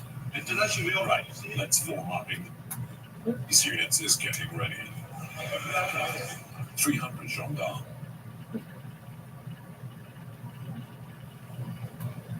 For 2 counts. Hey guys, in today's video, we'll be as a byproduct of the challenging circumstances faced by the Indigenous populations in those parts of Canada. These circumstances include poverty, drug addiction, crime, and also trauma from the likes of residential schools. The Wolf brothers, Daniel and Richard, served on the living conditions as children. Richard Wolf was born in 1975, and Daniel Wolf just a year later. Both are trained for drug addicts, and their mother, Susan, had admitted to lacking adequate parenting skills and also revealed that they lived in an abusive environment home. Their father left the family, and Susan's drug habits meant that she was spending her welfare checks on alcohol. Meanwhile, her 2 young sons went hungry for days at a time. Court documents revealed that the brothers had very little to eat and soon learned to steal vegetables and ate from dumpsters to survive. The older brother, Richard, started using drugs at the age of 10, and began consuming alcohol by 11 years old. He had been arrested 20 times before he turned 12. The brothers would stay awake, completely unsupervised, and get involved in petty crimes. Once stealing the van to drive from Winnipeg to Regina. They had been gone for a week when the police caught up to them. All of this was happening while their mother was out of the picture. She was consumed by alcohol and had blurred memories of what was happening in their children's lives. Like many other Aboriginal kids around them, Daniel and Richard were taken to foster homes, but they always ran away. Instead of coming home to her first staying on the street. According to their mother, Richard and Daniel saw themselves as survivors and were prepared to do whatever it took to make it out of the horrible lives they were living. The brothers found out the Indian Posse gang in 1988 in the basement of their mother's Winnipeg home. The gang had 7 founding members, all of them native and from similarly poor families. Richard Wolf was only 13 at the time, and in an interview 8 years later, he disclosed the motivation behind the formation of the Indian Posse. He game was about Aboriginals sticking together because it was so alive and were looked down upon in society. Richard said, "We were living under the same roofs, and everyone had the same struggles. No food in the fridge, empty beer bottles in the house." They reportedly used the term Indian as a part of the name to turn an insult people would use against them into something of pride. The brothers hoped that the game would turn into a movement, providing Native youngsters with everything they lacked growing up: money, respect, and most importantly, a family. The Indian Posse used slogans such as "Red till dead" and "Fuck Canada, this land is our people." The symbol was a red bandana, signifying the group's dedication to the Aboriginal population. However, the gang would end up terrorizing the same families they had planned to defend. The Indian Posse was involved in low-level organized street crime, promoted drugs and prostitution, and was involved in assaults and break-and-enters. The gang was also very active in correctional institutions, using fear, violence, and intimidation to recruit non-members and keep control of their troops. Richard Wolf was only 13 when he bought his first handgun, and soon after he was keeping an AK-47 and was involved in excursion. Winnipeg police said that the gang started off with petty theft and break-ins, making some money out of it. However, in 1991, still only 15 and 14 years of age, Richard and Dagmar started selling drugs. They bought a house and moved away from their mother, who was still suffering from her addiction. By 1994, the Indian Posse had formed links with gangs in North and South Dakota and regularly visited Vancouver's Indo-Canadian gangs to set up a cross-border drug trade. At the time, the Wolf brothers were making $15,000 to $30,000 a week. In addition to collecting drug profits from the people under them, Richard Wolf was also running their prostitution business. The gangs were reportedly using children to run one of their operations. He did tragically forcing girls as young as 10 years old for prostitution. Like, easily clear my box was like 50 grand. The drugs they sold in the prostitution business they operated was all affecting the Aboriginal youth. The Indian Posse imitated the Hells Angels methods of intimidating rivals, doing things like kidnapping rivals and making them take their own raid. Meanwhile, loads of drugs were being pumped into the streets, also causing an increase in drive-by shootings. Daniel Wolf, however, thought that they weren't brutal enough and preferred walk-by shootings instead. Again, the majority of the victims came from the very community the Indian Posse had originally pledged to defend. As the drug and violence increased, so did the Indian Posse's need to maintain their reputation. Richard Wolf was making millions, but his fast rise came to a grinding halt in 1995. A Winnipeg pizza joint owed $60,000 to Richard Wolf. The deal wasn't paid for a long time, and Richard believed that his reputation in the streets was at stake.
decided to set an example that he shouldn't be crossed and placed an order for a pizza at the St. Joe.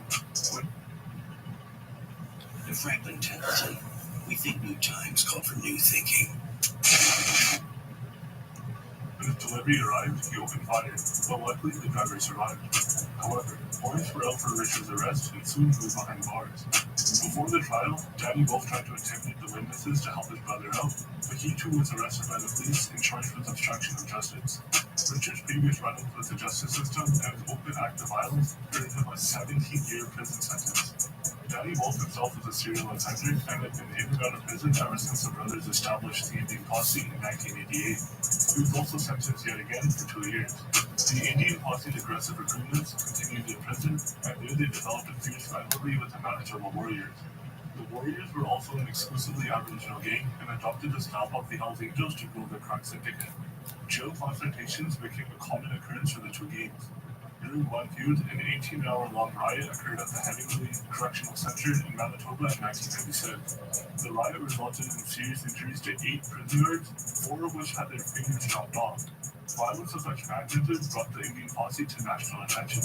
The gang quickly expanded within the correctional facilities and the Aboriginal circles. At one point, the gang had at least 3,000 members, with some reports even putting the number of the Indian Posse members at 12,000, making it the largest street gang in Canada's history. Danny Wolf was out in 1998, but his criminal lifestyle continued, and in 1999, he was convicted of armed robbery. Danny went to prison yet again, this time to serve an 8-year sentence. However, his illegal activities continued. He was incarcerated with a man named Gary Mazex, the leader of the Montreal's West End gang. Danny befriended Gary, whose gang controlled the port of Montreal, where they were bringing in huge amounts of illegal drugs. The Indian Posse's alliance with the Western gang elevated them from a street gang to a major player in Manitoba drug trade. The alliance also helped the Indian Posse to directly rival the Hells Angels, who were doing most of their business with the Manitoba Warriors at the time. Danny was also involved in the killing of a fellow Indian Posse leader, Sheldon McKay, while in prison, who was killed by other Indian Posse members as an in-house coup to remove him from power. This is because Sheldon had been giving out orders to kill their fellow Indian Posse members as a part of something he called an internal cleansing. Fuck. Weird.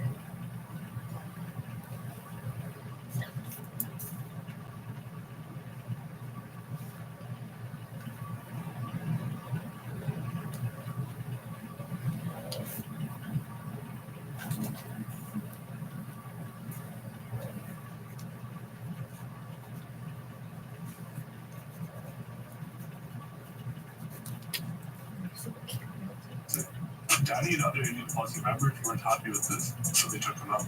Danny Wolf completed his prison sentence in 2007, but he wasn't out for long. In September of the same year, Danny encountered a rival Native Syndicate gang member named Bernard Percy Pascal at a bar.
Pascal insulted Danny's Indian posse tattoos.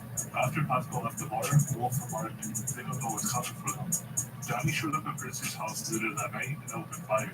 There were several people at the house who were caught in the shooting. 2 people died while Pascal and 2 others sustained injuries. Before opening fire, Danny uttered the words, "That'll teach you to mess with the Indian posse." Security camera footage from the bar showed Danny Wolf arguing with Percy Pascal, and he was arrested.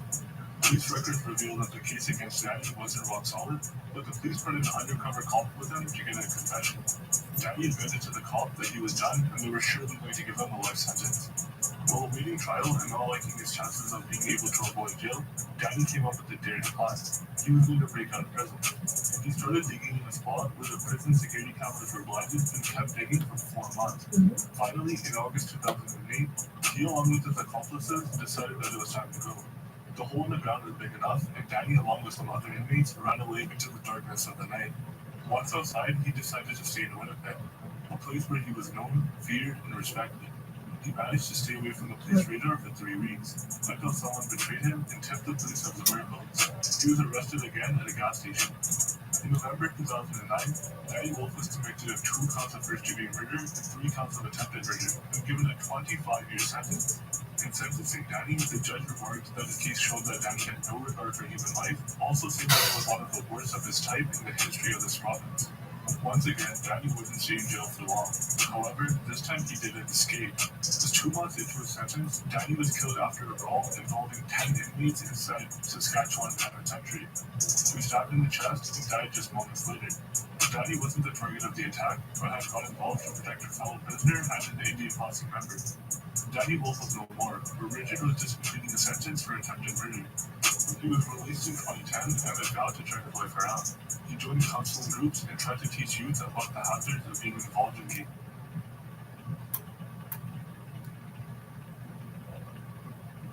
Out of prison, Richard had to battle many tragedies. After Danny's death, Richard also had to deal with the loss of his father in 2011 and his stepson in 2013. Soon he went back to taking drugs and drinking. While he was struggling to get life back on track, Richard was helped by a couple who had let him stay at their home. However, after a night of drinking, Richard Wolf ended up sexually assaulting the woman who was helping him. He tried to have sex with her while she was sleeping. Hearing the woman scream, her boyfriend attempted to come to her rescue and was attacked by Richard, who hit him with a baseball bat, giving him head injuries and movement issues. 2 days later, he turned himself in and told his lawyer that he had no recollection of the incident, but was going to prison for a long time. He pleaded guilty to 1 count of rape and 1 count of assault with a deadly weapon in the March of 2015. Richard faced 5 years in jail where he was kept in solitary confinement for 23 hours of the day. The prison decided that it was too risky for him to be mixing up with other prisoners. The solitary confinement took its toll on Richard's mental health, and he suffered from severe depression. On May 27, 2016, Richard Wolf had a heart attack in the prison's exercise yard and was rushed to the hospital. However, he didn't survive. And that was the end of the violent, disturbing, and tragic story of the life of 2 brothers who were thrown into the gang life by their circumstances and ended up making life miserable for the same people their lives were liberated. They remain controversial figures among Aboriginal groups, but some hail them as heroes with flaws due to a rough past, while others believe that they further victimized an already suffering Indigenous population of Canada. The story isn't just a tale of criminals meeting their fate, but also a reflection of how systematic inequalities can lead to crime. The story illustrates the changes needed in many communities where poverty, drug addiction, and crime exist, and also the Canadian prison system, which instead of acting as correction centers, was actually creating a new breed of gangsters. Please like and subscribe if you enjoyed the video and want to see more in the future. It helps with the channel so much. Also, let me know what you want to see next down in the comments. Thanks for watching and have a good one.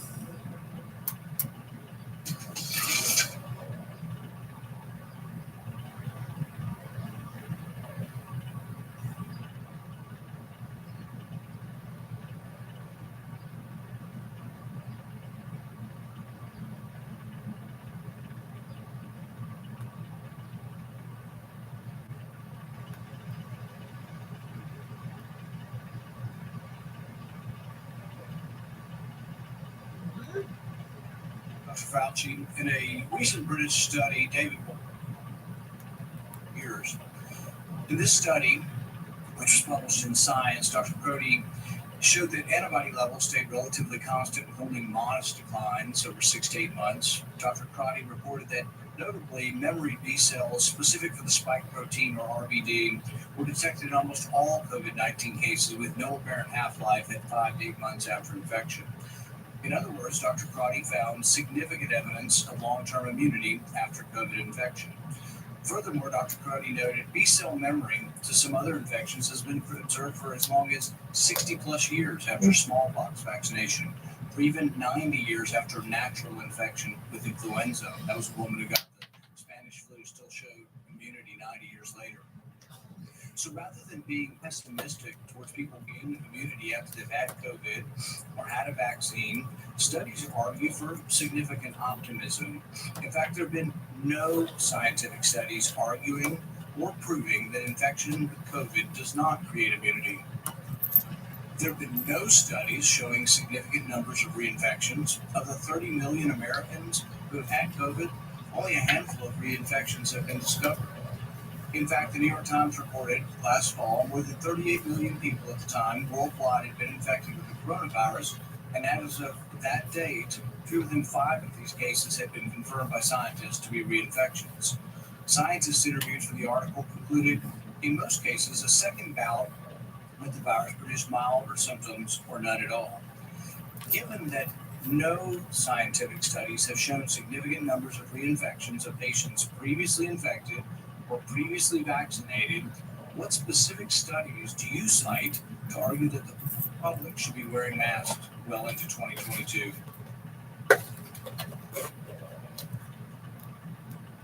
I'm not sure I understand the connection of what you're saying about masks and reinfection. We're talking about people who have never been infected before. You're telling everybody to wear a mask, whether they've had an infection or a vaccine. What I'm saying is they have immunity, and everybody agrees they have immunity. What studies do you have that people that have had the vaccine or have had the infection are spreading the infection? If we're not spreading the infection, isn't it just theater? No, it's not a vaccine, and you're wearing 2 masks. Isn't that theater? No, that's not. Here we go again with the theater. Let's get down to the facts.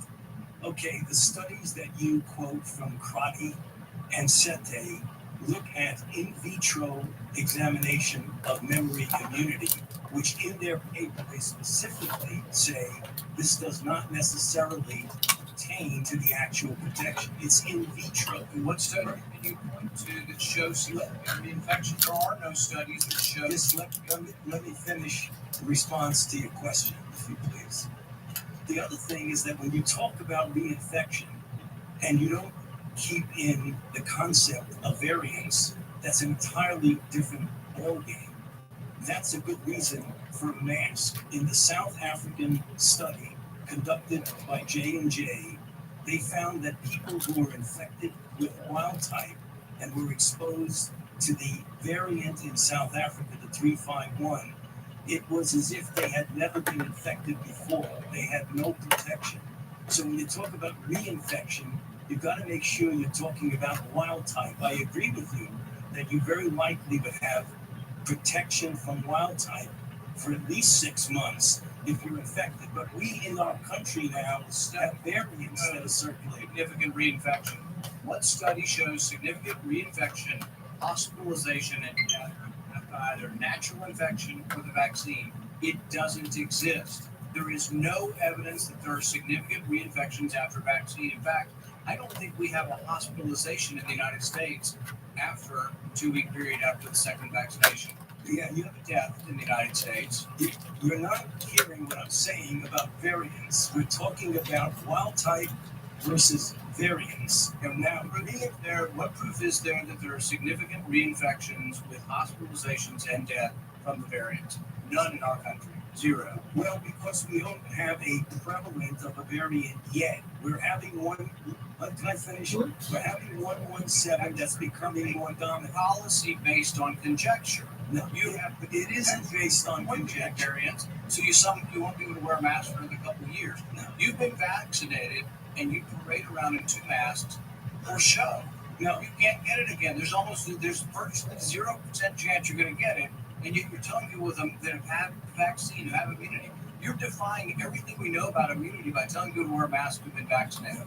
Instead, you should be saying there is no science to say we're going to have a problem from the large number of people who vaccinate. If you want to get rid of vaccine hesitancy, tell them they can quit wearing their mask after they get the vaccine. If you want people to get the vaccine, give them a reward instead of telling them that the nanny state's going to be there for 3 more years and you got to wear a mask forever. People don't want to hear it. There's no science behind it. Well, let me just state for the record that masks are not theater. Masks are protective. And we have immunity there, theater. If you already have immunity, you're wearing a mask to give comfort to others. You're not wearing a mask because of any sign. I totally disagree with you. Dr. Fauci, if you could respond so that we can understand the difference between the virus itself and the variants and the reason for a mask. I'm sorry, ma'am, I can't. If you could respond to the question so that we could all understand the difference between the vaccine and controlling the wild type versus the variants that are out there and the reason for wearing a mask, I'd appreciate it. Yeah, I mean, yes. First of all, when you have a variant, you have an immunity that you get with convalescent sera and the same sort of thing. If I vaccinate you or me against the wild type, you get a certain level of antibody that's specific for a particular viral strain. If there's a circulating variant, you don't necessarily have it. You have some spillover immunity to be sure, but you've diminished by anywhere from 2 to 8-fold the protection. So the point I'm saying is that there are variants in now circulating. The point that Senator Hall was making was that if you look at wild type only, there is some clear-cut credence to what he's saying. But we are living right now in a situation where we're having a dominance of 117, which was the original UK. We have a very troublesome variant in New York City, a 526. We've got 2 variants in California, a 427, 429, and we have a number of others. So we're not dealing with a static situation of the same. Friday, January 31st, 2020 at 10:32 p.m., Dr. Fauci gets an email from Christian Anderson. Christian Anderson's a British researcher who's received numerous grants from NIH. 2 really important sentences are in that email. 2 sentences that get Dr. Fauci's attention. The first is this: the unusual features of the virus make up a really small part of the genome. So one has to look really closely at all the sequences to see that some of the features look engineered. Again, this is January 31st, 2020. Second sentence: Eddie, Bob, Mike, and myself all find the genome inconsistent with expectations from evolutionary theory. Email arrives 10:32 to Dr. Fauci on January 31st, 2020. 2 hours later at 12:29 in the morning, Dr. Fauci sends an email to his top deputy, Mr. Hugh Auchincloss. Guys, worked for Fauci for 15 years, part of his inner circle. Sends it, subject line says important in all capital letters. He attaches a paper on gain-of-function research written by Dr. Barrick and Dr. Shi. Dr. Shi, of course, is the so-called Bat Lady, Batwoman, the lady who does research in the Wuhan, China lab. This email, Dr. Fauci says, again, to his top deputy, it is essential that you speak this AM. Keep your cell phone on, read this paper. You will have tasks to do today that must be done. Notice the intensity. Notice the focus. I mean, this is the house is on fire email here. Now, 2 hours after that, at 2:48 in the morning, Dr. Fauci's busy this morning. 12:29, that email he sent to Dr. Auchincloss, his top deputy. 2 hours later, at 2:48 in the morning, he sends another email, this one to Robert Cadland, Assistant HHS Secretary, Trump appointee, not part of his inner circle, and he attaches a different article to this email, one that says the virus came from an animal, that downplays any lab leak theory. Now, again, notice the tone of this. Wow, this just came out today. Gives a balanced view, best Tony. I mean, totally different from the previous. This is one like, oh, if you get a chance, read this, gives a balanced view. So the tone is different, but also that sentence, gives a balanced view, it's not true either. That's just not accurate. This article downplays, as I said, the lab leak theory, emphasizes evolutionary cause to the virus. What happens next? What happens next? Later that same morning at 11:47 a.m., Dr. Fauci's deputy gets back to him. I just want to read you this whole email. The paper you sent me, the one he sent to him on, that was written by the virologist from Wuhan, China, and Dr. Barrick. The paper you sent me says the experiments were performed before the gain of function caused, but have since been reviewed and approved by NIH. Not sure what that means, since Emily, someone else who works for Dr. Fauci, is sure that no coronavirus work has gone through the P3 framework, which of course is the oversight body that's supposed to approve any grant dollars going for gain of function research. No coronavirus work has gone through the P3 framework. Final sentence, she will try to determine if we have any distant ties to this work abroad. She will try to determine if our fingerprints are on any of this. All these emails happen in 13 hours. So 13 hours after Dr. Fauci gets the initial email from Christian Anderson saying, looks like this virus is engineered, not consistent with evolutionary theory, Dr. Fauci knows some important facts. First, Dr. Fauci knows there's a lethal virus on the loose that started in Wuhan, China. Second, he knows the American taxpayers have funded gain-of-function research in Wuhan, China. Third, he knows that the research grant didn't go through the required oversight board. Fourth, he knows the virus, quote, looks engineered and, quote, not consistent with evolutionary theory. And finally, fifth, Dr. Fauci knows he may have ties to this work in China. His fingerprints, in fact, may be on this. So what does Dr. Fauci do next? After he says, oh, whatever, what does he do next? He organizes a conference call for later that same day. This is the busiest 24 hours I think I've ever seen. He organizes a conference call, 12 people on the call. Dr. Fauci and 11 virologists from around the world. Virologists who've gotten millions of American tax dollars over the past several years. Now look at this list. Here's the list of people. There's only 2 Americans on the list, Tony Fauci and one other. Most of them from around the world, as I said. I think the first thing you notice is who's not on the call. Who's not on the list? Is Dr. Kadlec on the list? The guy he sent the email to at 3 in the morning? Is Dr. Redfield the head of CDC? Dr. Girard, who's with us today, Assistant Secretary at HHS at the time? Dr. Birx, the lady who's soon to be COVID response coordinator? In fact, there's no one from the government on the call except Tony Fauci. Tony Fauci and 11 other individuals who got a bunch of American tax dollars over the years. What happened on the conference call? The short answer is we don't know. We don't know what they talked about. I think we got a good idea. We don't know for sure. But we do know what happened 4 days later. 4 days later, February 4th, 2020, Christian Anderson, the guy who started it all, who said the virus looks engineered, Christian Anderson said this 4 days later. The crackpot theories going around at the moment relate to this virus being somehow engineered. That is demonstrably false, close quote. What? In 4 days, this guy went from this looks engineered to now that's demonstrably false. 4 days, he went from this isn't consistent with evolutionary theory. Now we know it's totally evolutionary. But it gets even better. It gets even better. Mr. Anderson and 3 of the other people on this call write an article a few weeks later that says COVID is not a laboratory construct. And while they're writing that article, there's an email from March 6th where Mr. Anderson offers to let Dr. Fauci edit the article before it's published. And here's the kicker. When the article is published, Dr. Fauci cites it at a White House press conference when he is asked by a reporter about the origin of the virus. Cites the very article he put in motion on the conference call and he was allowed to edit. At the White House, where he's supposed to be giving the American people the truth, he references an article that he manufactured. Now, maybe I'm wrong about all this. Maybe it didn't work out this way. I think I'm right. Maybe it didn't work out this way. But it would have been nice, Mr. Chairman, if Dr. Fauci would come today and answer our questions. He could have come here and defended himself, but he didn't have the courage to do it. And you know who else wouldn't come? Remember that email about the P3 framework? We invited Dr. Hassel to come too. He's the individual who chairs that oversight board. We invited him to come today too, and he wouldn't come. I'm convinced these guys knew right from the get-go what the truth was, and they misled the American people. Oh, here's the other thing. You know that conference call? We got the emails regarding the conference call from February 2nd. All these guys were emailing back and forth. They were on that conference call. Here's what we got. Request. Here's all their emails. Every single thing is redacted.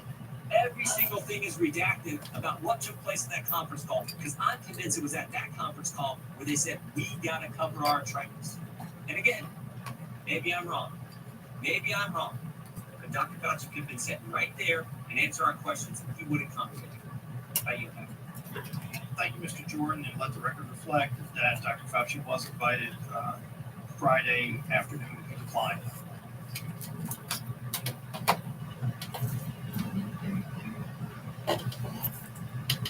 Learn about health data at infoa.ca/digital health learning.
I think we worked so hard and just threw it out the door and then stepped out. We have the knowledge of how these are made, what goes in them, and what the dangers are. And we're completely ignored. We're putting in a technology in our bodies that hasn't been created before, that we don't have long-term clinical trial data on. This is what we do every day for a living. I have a job, or had a job, because we did long-term clinical trials as a company on cancer patients. These are people who were dying. And instead of just injecting them with any drug we thought we could try, we did long-term studies to see what the side effects are going to be. This isn't done with vaccines. Having the table turned into a situation now where it's clear that profits are being put ahead of people, ahead of safety. It's the most terrific feeling I've had because I feel like my entire career has been turned into a lie. The effects of the pandemic can be felt by anyone, anywhere. So we've made free mental.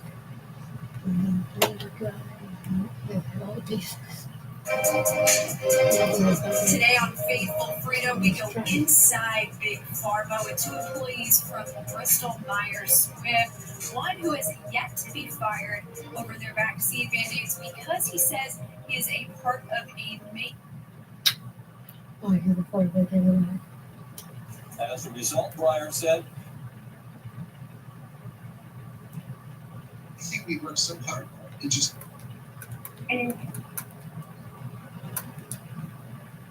He worked in testing as a biochemist and biotechnologist. Hear why she did not want to get the vaccine and why they both say it is a critical time in the industry to take a stand.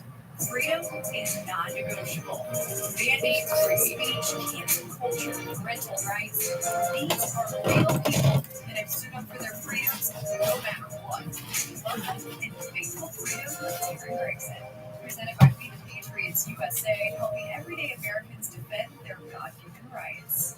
I am joined with Joy Corson and Wesley Stone of Bristol Myers Squibb, and we will get into the details here in a moment.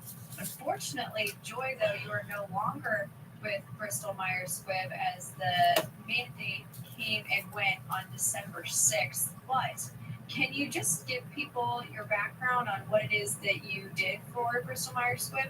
Sure, I'd be happy to. I worked as part of the Global Alliance team, and we cover all of the relationships between BMS and the partners in the clinical trial. My particular role was associated with specialty testing, so if there was a flow cytometry test or a pathology test that was done in a trial, my vendors would have been the ones that supported that testing. And I was basically the liaison between the scientific teams, the operational teams, and the partners lab. And Wesley, you are still employed by Bristol Myers Squibb. Your deadline is a little bit later in January, so you still have a job there. What is it that you do? So I'm a manager in quality operations, and what we do is directly oversee the manufacturing process of our product each and every day. So essentially, I have been on site overseeing the manufacturing process since COVID began back in March 2020. Essentially, my working shift, I haven't left. I've been there every day through this, and making sure we maintain quality and compliance of our product so that it is a safe product for the patient that we serve. It's a much different environment than what BMS is kind of influencing, but we'll get into that later. Absolutely. We definitely need to talk about that. And let's talk about why it is that you guys are here. BMS, Bristol Myers Squibb, denied your religious exemptions from the COVID-19 vaccine. Some of your fellow and former colleagues have a current federal lawsuit filed against Bristol Myers Squibb due to religious discrimination, due to the fact that those exemptions were denied.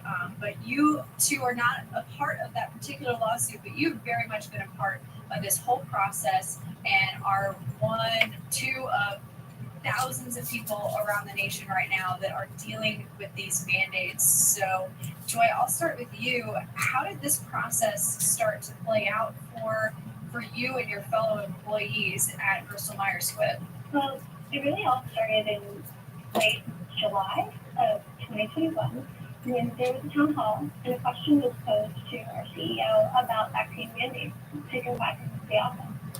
And you could tell that it was set up because no question was asked at a town hall of the CEO without it being choreographed.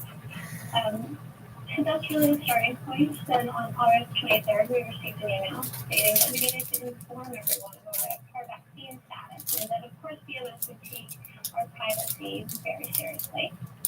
And there was a process, an online process, which, of course, was not at all private.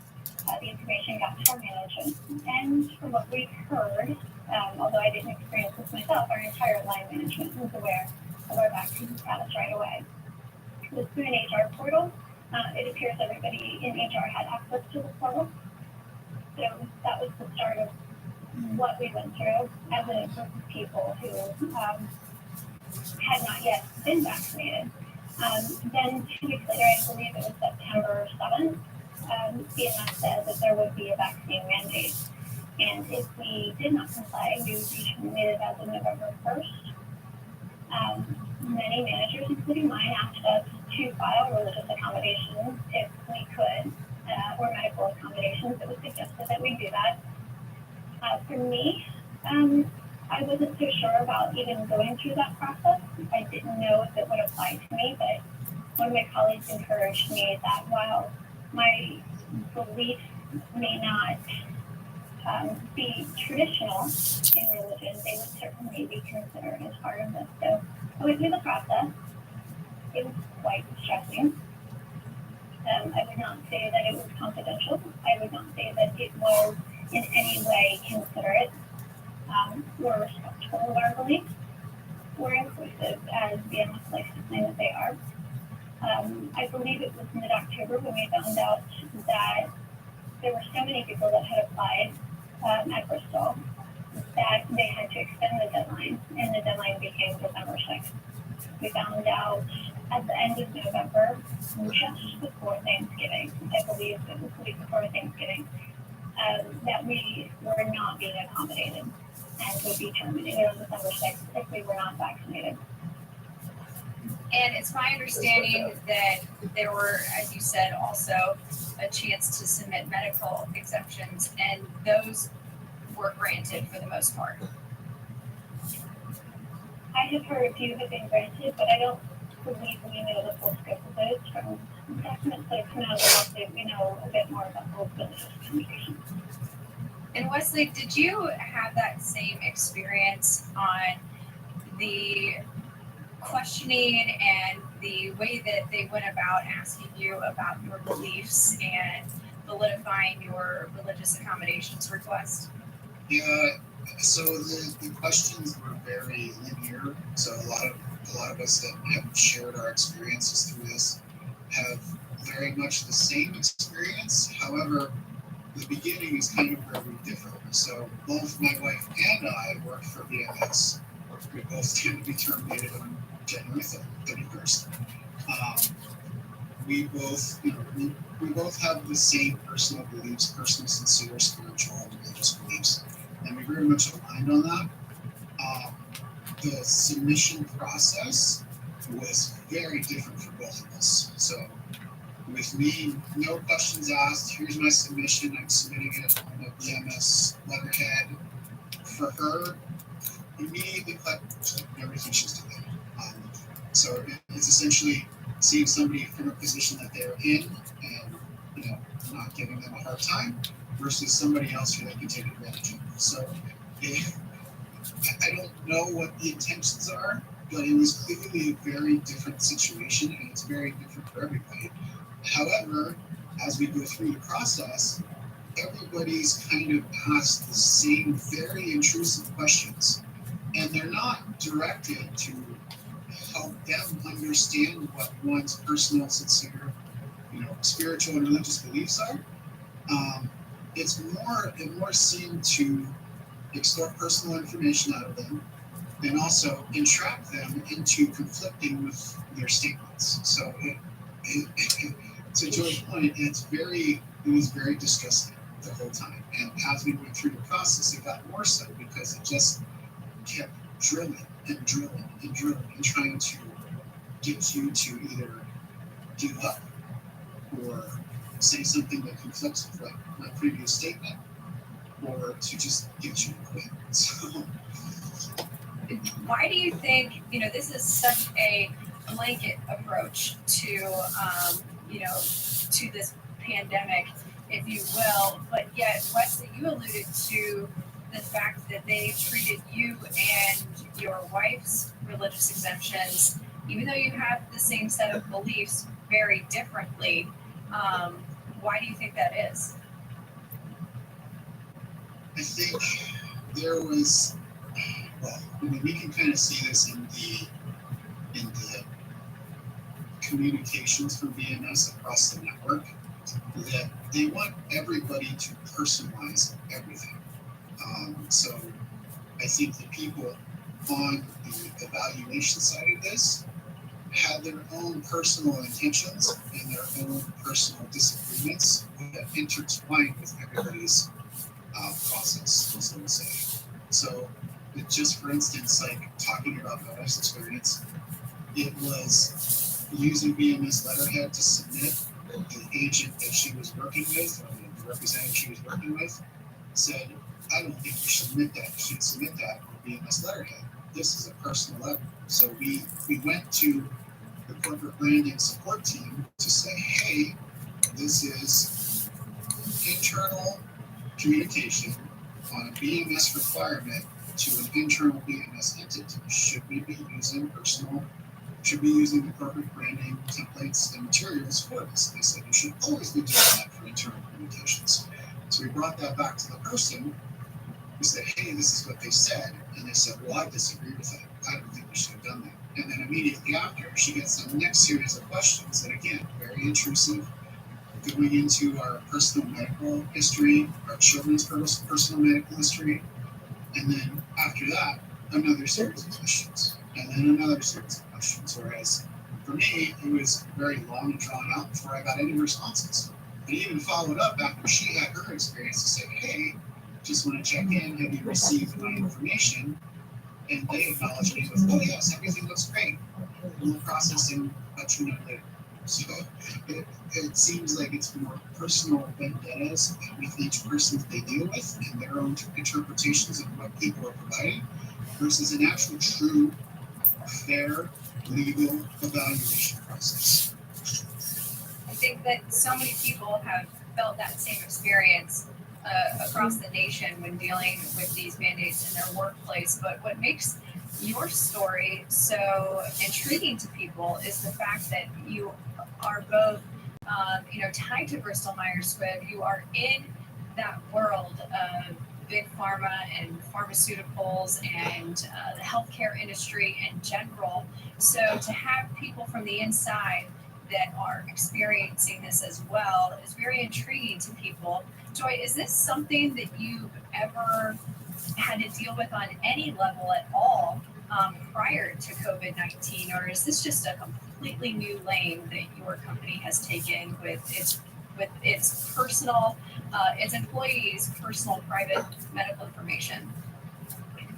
So I think from the perspective of our personal medical information, this is the first time that this was ever just part of my career. They didn't ask me when I started if I had my flu vaccine. They didn't ask me when I started if I had an MMR or a DPT or whatever they call these vaccines. So it's quite taken aback that they would really ask about the COVID vaccine as well, or require it. It's not part of our employment contract that we signed, that they would have any say over our body. And, my bigger concern in this is if we allow this to stand, what is the next thing they're going to do? When I have an 8-year-old child, my big concern is that the next step's going to be, oh, you're pregnant, and that's going to be a problem for our timeline. You need to go and have an abortion or be terminated. I'm busy with this stuff. I mean, I know that sounds extreme, but who is forcing an injection into my body? Absolutely. And, correct me if I'm wrong, Joy, but you have, experience in biochemistry and biotechnology. You have degrees in that.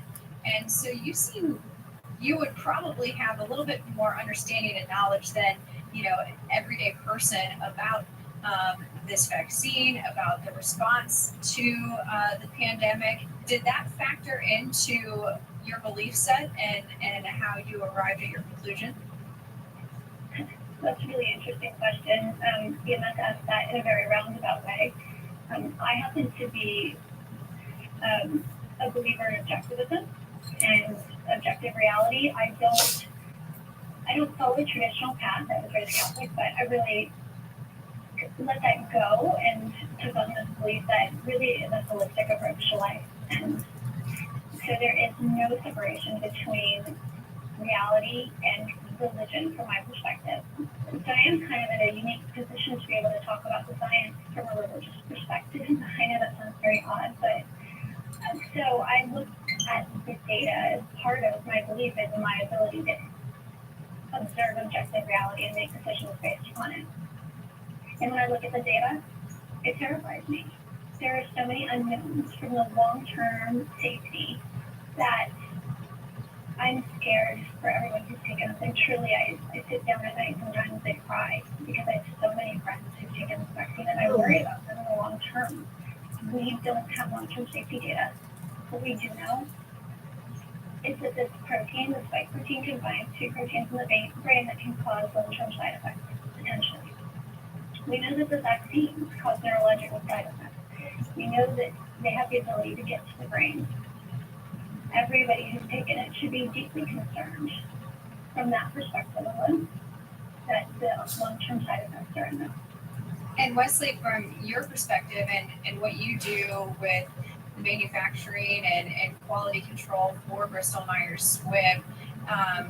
What perspective did you bring to this that led to your decision, and have you seen anything like this where you are on the front lines of different products that Bristol Myers Squibb is developing and manufacturing, but none of those are forced on the American population? And then my doctor's also like, we have prescription for the drug. No, I just don't. I'm not going to even make the videos until you're in. Tell our story because even from our police perspective, I mean, I am not a traditional Christian, and my spiritual path has brought me back to that. But a lot of it comes from my own discernment of logic, common sense, reality, and signs that I have seen from trying to achieve higher levels of consciousness to grow closer to nature, energy, God, all that have brought me to where this point I am at today. So since when COVID started back in December 2019, my job as analyzing reports, analyzing studies, analyzing documentation, looking through it through and through to make sure it all adds up. And it's explanatory. It shows logic through each step of the process, right? So seeing COVID break out in 2019, alarms just started going on. Nothing made sense about it. It was clear that it was fear-driven propaganda to, in some way, try to get people conform. We didn't know the extent of that then, and yes, it was very scary because we didn't really know much about it, but from the beginning, it didn't make sense to me. So I dug in. I started looking at studies, data, fact sheets that come out, and not like fact-checking stuff or anything like that, but all along the way. And then as soon as they started talking about vaccines, and like just Facebook posts, everybody watch out, be very skeptical of this. I've been in manufacturing 12 years now. I see the raw materials that go into products. I look at safety data sheets to look at their toxicity, their dangers to human contact, their dangers to just general contact. I see the stuff that goes into most general products that are out in the market right now. Me personally, I like to live a more natural life because I have that direct exposure. So the dangers within normal medication, as it is stuff that we go through the normal process of approval and evaluation and release to the public. That in itself, has my own concerns. But when this was pushed through, it basically took everything that I worked for, anybody in this business, everything that we've worked for, to strive for, to provide. And I believe there is a place for medicine. I believe there is a place for modern Western medicine. It has its place, but it shouldn't be used for everything. So seeing how this was pushed out, it was basically a slap in the face to everybody who has worked in this industry to provide treatments to sick patients to help them live better lives. And it basically took everything we worked so hard and just threw it out the door and then stepped all over because it meant nothing anymore. We were setting ourselves to a standard of how we work and discipline ourselves to do that. And they took it, even with these recent FDA advisory boards, it's complete lawlessness. Compared to the standards and the laws that they're supposed to abide by, it's complete lawlessness. And it should not have happened. And which raises red flags for me even more, saying that this is dangerous. Most of the studies that have come out, to Troy's point, the spike proteins are what the danger is. And not only do we have ties to what it makes into the brain, but it's destroying the vascular system. And then the further chemical compositions of these vaccines, knowing what goes in them are toxic. One. Two, the effects on the body that they'll have initially and long term. I mean, all of that frightens me. So I'm using my spiritual point on this is that I'm being shown this. I was put in this place for a reason to see this.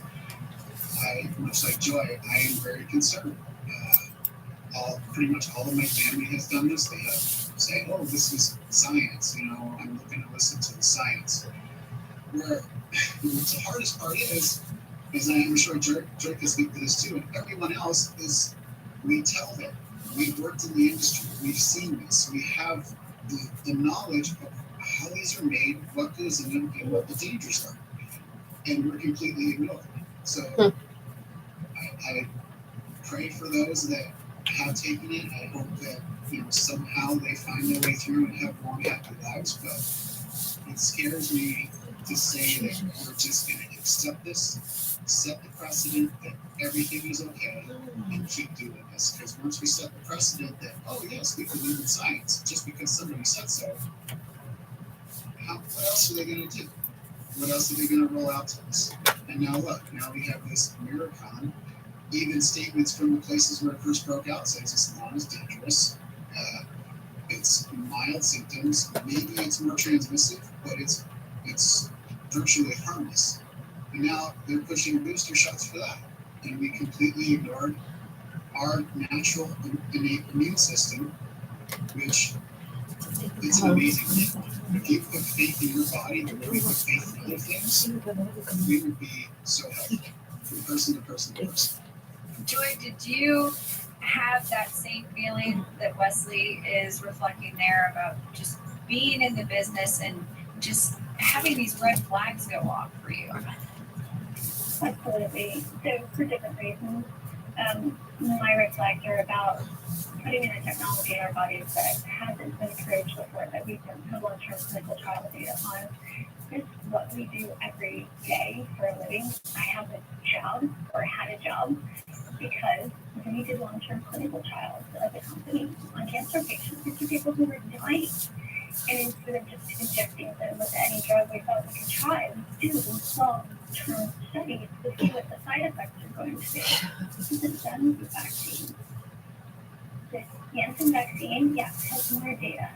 But that data showed disturbing trends previously. In previous studies, you can look at the Pfizer data for their Duchenne's disease, for hemophilia. I believe they had a few studies, and I don't believe the studies are going on any longer because they were using the same backbone vectors.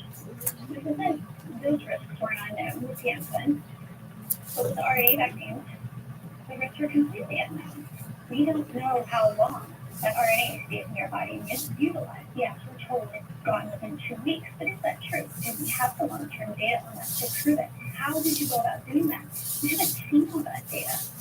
And so from a data perspective alone, initially I said, I'm going to wait.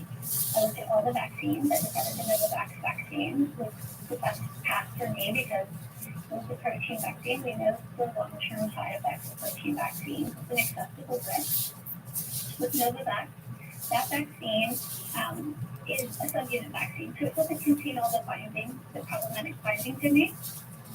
But there are other side effect risks with the Novavax, and those things that we're seeing as far as promoting antibody and immunity only. I'm glad I waited. I don't feel the need at this point to be vaccinated anyway. One of my friends got COVID, and she had been vaccinated. She got Delta.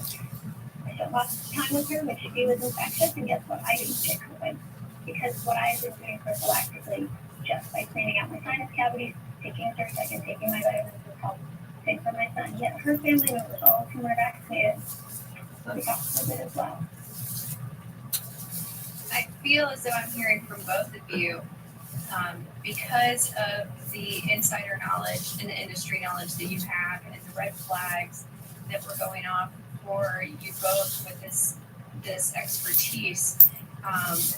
Was it a duty and an obligation, Wesley, for you to stand up and make sure that you were telling people about these red flags and these things that you were seeing as someone on the inside? It was, and there's also the boundaries. So I'm a manager and people that report to me. I pride myself on working for the people that work for me and making sure I'm riding the line appropriately to guide them in the right ways, but not insinuate my own opinion. So with my family and friends, try to, give them the information. I work in the industry. I see this. Here are my concerns. I caution you to do your research, that I've done, and I can direct you to that. But at the end of the day, we live in a country where we're all able to make our own choice, and I respect everybody's choice. Even working with the people that I work with, I have to be very careful with what I say, otherwise it's a trip to HR, potentially earlier termination than what I'm faced with now. But I also I want to make sure that people are able to make choices for themselves, because when it comes down to it, in this country, our constitutional freedoms allow us to do that. It's not my place to try to force somebody, because I would be as bad as to me trying to force somebody to make the decisions I'm making, and I would be just as bad as being us trying to force me to make the decision that they would make. So I alarm people. I send my messages. I make points, but at the same time, I don't want to beat people up, and I don't want to drive people further away, because we're divided enough as it is right now, and just trying to find common ground with each other is hard enough. So one at work is I have to be in a certain way, even at home I have to be in a certain way. And I know, talking to other families and friends that I have, there's people on one side and there's people on the other side, and they will not even talk to each other. They won't find the common ground that we are family and we're here to honor, respect, and love each other. They just put this barrier between them, and they're going to keep that there forever because they want to prove a point in some way. I want to help, but I don't need to prove a point. If that's your choice, you're entitled to that. I hope that we can come out of this and we don't have, I fear, because of the information I'm aware of and what I know, is I fear for people's livelihoods on down the road. I fear for people's longevity of life down the road. I fear for the consequences that they may have face because of the misinformed decision or the uneducated decision. But again, I don't want to put further separation between us, the people that I work with, the people that respect me, and the people that I respect, just to try to prove a point, right? It's trying to share, but at the same time, respect people's positions. And Joy, you mentioned the fact that, and Wesley too, that, you guys your work is to help people. Is to help people with cancer treatments and things like that. And yet, Joy, how does it feel to be a part of the healthcare industry that strives to help others? And then, you yourself faced termination on December 6th for, just simply wanting to be able to make that personal medical choice. How does that feel to have the tables flipped on you like that? Great question. I know I keep saying that. Yeah, really great question, Sharon. Thank you. I keep going back to graduate school. And when I was in graduate school, I had a roommate in this crazy house I lived in, and she was anti-pharmaceutical company. She swore up and down that they had the cures for cancer and locked up in their walls somewhere and weren't going to give it because they cared about money more than people. And I always thought that was a really absurd view. I got into the pharmaceutical company right after graduate school. I didn't feel that way about the work that I was doing there. As a scientist, I felt like I was really helping people that are driving. They want to do the right thing, driving towards the goal of solving allergy issues and oncology issues. And it never felt to me like profits were being put before people. So I have to say that having the tables turned into a situation now where it's clear that profits are being put ahead of people, ahead of safety, it's the most terrific feeling I've had, because I feel like my entire career has been turned into a lie. I don't want to be in this industry anymore. I feel like the only people who will be allowed to have integrity will be allowed to vaccine. That's just how I feel, and I'm sure that that's not the case, but I feel that way every day because what's being done to people with the potential for Do you want to help these employees at Bristol Myers?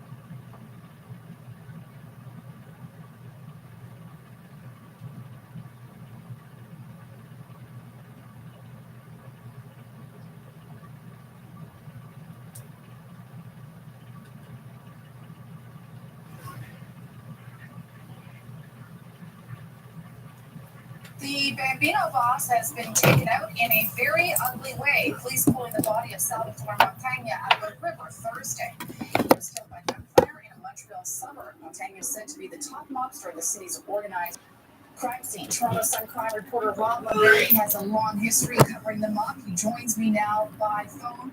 So, Rob, for anybody who doesn't follow the mob regularly, Salvatore Montagna was the acting boss of the Bonanno crime family. Is that correct? That's right. One of the top 5 families in New York City. And when we say he's the acting boss, what exactly does that mean? He's next in line to be the big boss? Sorry, I don't watch The Sopranos, so I don't know how this all goes down. Well, I don't know all the ins and outs too, because they keep a lot of that secret. But he more or less had control of the crime family, and I guess that he would have decided sooner or later whether to make him the full-time boss or to have somebody else replace him. I think some people believe that, despite the acting label, that he was the boss of that crime family. So then, Rob, what brings him to Montreal? I mean, how does he end up dead in Montreal? There's the link, of course, between the Rizzuto crime family in Montreal and in New York City, and there's some rumor that this guy was actually forcing himself to actually take over Montreal as well, because the Rizzuto family has pretty much been wiped off the map there, right? No, they haven't been wiped off the map. There's a lot of people that are still out there. They're still loyal to Rizzuto. Montreal's always been a Bonanno city town. It's always been under its wing. And the Rizzuto clan, or whoever operated it, the Montreal crime family, paid homage to the Bonanno family. But I believe Vito Rizzuto basically told the Bonanno family to go take a walk. And that caused some tension and some bad blood. Because he wanted to split from the New York family. Now, Salvatore was born in Canada, went to live in Sicily for much of his life, and then went to the United States. And in foul of American law, he refused to testify at a grand jury.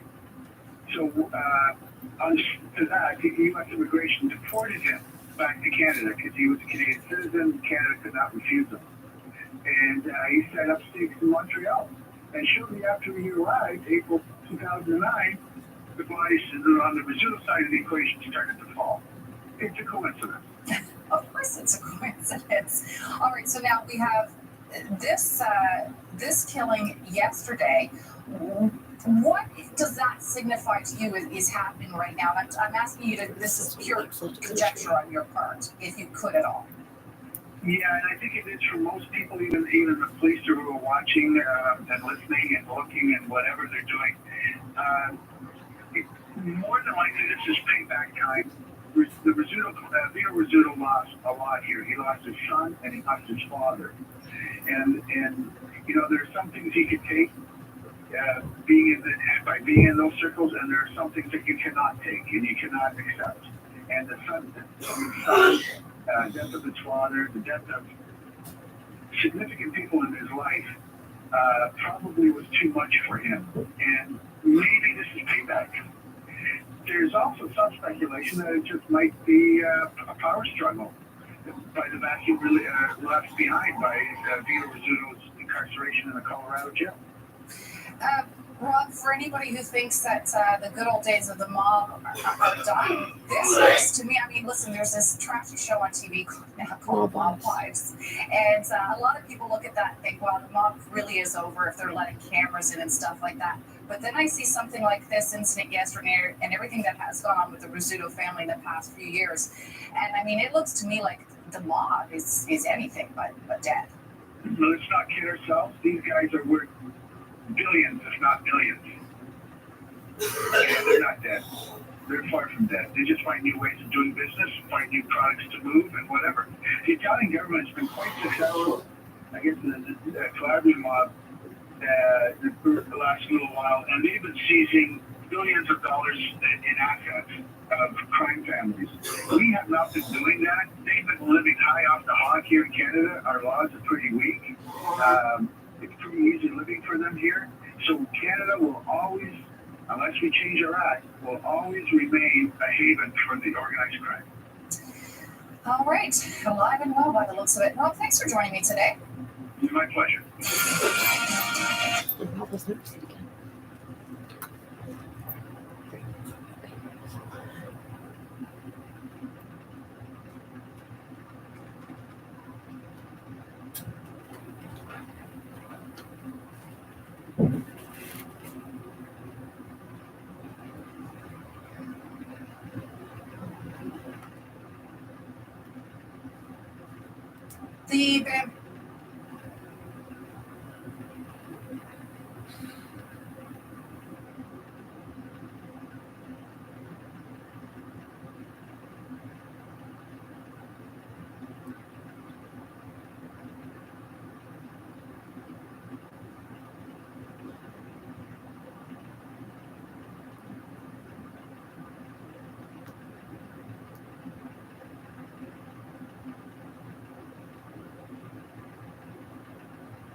The moments of silence reveal the most. There are moments for pacing, for concentrating.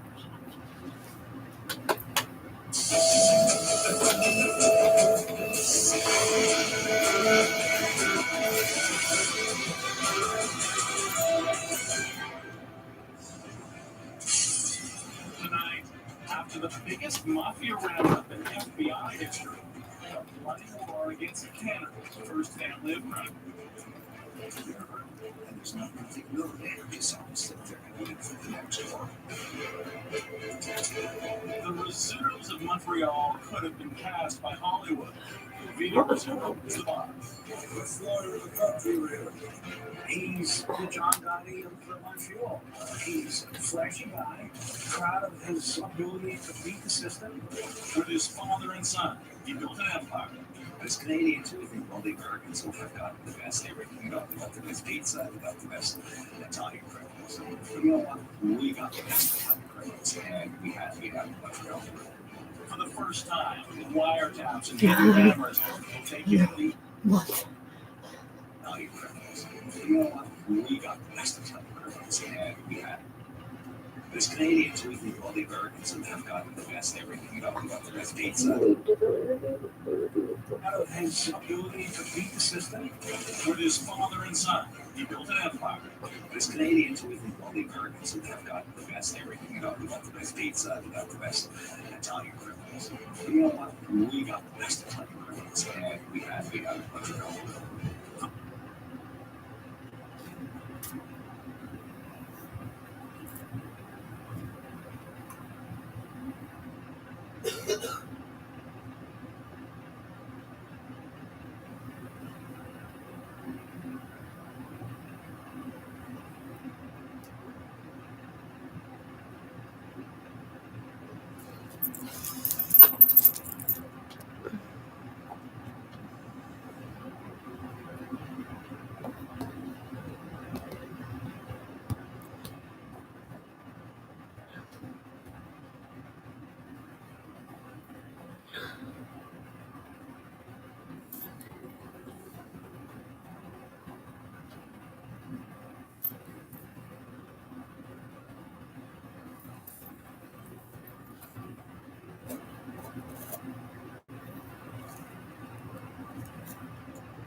What?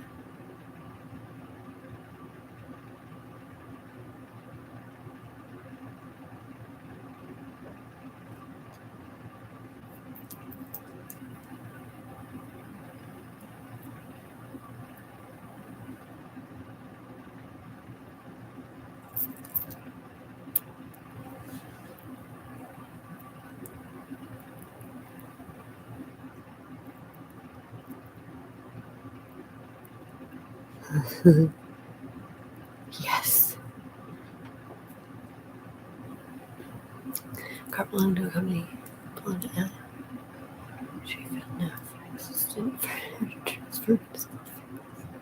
With certified same people escaped at the headquarters in Mishawaka. SPBM investors to the Carbon Out Commission.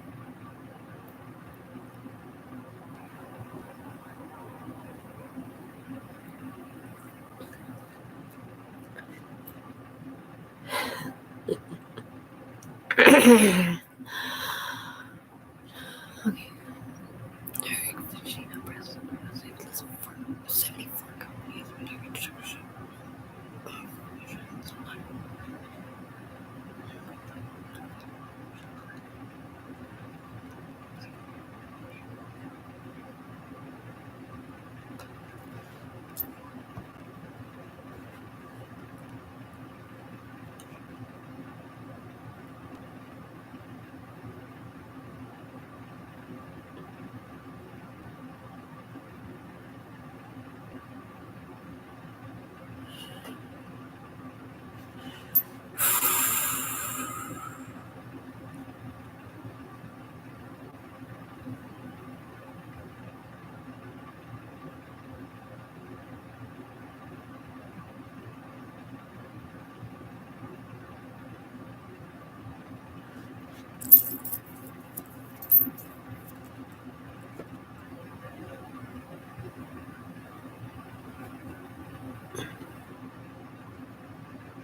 There's a baby.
My page just crashed. Like not like crashed like Google, like Radio Canada, the search page. You're pressing this screen difficulties. Okay.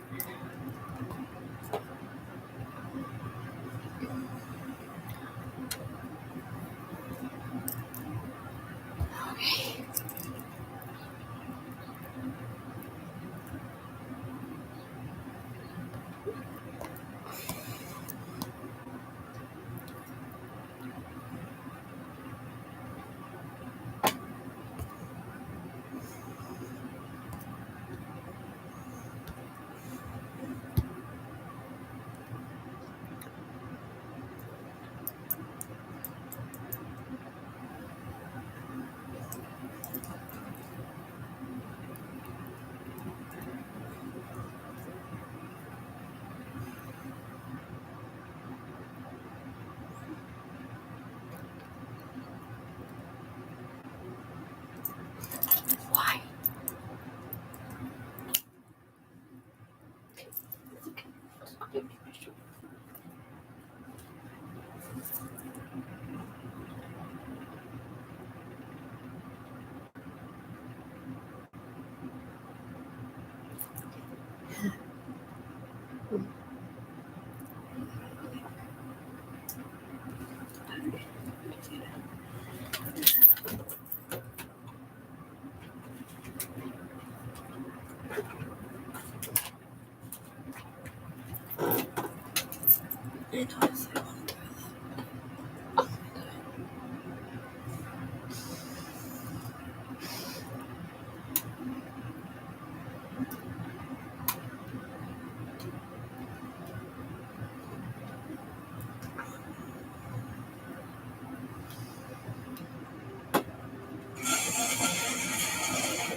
For the first time, with wire taps and hidden cameras will take you into the inner sanctum of the Canadian Muffin.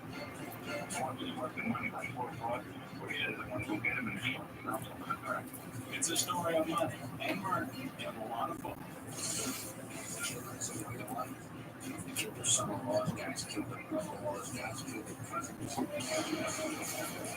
No question on this edition of the Fifth Estate. Who's killing the Rizzuto? How do you get in the mob, the bigger the bullseye circle becomes on your chest? Hello, I'm Bob McEwen. Welcome to the Fifth Estate. It was in 1954 when a family named Rizzuto got off a run from Italy and settled in Montreal. In the decades to come, they would rewrite the history of Canadian organized crime and make the Rizzutos a force to be feared in the most secret of societies, the Mafia. Tonight, thanks to remarkable police surveillance techniques, we're going to lift the shroud that's protected the Rizzutos so you can see the reality of the criminal underworld as it hasn't been shown before, and hear their family story as it's never been told. They're making this recent massive mob sweep in the U.S. Okay, I'll be back. It is 5:45 p.m. on November 10th, 2010. In the upper middle class neighborhood of Cartierville in Montreal, the Rizzuto family is getting ready for dinner. And mafia boss Nick Rizzuto Sr. has let his guard down. Behind the house is a wooded area, and someone with a high-powered rifle waiting for the aging Don to step in front of his window. What happens next will bring down Canada's most powerful crime family, as you're about to see. It's all murder as well. It's a Canadian success. Okay.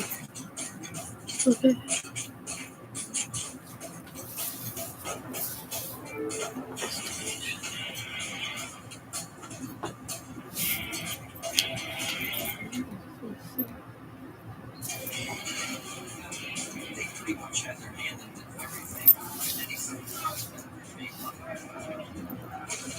The family came to Canada from Sicily and from a long line of gangsters. Heroin's their blood. In the heroin trade, Rizzuto's were the key. Whoever controlled Montreal controlled the heroin franchise in the United States. In the 1980s, the dapper Vito Rizzuto took over that franchise and built it into a criminal enterprise worth billions. And he certainly is, his father's son, which you both all want, and, rising to the top of the faction in Montreal. The Rizzutos lived on the same block in Montreal, alongside other members of their extended family. The police call the street Mafia Road. One time, it was pretty much every house was owned by somebody who was very wealthy and drug trafficking, mafiosi. There were in-laws and managers in the street. It was all happening. We hear a lot of stuff about them, Matthew, and the tradition and family, and but I think we all hear business is business. Those guys, they're running a business, and if you interfere with their business, well, you gotta.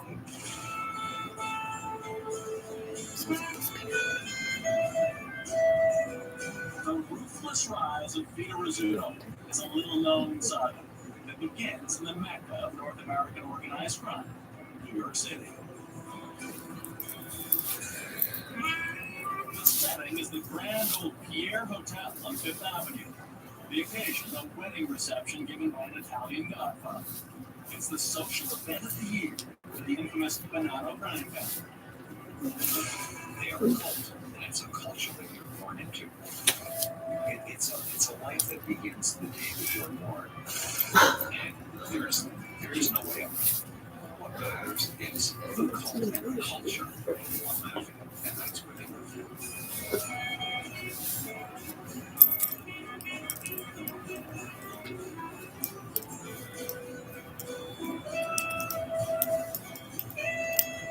The Bonannos of New York have a branch plant in Canada. And some of their Canadian members are here tonight, including an ambitious young man, Vito Rizzuto. The Canadians are treated with respect. They're known as good earners for the family. The acting boss of the Bonannos is Joe Messina, renowned as a pathological killer. He's old school mafia. He likes to do things the traditional way. To join the club, you have to agree to pick up a gun and go kill somebody if the leader of the family tells you to do so. And the Bonanno. Immerse yourself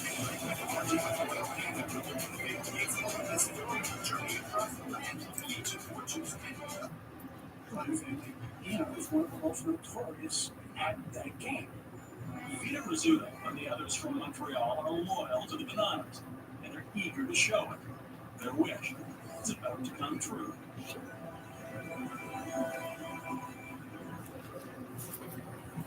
A few months after the wedding, Joe Messina decides to shake up his organization. He believes three of his captains are no longer loyal. He summons Vito Rizzuto and his Canadian crew in New York to help him clean house. They meet at a motel in Brooklyn, the box and the dirty t-shirt, and the shooters from Canada plan the ambush. As far as Rizzuto was concerned, what was his rationale for that? What was in it for him? Oh, this is not. If you're a gangster on the way up, looking to climb up, and your old man is the head of the faction there in Montreal, you're looking to impress. Once the idea was broached, there was no way that you would keep a guy like Vito away from that opportunity. The ambush will take place at a social club frequented by the Bonannos. It's May 5th, 1981. Vito Rizzuto will pull the trigger. You give me a contract to kill somebody, you have to do it. You don't turn it down because it's part of being part of the family. Joe Pistone was a soldier in the Bonanno crime family for 6 years. Killing's the way to life. Guys killed their, killed their son-in-laws, guys killed their brother-in-laws, guys killed their cousins. That's what it takes. You have to be totally ruthless and avoid any feeling that you shot for anybody. This reenactment is from a PBS documentary about the Bonanno family, based on court records and eyewitness testimony. Vito Rizzuto was the man in the ski masks.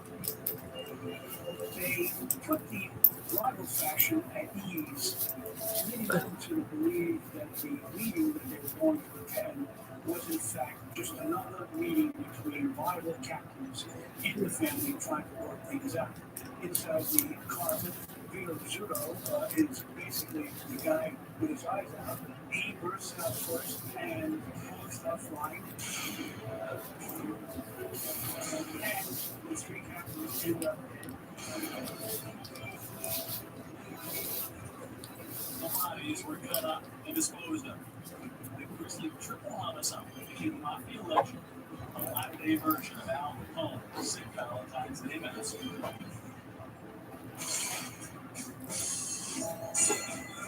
After the break, the highlight of Vito Rizzuto. We have people giving nothing not to do with it. Does it get sweet on that?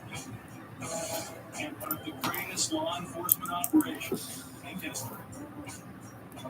So, I can't trade the American lot is because you have to know somebody, everybody knows somebody.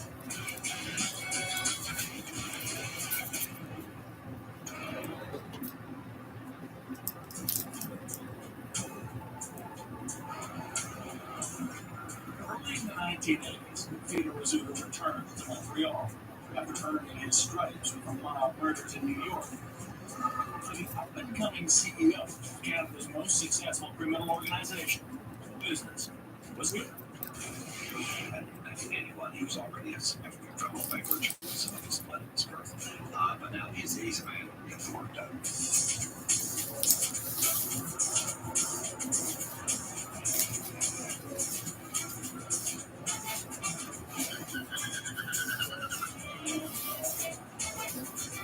He drives some very, very nice cars, very little in his own day. This is managing on a West People want to do nice things for Vito Rizzuto, not because he will do something bad to them if they don't, but because they think he might do something bad to them if they don't. It's a method. Organization. You know, people give you money not to do anything. Does it get sweet from that? Before the drug guru, like the notorious New York mob boss John Gotti, Vito Rizzuto had swagger. He showed up at the fights in Montreal with his entourage. You like to see and be seen. It's money and power. They get the best service. They get the best seat. Everybody's falling all over. There's the respect and it's also power. And Vito Rizzuto had power to earn through sports betting, full-on insurance, and drug dealing. There were few rackets in Montreal where Rizzuto didn't get his cut. Everybody got everything. We all want that nice woman in my family. Businesses. Home that you care about, and that would say, like, you know, married in my girl. So my girl was the all-around player, and then bring her, let's see, bring her to a restaurant, drive her someplace. That's it. As long as nobody is gonna touch her, and she will look at other men and stuff like that. Like she was young. Let's say she was 25, 26. Gorgeous. What a fucking bitch she was. And it's not about everybody's gonna look, and she knew too that she was the property of people. The rival gangs apparently had a hands-off policy too. For over a quarter of a century, no one dared take on Vito Rizzuto. He's the John Gotti of Montreal. He's a flashy guy, proud of his ability to beat the system. And, you know, someone who doesn't run away from the status that he achieved by being a gangster. But Author Lee Lamont says Vito Rizzuto's criminal footprint was far greater than Gotti. John Gotti was a powerful, sluggish, in April of New York, influencing the other girls. Vito Rizzuto could get on an airplane and fly with the Emirates. Except as Canadians, we think all the Americans have got the best everything. You know, we got the best pizza, we got the best Italian criminals. You know what? We got the best Italian criminals, and we have the much more.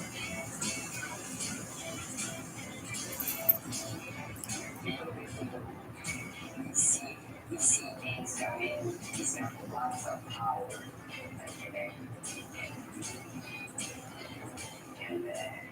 holiday, cop, judge. He's got power everywhere. He's like the paradise where any program in the world is scared. You can buy anything. Tell me the rights, and I go there. And that's including minister, law, justice, anything. Quando il vedo Revolution era diventata da una legge from Montreal. People said, well, it's better for all of us to make money than to kill each other. For decades, good management and good luck kept the Rizzutos on top in a cutthroat business.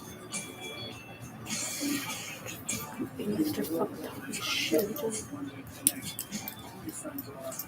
Fucking crazy, dude.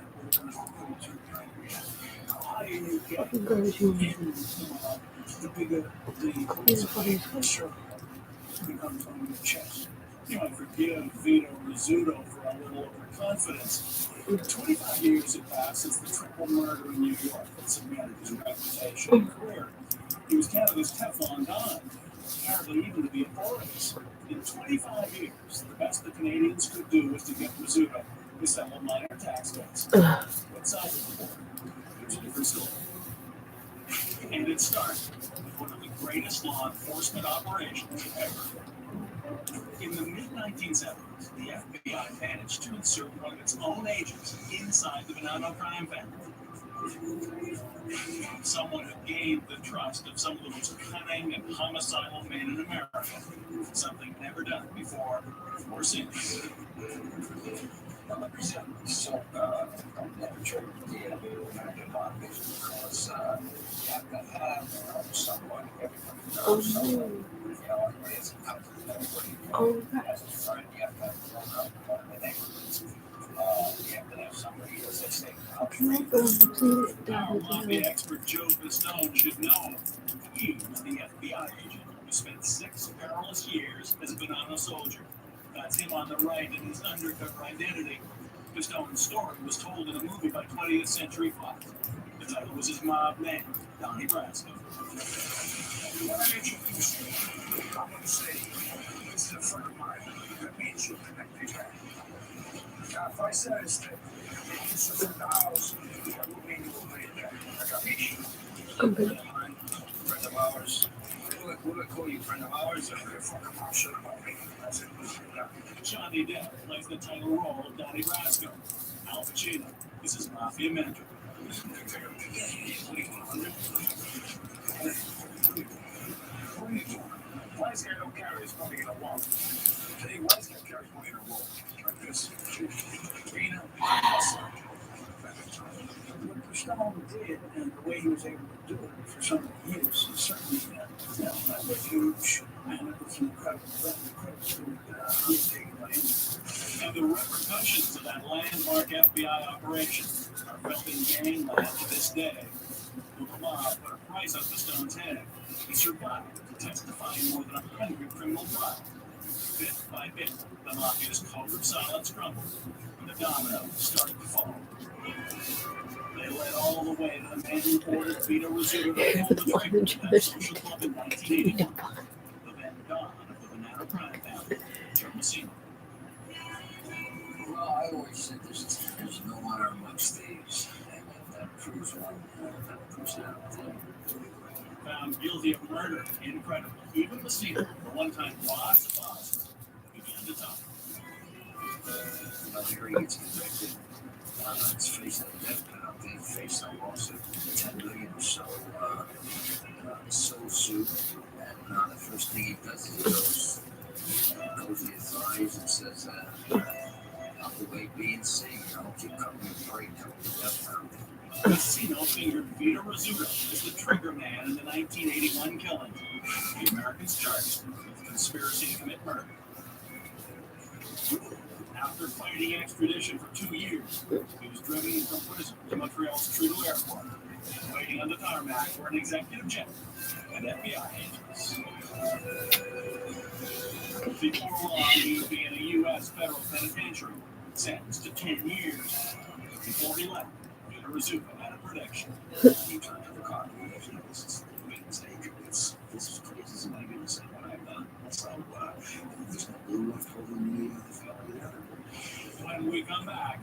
the extraordinary tale of the tapes.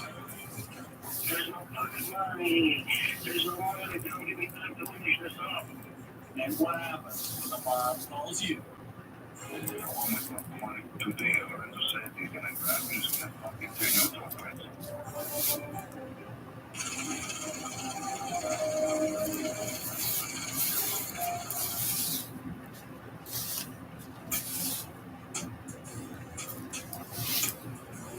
It was 2006, and the Don was gone. Peter Rizzuto had been extradited to the U.S. and sentenced to 10 years in prison for his role in mob murders 25 years before. It was especially bad news at this coffee shop in Montreal's North End. For decades, the Consensus Social Club had been Rizzuto World Headquarters. But for the family, things were about to get even worse because the task force investigating organized crime in Montreal, called Project Gonzague, had discovered a way to get inside the Consensus. It's not a surprise because they discovered that during the night there was nobody were inside the Consensus Club as a security man. You know, the security man was staying in the middle of the night, and somebody else arrived a few hours later.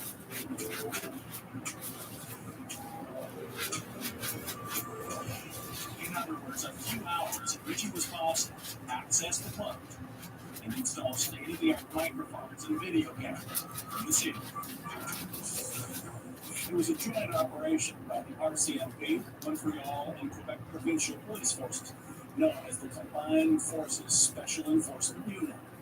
One morning in June 2003, they turned on the microphones and cameras at the Consensus Social Club and began to listen and watch. For more than 3 years, before and after the extradition of Peter Rizzuto, police would eavesdrop on 1.2 million conversations. There's no fucking money. There's no money. Don't give me time to finish this up. What emerged was an unprecedented inside view of Canada's most powerful and profitable criminal family. And they thought that they would protect them because that was the home, was their home hearth for business. And everything you know about that family was on those statements. For example, well, how much money came in, where the money came from, who the money went to, how the money got out, who's going to get a slap in the head, who's going to get a slap in the back, you know, who shot or just me. At the Consensus, there are two main areas: the outer coffee bar, where family members and visitors socialize and talk, and the back room, where the real business is done. Here, the main man is Vito's father, Nick Sr. Nick Rizzuto was seen at Cafe Consensus almost every day for 4 years. He was there hanging around, discussing with people, playing cards with others. With Vito in prison, the tape showed the 82-year-old patriarch acting as boss of the family. He settled conflicts that became activities of the organization, and he received there at the Consensus his share of the money that was given in the small office at the Consensus. On a typical morning, Nick Rizzuto Sr. received a succession of visitors bearing cash, paying tribute, they call it. Each captain has to give a percentage or whatever it was he turns every week to the family kitty. And the thing is that more money goes up. So, you know, the boss has coming into his chest, you know, every month, millions and millions, because he gets a cut of everything.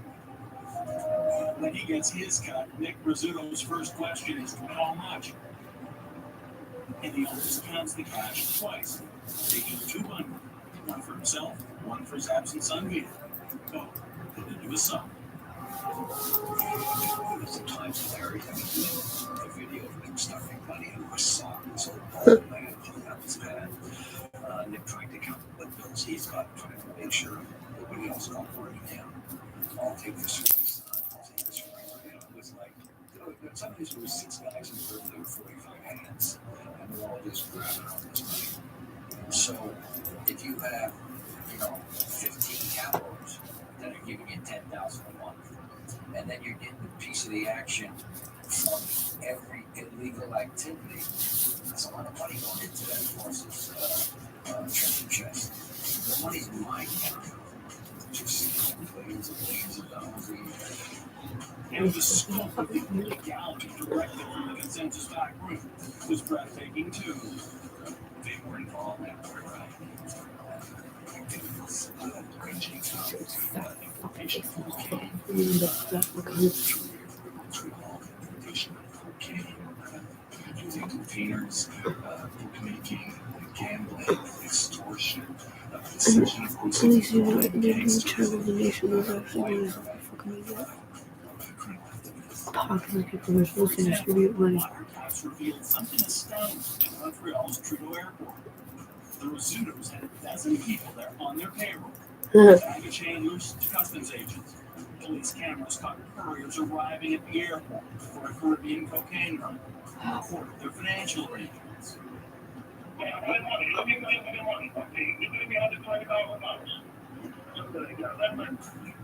It's amazing, and I'd say it's troubling to see that an organization has infiltrated the international airport of Montreal.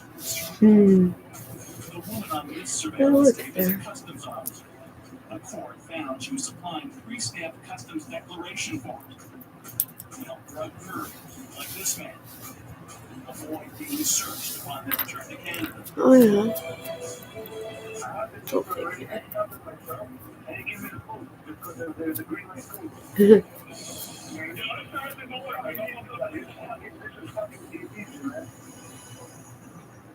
However easy the Rizzutos made it look, Don't fucking look at theater. revealed that a lot of their work is done by telephone.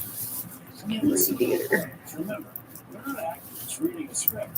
They're real-life professional gangsters relying on a well-honed, time-honored technique: intimidation.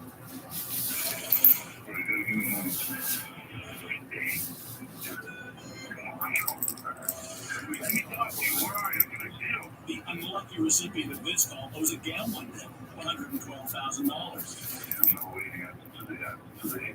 My partner said he's going to come and he's going to break every limb in your body. $112 today. Bro, we're going to come and get you in your fucking house. I don't give a fuck. I want 112 G's today. Although we get you, we're going to leave you. The Rizzuto's chief enforcer is Frank Del Balsa. I want my fucking money today or into safety. He's going to grab you. He's going to fucking turn you into a pencil. Don't fuck with him, bro. I don't want to fuck with nobody, man. It's to go in 112 times and you save yourself a fucking beating of your life. Offers hard to refuse aren't only for deadbeat gamblers. An overdue notice from a Rizzuto-connected company brings a customer service call like this. You know when you're going to pay the bill? Who are you? Hey? Who are you? The guy that's going to make you eat out of a straw for 6 months if you don't go pay him. I bet you're right. Yeah, I know you haven't got to take over, but just go pay the bill, okay? And I'm not going to come and tell you again. Next time I break your head. Even seemingly legitimate transactions could take a thuggish turn. The Rizzutos invested $5 million with a firm called Norshield on an upper floor in Las Vegas. The fund went broke, but the family wanted its money back, no matter what. The CEO of Norshield, John Kazantzakis, was beaten bloody by 3 Rizzuto enforcers who bragged about it later by phone. Smarter than him. I'm not fucking stupid. Yeah, but what's this you say? I'm ready to get him, old man. Let's fit this. He's fucking unbelievable. The boardroom fucking flare or whatever. Yeah, did he get in? No. You can't leave the boardroom because there's a girl there that wants to see him. There's going to be too much contact from the hospital. With his powers of persuasion, it's not surprising the Rizzutos have usually got their way, not only from international drug deals and big-time gambling, but also more modest sources. Local restaurant owners were threatened if they didn't use a specific brand of coffee the family was drinking. Police say several hundred businesses, from hotels and pizzerias to grocery stores and car dealerships, paid protection money for the Rizzutos, starting at $100 a month. After 4 years of investigation, 3 of them with recording devices the Rizzutos somehow never found, Project Colisée has more than enough. November 27, 2006. In and around Montreal, hundreds of police officers descended on members of the Rizzuto family and their associates. Vita Rizzuto was incarcerated in the U.S. His father was among the 91 arrested, most would be convicted, including Nick Rizzuto Sr. This has never been done before in North America. This is the removal, collateral of an entire, not only an entire generation of vice criminals. Some of that was out of Matthew as a work in this. It also took out the infrastructure. It took out the leadership. When we return, the next Rizzuto. There's no doubt. Showing into the father's shoes. And what he paid for the family's crime. These big streams, I mean, just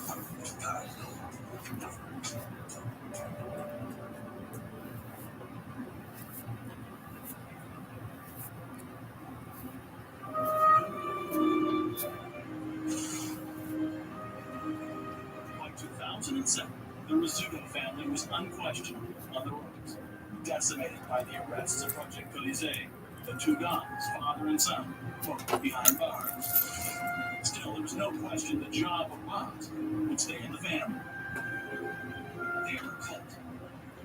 They don't have a choice. I mean, it's a tragedy because I love the children of some of these people. And they have a choice. It goes like being In Montreal, Vito's son, 38-year-old Nick Rizzuto Jr., was the chosen family member, the Don in waiting. What kind of parenting? Tough guy. Basically following his father's footsteps. And he's the one that didn't look up, didn't get educated, was on the streets right away and quite early. He was a fairly violent man. And that's what led to it. God, no indoctrination into fucking white fucking superiority. Also, they first encountered the Rizzutos in the Montreal construction business. His company had been awarded a $10 million contract for roofing work at Montreal City Hall. Then he got the phone call. And my cell phone. And it was Nick Rizzuto. It was Nick Rizzuto Jr., and he soon got to the point. He said so they owed him a 5% commission on the contract, $500,000. It's almost like a movie. It's almost like a scene from Goodfellas. Huh? Okay. It's exactly that. In fact, according to the RCMP, the so-called 5% commission was a huge construction project, making hundreds of millions of dollars a year for the Montreal mob. It's the same in Italy. It's the same in Montreal. The same way. It's the same way. We are in charge. If you want to contract, you have to pay. You have to pay the royalties to us because we are the income. But there was a catch. Paul Sauvé wouldn't pay. The question was, what would the Rizzutos do about it? They don't have a criminal organization because I can be here. I can threaten your wife. I can build the trucks. I can work out building and construction. It's fairly straightforward. Indeed, shortly after Sauvé refused the Rizzuto's offer, one of his construction grants, worth $500,000, mysteriously went up in flames. Then his cell phone rang again. It was Nick Jr. So I'm like, Tony, I'm in the parking, and you're going to have to settle up, or you're going to have to pay up something along those lines. Sauvé says once more he refused. He never heard from Nick Rizzuto Jr. again. If you really know, they're just going to keep coming. You have to confront them. There's no choice. If you stay there, it's fair. You're going to get squashed. There's no question. That's how these people operate. long afterwards, in December 2009, What does it do? Open the fucking door. John Tabib was shot 6 times and killed Like, outside Montreal, Canada.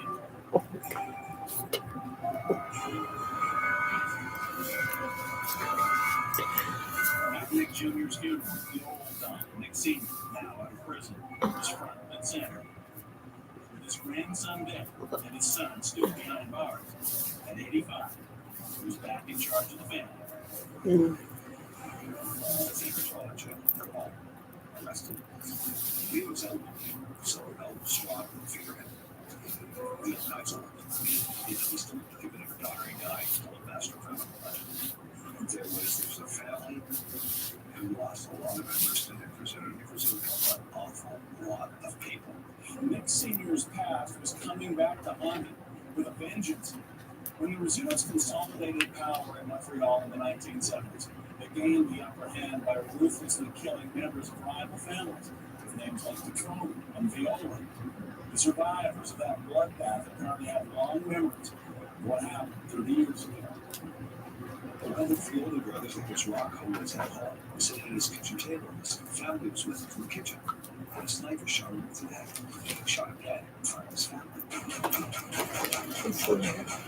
Retribution simmering for decades is now boiling over.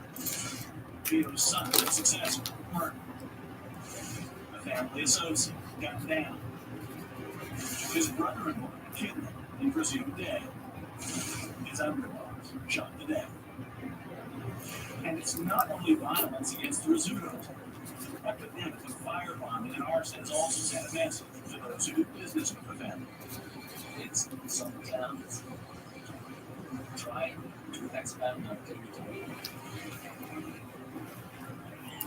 Sometimes wanting to penetrate power in those places. They say, hey, this is enough, it's finished, it's our turn. It's a power struggle. It's basically, it's the whole thing. It's money and power. Mob infiltrator Joe Pistone brought down the Banana Crown family. He says mafia power struggles are like corporate takeovers with automatic weapons. You have to get your executives in line. And, one of the minds of the most powerful executives is going to win. Only in this case, the way you win is you kill the guys. You don't buy them out, you kill them. But for now, Vito Rizzuto is powerless to respond in prison in Colorado for 2 more years while his family hunkers down in Montreal. They're hurting, and there's nothing to do. There's no one that can go. They can't go to the cops. They can't go back to Italy. They decide to sit there and wait for the next card.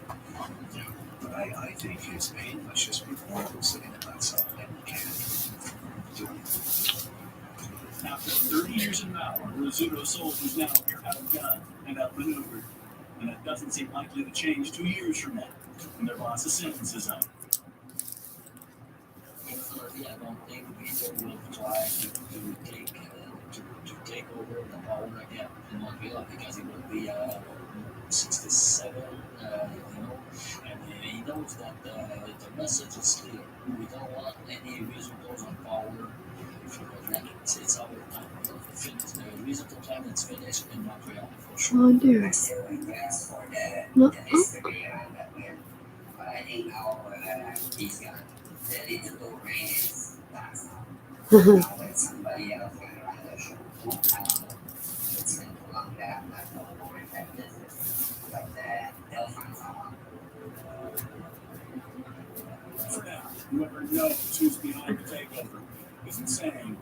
Police sources believe the murders and bombings could involve various crime groups, perhaps the Bananas from New York, even ruthless younger members of the Rizzuto organization, and most likely rival mafia families from Ontario and Quebec. Which brings us back to Mafia Row in Montreal on that evening in November.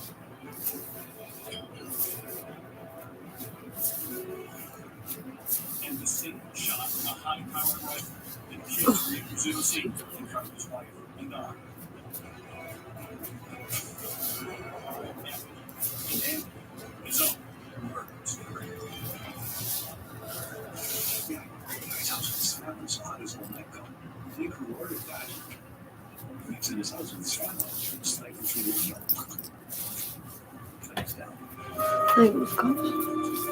In that case, that's wrong. There's absolutely no question. I must say, I have no respect for there's a way of giving out. If you're real silly enough, man, somebody's got to kill you. Thank God. You know, you can't just always have tubes up your nose.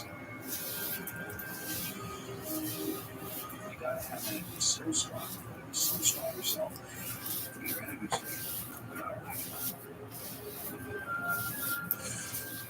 Musical Jackets Federation in Montreal. I think just for the honor, you will realize one day of the son of his father.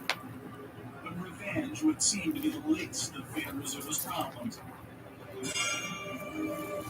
In his ancestral home of Italy, the government has seized $400 million of Rizzuto property in cash and issued an extradition order for him. So for Canada's boss of bosses, who always got his gun, made others pay. After years in prison, losing his father, his son, and much of his family business, unbelievably, the future could be even worse. Councilor Montreal, he waited to get killed. He really wants to put him in jail. The safest place for him right now is where he is. The jail's in the Victoria prisons. He's going to help me killed in prison over there. Now we're going to see what the man's getting from little guy or son. He's the first time in his life. But there have been arrests in Montreal at some of the firebombings and arson, as with the majority of mob-on-mob murders. There were no charges in any of the killings of Rizzuto family members and associates. We will follow developments on both sides. And we'll be right back.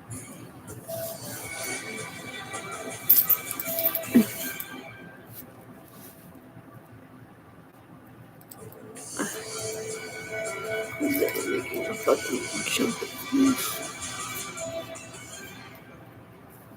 Back to the 50th state.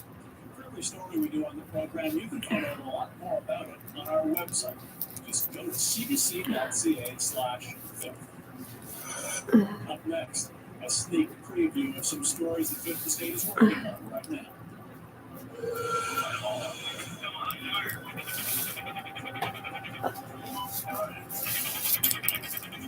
In 2007, in a neighborhood of eastern Baghdad, the video has only come to light now. It was a real-life massacre that sparked a war in cyberspace. I lived in Lavendale with a rare portrait of the man who started it, Julian Assange, champion of truth. We continue to prison. Don't know. On everything. Or an agent of global anarchy. Julian Assange is a cyber terrorist in wartime. He's an active enemy combatant. Forget special ops forces so that that man can't leak stuff. There's a backlash. Sweden issued an arrest warrant against Julian Assange in connection to a rape investigation. In the fall. The way he dealt with it was one of the pieces of that. Inside the world of WikiLeaks with unprecedented access. Wiki Rebels next week on the 5th Estate. Coming soon on the 5th Estate.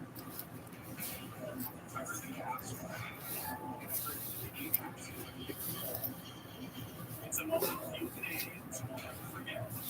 We are heartfelt and profound. It was ruled to drive rare.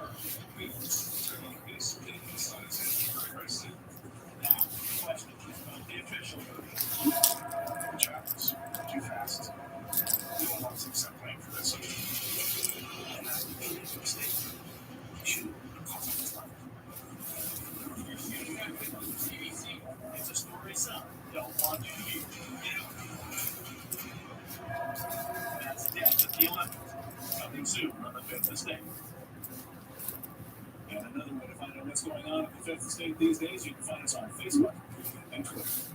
And that's our program for this week. I'm Bob McEwen for everyone at the 5th Estate. Thank you for watching. We'll see you soon.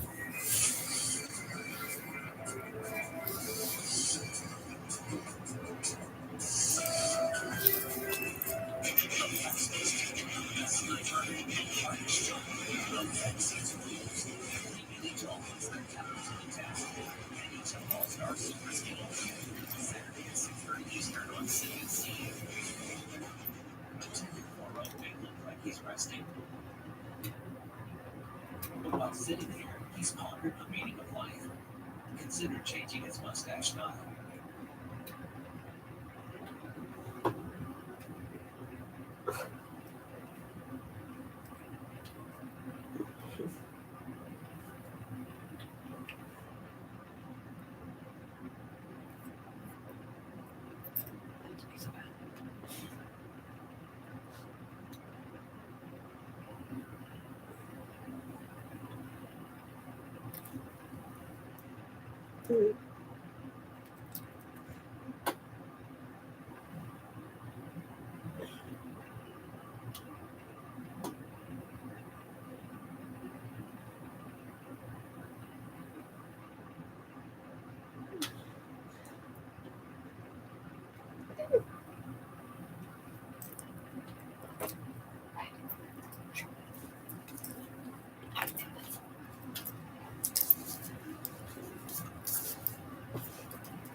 I still have passion for life.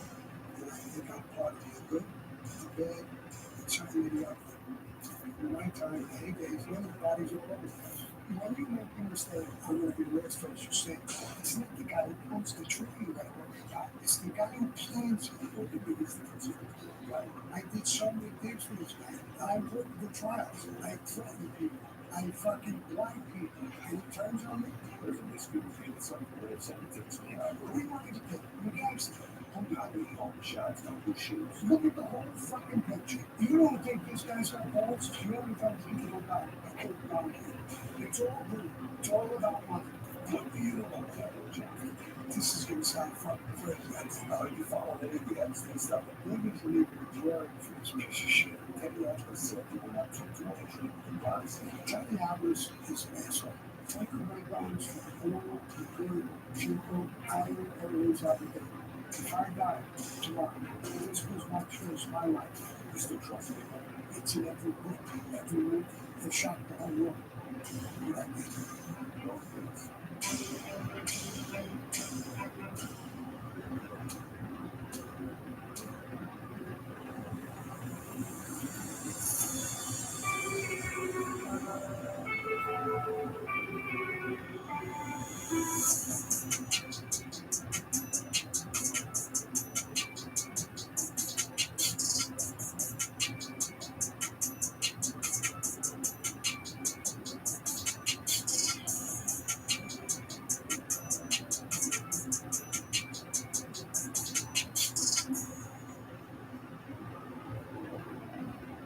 So the last time Sunday will be on with an exclusive interview with Ryan Sawyer on primetime TV back on April 16, 1987. Sammy's known as the hitman stickman who was the underboss for the leader of the family, John Gotti. Sammy thinks he made it to be it's my pleasure. She said a lot has changed since 1996. We now have social media. We now have smartphones. We now everybody on the camera. A lot's changed in America. We have Donald Trump as a president. So America's changed, what's changed.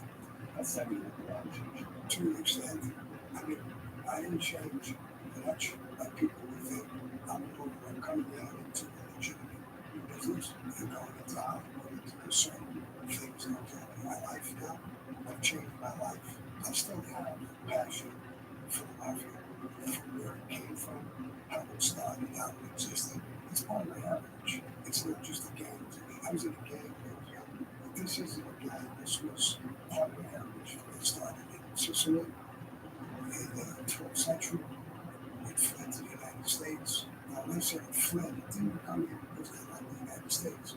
They were running away from Mussolini and fascism, and it made them come to the United States. And they landed in the United States, and everything that they were taught in Italy, they brought them here. So I have a different feel for it. Now, there's some stuff that's ugly that we did, and I think I'm part of the good, the bad, and certainly the ugly. But I did this because of my belief in Cosa Nostra. I've changed my ways, and I've moved on with my life, and I'm going in a different direction. Even sitting here talking to you, that's something that you're not supposed to do in Cosa Nostra. You're not supposed to talk about it. When you flip, like an operator, whatever you want to call it, you're allowed to do whatever you want. But you're going to do whatever you want by cooperating. So But if you didn't reflect, then you're not allowed to do this. Because giving up our secrecy, we're a secret society and whatever. If you give up the secrets, there's no different if they can stand or do whatever. You can't give up the secrets of those culture. Even some of the things that John Gotti did running his horse and people cheered about what he was doing. He did more damage to Cosa Nostra with being out there and putting it on Front Street than 10 cooperating forces put together. Even oh, absolutely. Most of them were gangsters. Who did that? I know that. I've got 22 years of prisons. I bumped into a lot of guys. And I bumped into people that said, listen, you were in prison. Now you're in a witness unit. Tell me the truth. What were they saying about you? This guy and this guy and this guy. This guy brought, he was the underboss of Weston. And he told me, Sammy, you want to know the truth? I hear more crying and complaints about John than you. The position he put you in, and he betrayed you. When he betrayed you like that, it was the same as a rap thief. It was God who was trying to put us away. That's their job. Your job as Jerry God is not to put you away. And if that's the road you're going to take so you can get out and I can take the weight, that's what happened. What happened between you and John, so I did what I did. And now I'm going into a whole different thing. That's what we're doing. I see what they do now. I think they're pretty smart now. They went away from violence. They don't do that as much anymore. I don't see in my time, the heydays, in the 70s and 80s, everybody's all over the place. I had to get the phone. But today they don't do that. Is it what violence and structure isn't part of the leverage to impose fear? It could be, but it doesn't have to be. Fear could be in a whole bunch of ways. Let's say you're a made guy, you're a friend of ours. A friend of ours is a made guy. You're a friend of ours. So you're not going to abide by the rules. But you're not killing because I'm not going to kill you. But I can chase you. I could get out to all 5 families. He's no longer a friend of ours. Don't treat him like that. You're thrown out. Now that's a big hit. So you lose your power. And nobody will respect you. Nobody will see you. Nobody will recognize you. Sometimes in certain cases, it would be better to be that. It's a good punishment, but the effect of not killing. When I was around, every family had a squad of FBI agents who worked on it. Each family. The squad consisted of 20 some odd agents working on your family. From what I hear now, they're down to 3. They used all those extra agents to terrorists, 13, drug gangs, stuff that warrants it. So by them not killing, they don't have the pressure. And then the rebound law and the laws triple. So me, you, and another guy, we all trust each other, we go in the right. You know, the way the law is set, we get convicted of murder, is not for that to run. Every one of us have to get out of jail free. So we kill Joe Blow. I get put for drugs later, and I'm facing 20 or 25 years. I'm 50 years old. I don't want to do it. It's like, you got me, you, and this other guy, we killed them. They don't trust each other because the sentences are so big in most cases that guys flip. Some guys don't want to go to jail. Some guys are screwed when they go to jail. And I've heard so many stories with guys, black guys, Hispanic guys, who stood up and got sentenced and were doing their time. What did people do? They took his money while he was gone, they screwed his wife. They did this, they did that. He got him for his guy to cooperate. And he cooperated. And you do these things then, so he flips. When you sold him out in some capacity, he flips. When John told me to my face at the end of the time, he said, Sam, the tapes are horrible. They make you sound like a monster. What are we going to do? So I'm patrolling over the place. We're going to take the weight. The lawyers are going to come down in court that you're a monster. You killed all these people, took all the unions, took all the businesses, which I never did. During the trial, the lawyers will say, we need John complaining on the tapes. Tell John about it. And let's control this monster. Say, it's him. It's not John. So I will go free. And you'll do the time. I said, are you sure that's what you want to do? That was, I worry about the feds trying to get me right. I've been pinched all my life. I faced that. I never faced a friend, a conflict, wanting to put me on. That's what they do, John. Is that what you really want to do? It has to be done restricted to me, the boss. Get a sacrificial way. I said, okay, you sure? That's the way it is. I got in touch with the FBI. I flipped it up to that. That's what I did. I first did it 5 years. Then I was out for a while, 5 years. And then went back in on a 20-year sentence. And that sentence, when I started that sentence, I did 17 years months on that sentence. The first 6.5 years, I did it well. And I got sick.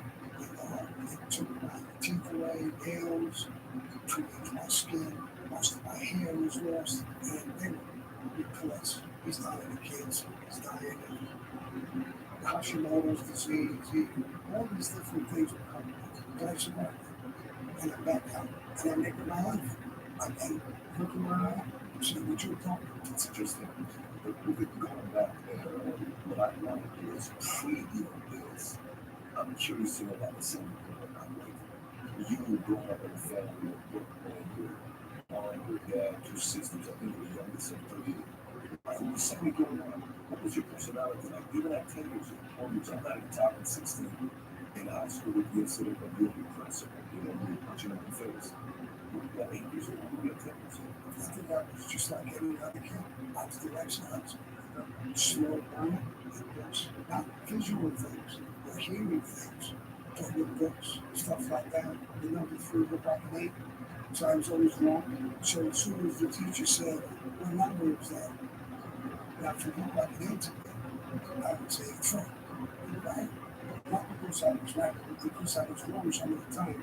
So an 8, maybe it was an 8, it was 3. And vice versa. And I hung out with kids, and I drove kids, just like any other kid. My father was a painter, then he got lead poisoning and he couldn't paint. There was just to be lead behind the paint. My mother was a seamstress, so she was so good at it. She worked in a factory in New York for a Jewish contractor. She used to make the dresses for the models that they were going to show that they could sell. So the contractor told her, Kate, and it was Kate, I call her Kate, why don't you go to a small factory? You're great at this. So she talked to my father, couldn't pay anymore, so they opened up a small little factory together. They knew all the Italian people, all the ladies from Italy was there. They all were upset. And they all went in there and showed, and they had a little dress factory. And then we used to go there and help from time to time. And I wasn't the youngest of 3. I was the youngest of 5. My brother died, and one of my sisters died before I was even born. And what was left was 2 sisters. One was 9 years older than me, one was 5 years older than me. Did that feeling you're not getting paid 3, you know, I see this dyslexic, did that create any rage in you? Like, I'm a little bit different, why am I being treated this way or not at all? It was plenty of rage. It was absolutely. I got up back in the 4th grade. I didn't even know how old you're supposed to be in 4th grade, but I got up back in 4th grade. So now when they go forward, they're younger. And the teacher would say a certain word, big word, have somebody to spell it. I was in the back of class all the time. And another kid to spell another word. They would get to me and say, okay, we're now spell cat. The whole class would get it. I was so ashamed of the rage I felt. After school, I beat the shit out of everybody. I was actually older and bigger than them, and I was a strong kid. I beat the shit out of them. There was no more left. When I hit the 7th grade, I got up back again. And at that point, I said, school's not for me. It's just not for me. And I'll be with the rest of the whole time. One day, that's how I think started with the teacher. I got caught by truant officers who went around, put kids playing. And I was a little drunk. He brought me up to the principal. I was sitting in the principal's office and he was talking to the principal. And he was saying, this is what they are. The upbringing isn't there. They use the word visible. It's a slur, it's a slur against black people. I didn't bother me too much. But when he was saying what kind of people these people are, this is a result of these kind of kids. So at one point I got up and said, this has nothing to do with my mother and father. To all the people. This has to do with me. He said something about my microphone again. In fact, he shot a purpose to him. And I was thrown out of school. Months later, for the Board of Education, I was transferred to the medical school. The kid Drew High School. It was in a different neighborhood. It was the Irish probably was. The Irish and the Italian, they got a little old. I wasn't a bad little kid. I got along with the girls. But not the worst. Every day I was in a fight, trouble. Finally, I could throw out of that school too. I did find a teacher at that school who really tried to help me. He was thinking correctly. I respected this guy. He knew I wasn't stupid. She just knew I had a learning problem. I fucking tell him if you get frustrated, work out of class, work out. And I got to respect this guy a lot. And I actually wanted to make him look good. So I was trash. How much you would enjoy that? But that's what you're going to enjoy. You spent, how many years were you in the life versus how many years you spent in prison? It's like 50-50, right? You don't count the gang days when you were younger. Probably. Yeah. Probably. Yeah. Almost. Maybe a little less. But 22 years of my life in prison. I did 6.5 fucking years on the whole. Starting my prison time.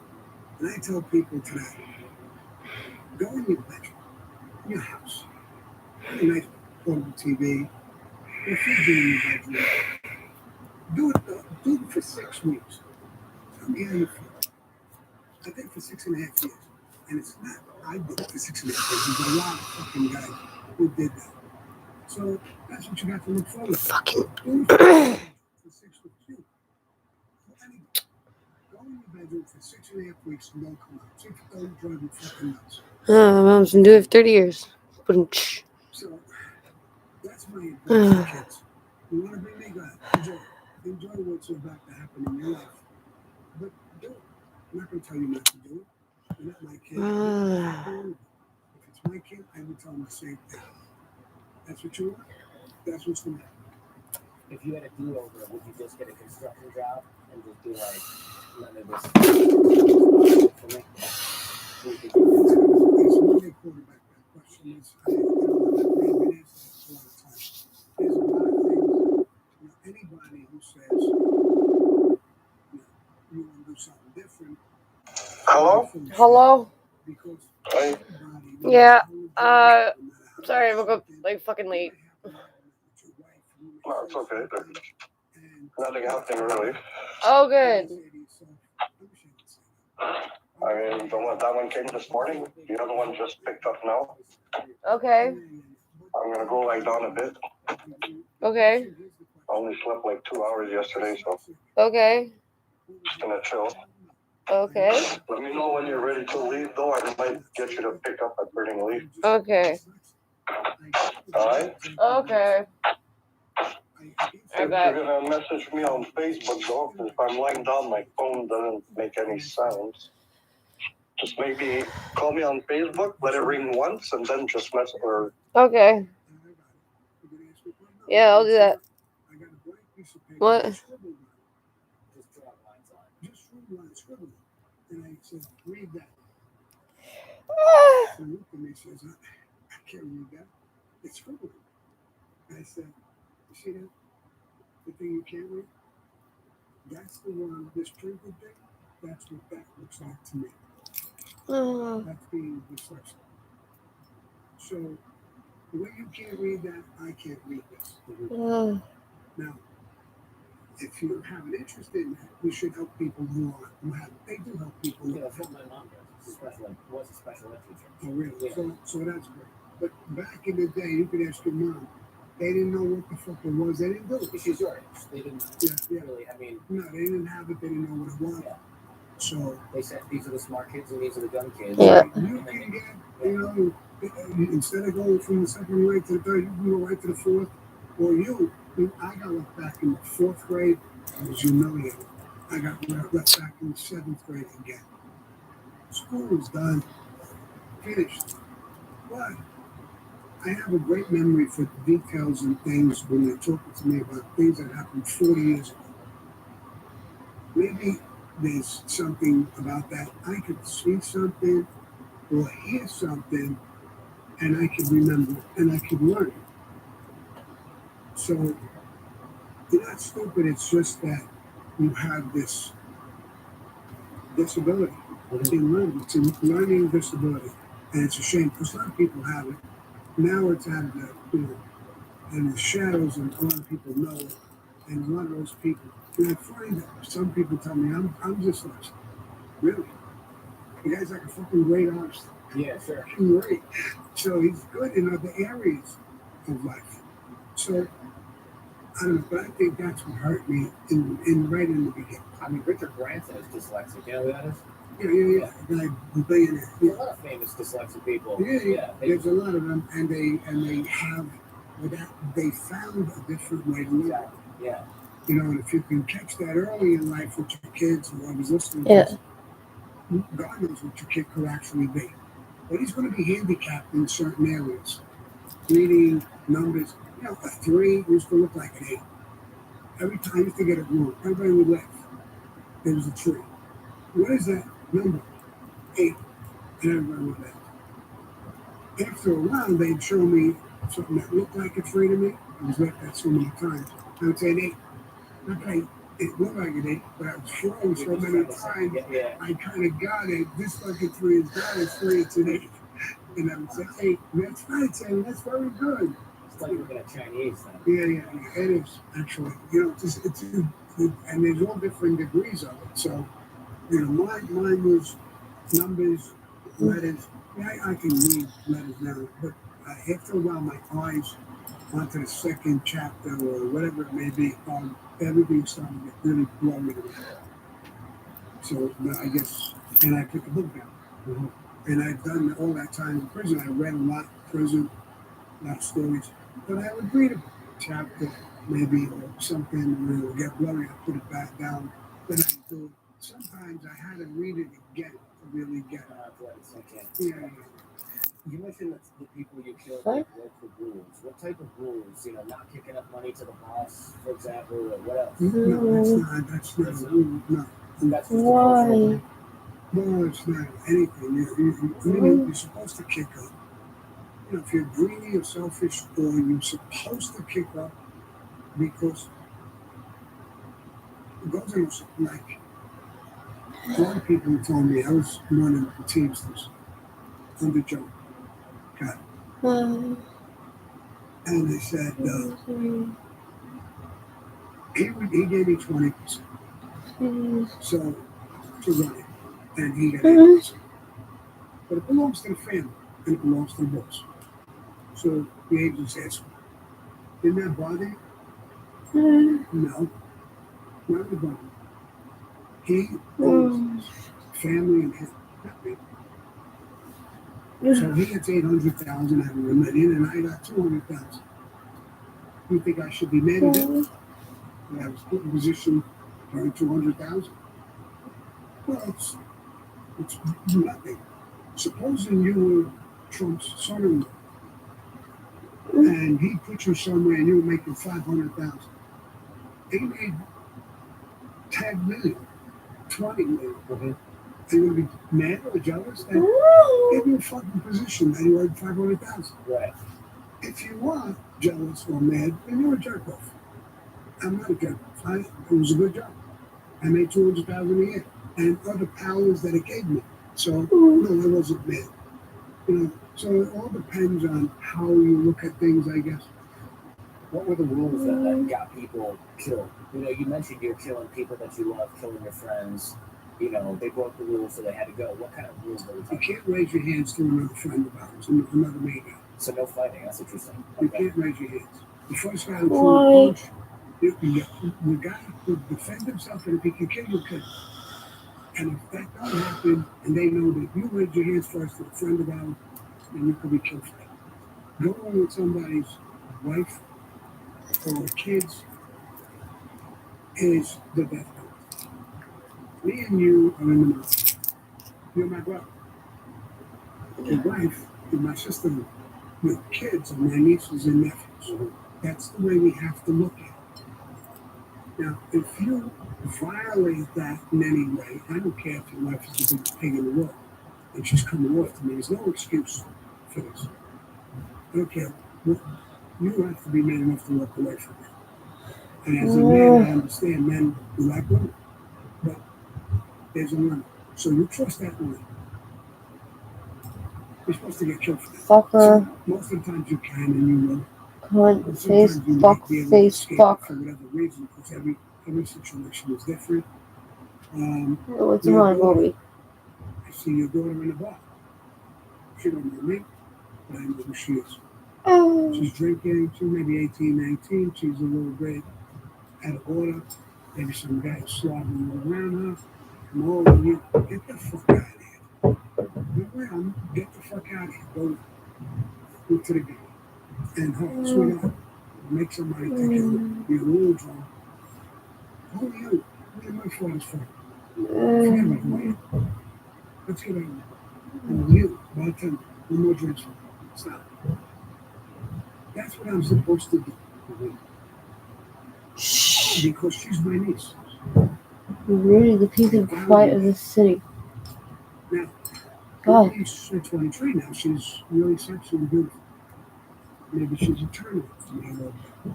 I make that fucking blunder and look at how in that way I could go. People are trying to sleep right here. Jesus. So there's a lot of things. Then there's just, street things that come up. But there's violations in the mafia. Fucking Joe be a whore. We use each other like, we don't go looking for guys and shooting them out. This isn't a game. You're going to go, you broke the rules. I'm being given an order to act. Do it. Oh, God. Maybe Joe Blow is going to be the shooter. But me and your friends. I'm going to be the guy to bring you into the speed. Oh, well, you trust me. We're not cowboys. We're going to make this hit real easy. You want to come into this meeting with me? Hey, man.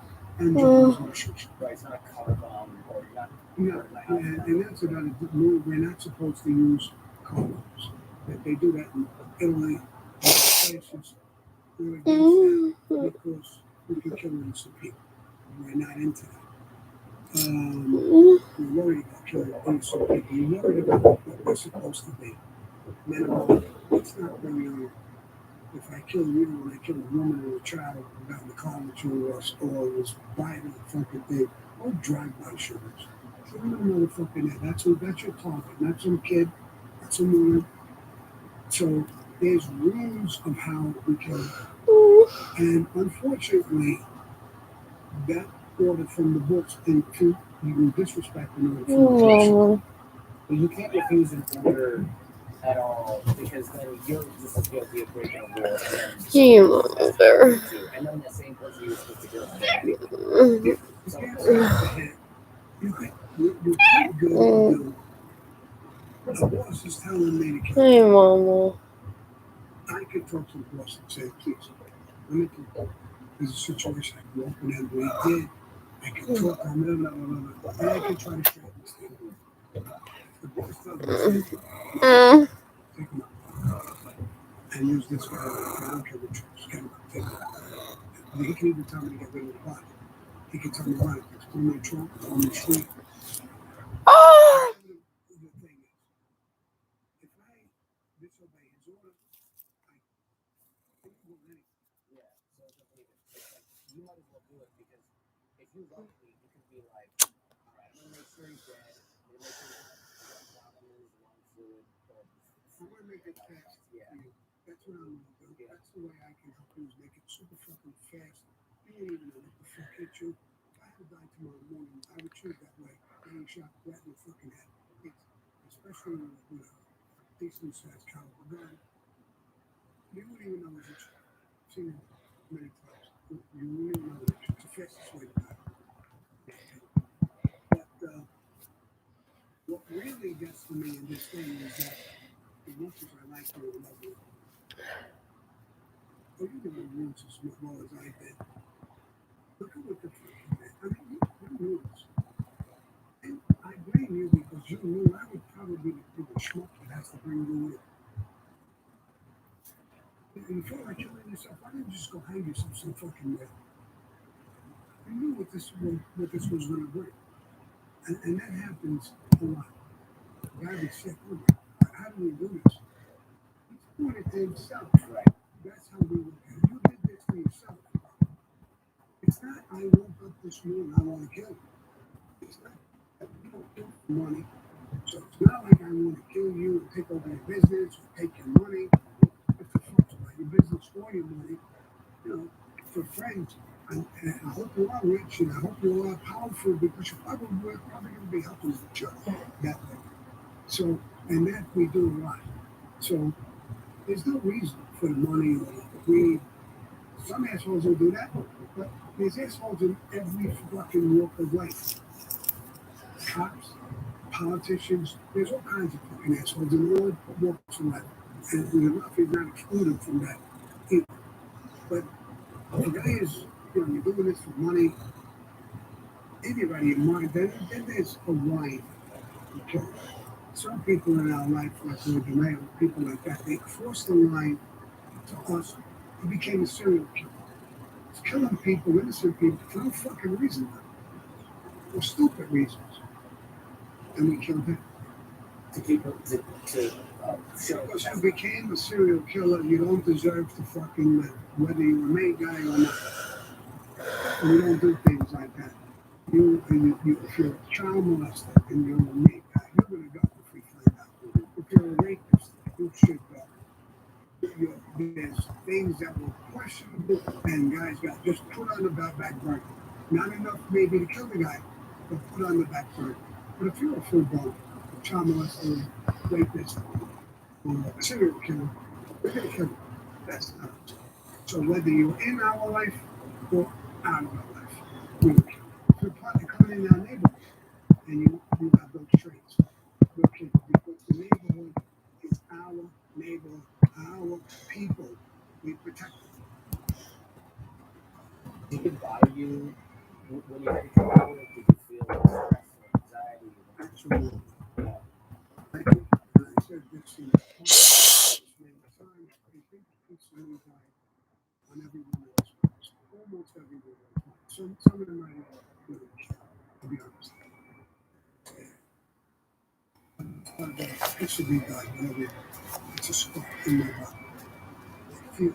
When I talk about it in my podcast, maybe I'm getting old. I actually become emotional. They almost bring me to tears. It gets the rips out of me.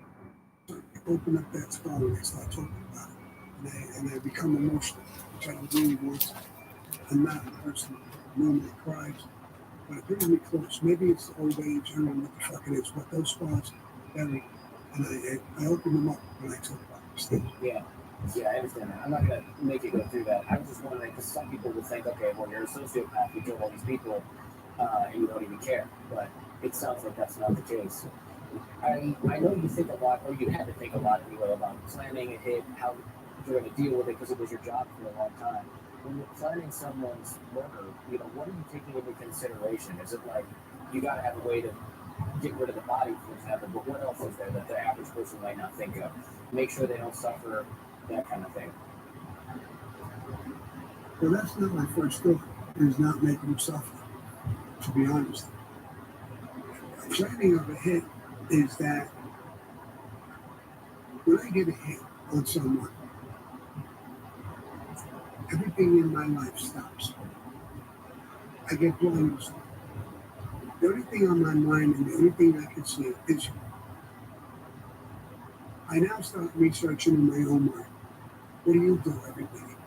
Where do you go every day? Who you meet? If you're married, do you have a girlfriend on the street? Do you have a gym that you go to every day? All of these things. I'm researching for the place that I'm going to kill. I get other guys in different positions. Crash car. Backup shooters. So you're going to come in here. You have that door to run out. You have that door to run out. Then you're going to be people there. You can't get out. I'm going to make sure you can't get out. I have a start button. No stop button until you're there. I don't think about business. I don't think about money. I don't think about family. I don't think about getting laid. I don't think about nothing but you. The only thing that makes me stop thinking about Neil is when the hit is over.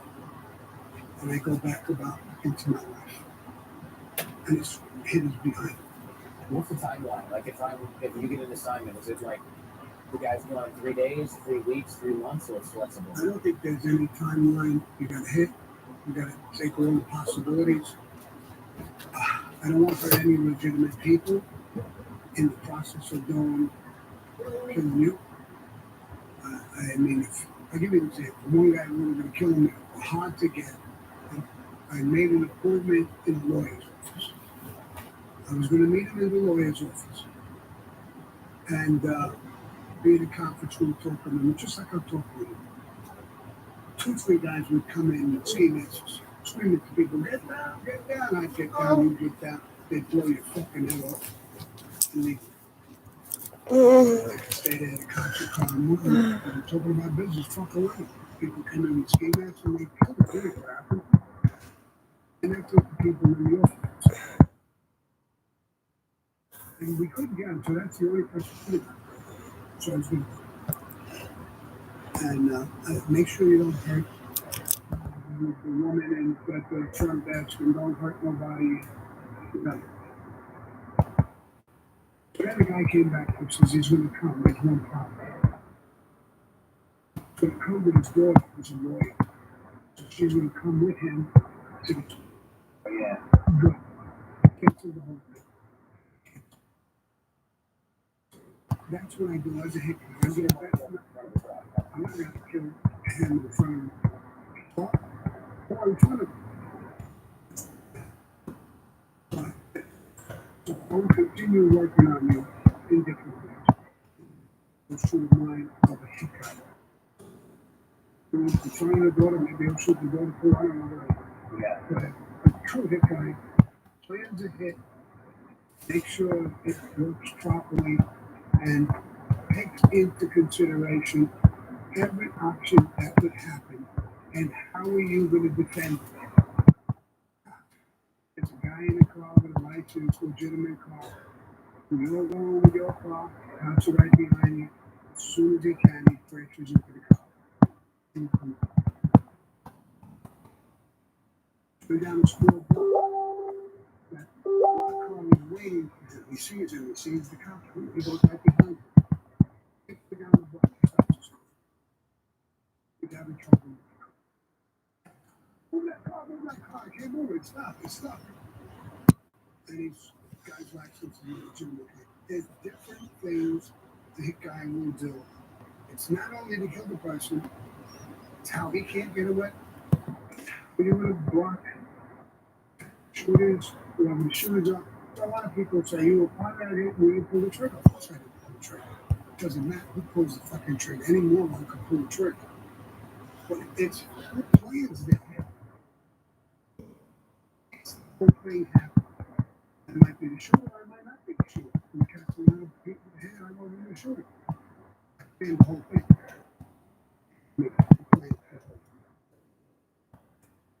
Yes, CIA, military, I don't care what kind. They have operations and they plan these things. And I would do that in my head. Why? Just like I said, I'm talking to you. I'm pointing to that door. I'm pointing to that door.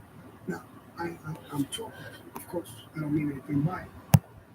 But in my mind, I'm planning this hit. I'm not going to hit. I can hit Zara come across with a shotgun. You're not even looking at it. You don't expect it from her. But she's her. I don't use it.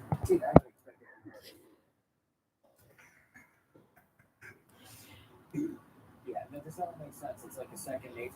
Is it something you still sort of think about? Not killing people, but is it still like a background operation in your head after all these years? It's just a way of life for me. I get an apartment. When I get an apartment and where I'm going to live, I look at everything. I look at myself as the target, and I go outside and I look. Where would I take myself out from my has been it? Yeah, I don't like that outlet. or I don't like this. This should be lit. Or this is where I'm going to be watching when I do work out or get in or do this or that. I can't even get rid of that. That's in my head. Now, I do it subconsciously. Mainly, I don't purposely get up and go on ahead. I'm going to look at it. It's subconsciously I do it. When I go into a restaurant, I see subconsciously. I want to see what's coming in, what's happening. I don't sit with my back to a certain point. I immediately will tell my wife, so I'm here. I like to turn around and can I sit there and do this? Did I juggle a little bit? When we walked in? For dinner the other night? No, actually. I was wondering if you were going to, but we sat on the other plate. Actually, I was sat on the other side, and you were like, come on, I'm going to sit in here. But some of that was a function of our director not fitting into the table, no names mentioned. Yes. Some of that was Two of them. Yeah. There's a little back here. Some of the back of that. Yeah. And with a curtain on it, right? That's almost, I mean, it would be better to sit on that side to look at the front. Right. But I don't know who's behind that curtain. Right. So I'd rather sit where I'm sitting because I can see that curtain. If somebody or something was coming in, I mean, you got to come through 50 people. Right. You don't think they'd be screaming, bitch, battles, whatever's fucking going on? I would know sitting where I was sitting. Normally I sit there if there wasn't good, but that curtain, I'm not too crazy about that curtain. Yeah, there was a curtain. That's interesting. I wondered if you were going to switch sides, but you did actually. Yeah, that's funny.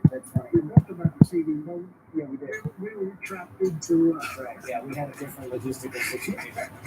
So you got to make considerations for that. Yeah, for people. And once in a while, you got to drop the Bob Shane sit where you got to sit. That's right. If it happens, it happens. Yeah, for people who are wondering what we're talking about, we sat with a couple of big guys that were. The table was attached to the wall, and we had limited options of where we could sit.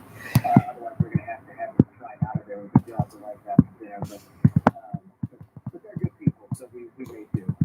All right, I'm going to skip some of the what Paul Castellano, Gotti, that stuff you cover in your podcast with the link in the show notes. You've told those stories a million times. I'm not going to ask you that same stuff again. I will. Let's see. Hold on. Curious about the witness protection program because not many people have asked about that. What is that like? You know, obviously you testify and they're like, okay, we got to hide. Somebody's going to come. I did it for 8 months. I had a lot of money. I didn't want to go into it. I got a very short sentence, 5 years on the first time I was in prison. They were begging me to go in because the government would look bad if you don't go in. And come on, let us, I did it. I did it for 8 months. I didn't like it at all. Some people like it. I didn't like it. Change your name. There's a million restrictions. You can't talk to anybody in the past, whether it's family, whether it's friends, whether it's anybody. That's just not my nature. I don't like that. There was 8 million rules. I didn't like any of that shit. I'm in a prison. I understand. I only did 5 years. Now it's a skid bit, but I don't want to be told what to do and how to do it every fucking minute of every day, where to go and who not to talk to. I'm a personable person. Believe it or not. I talk to every fucking body. I mean, I don't like hiding. It's just, I might as well go in the fucking boonies somewhere in a nice little cabin and with a dog and I go hunting, fishing. If you really want to fucking punk in, I'll do that. But I'm not worried about dying. Especially now at my age. I worry more about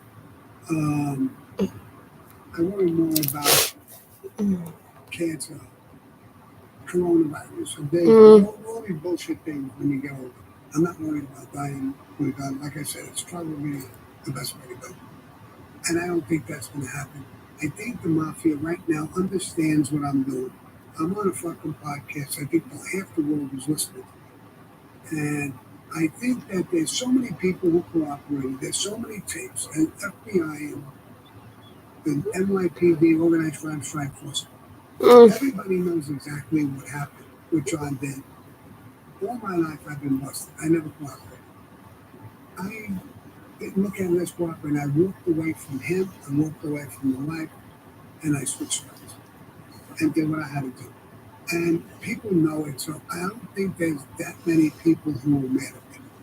A lot of the murders that I was involved in, and a lot of people say I killed them all. I didn't. I'm part of the murder. I didn't kill them all, and I never woke up in the morning wanting to kill someone. It just wasn't my thing. I'm a little more friendly than that. I mean, so I don't even know what the fuck I was answering. Well, I was just asking about the witness protection program. You answered the next question, which was it was torture to hide and be away from family and everything. It's just because when Richard was like, "Hey, there's this guy you should have on your podcast, Sammy Bolivar," I was like, "You're getting played, man. This guy's not just running around having dinner with us at Olive Garden, right? He's like, give me a break." And then I researched it, and I was like, "Okay, maybe it seems like he left the WITSEC program, witness protection program," because I just thought, "Oh, this guy." I'm like, Richard, come on, man, be smart. This is some like dude who put on a hat, sunglasses, and you know, bought a pinky ring at a flea market, and is now telling you he's a monster. Like, get smarter. But it turns out, I was surprised to find that it was real. That's not a flea ring. That's not a pinky ring either. You can see it's smart. And Richie and I, and that's a fun story. I'm glad you brought that up. Richie and I came here to rent an office right next to his office for my son, and I was waiting for my son and the real estate guy, and there's a sign on his door, a window, and he has this studio in here, and this and that and everything, and I knocked on his door. Yeah, that's what he said. And I walked in, I said, "You have a studio?" Because I'm thinking that it's a Hollywood bullshit way back there. And he said, "Yeah, come on in." He was very sociable. Came in, we walked around, he showed me his whole place and so on and so forth. I said, "I'm doing maybe things with Hollywood. Maybe we could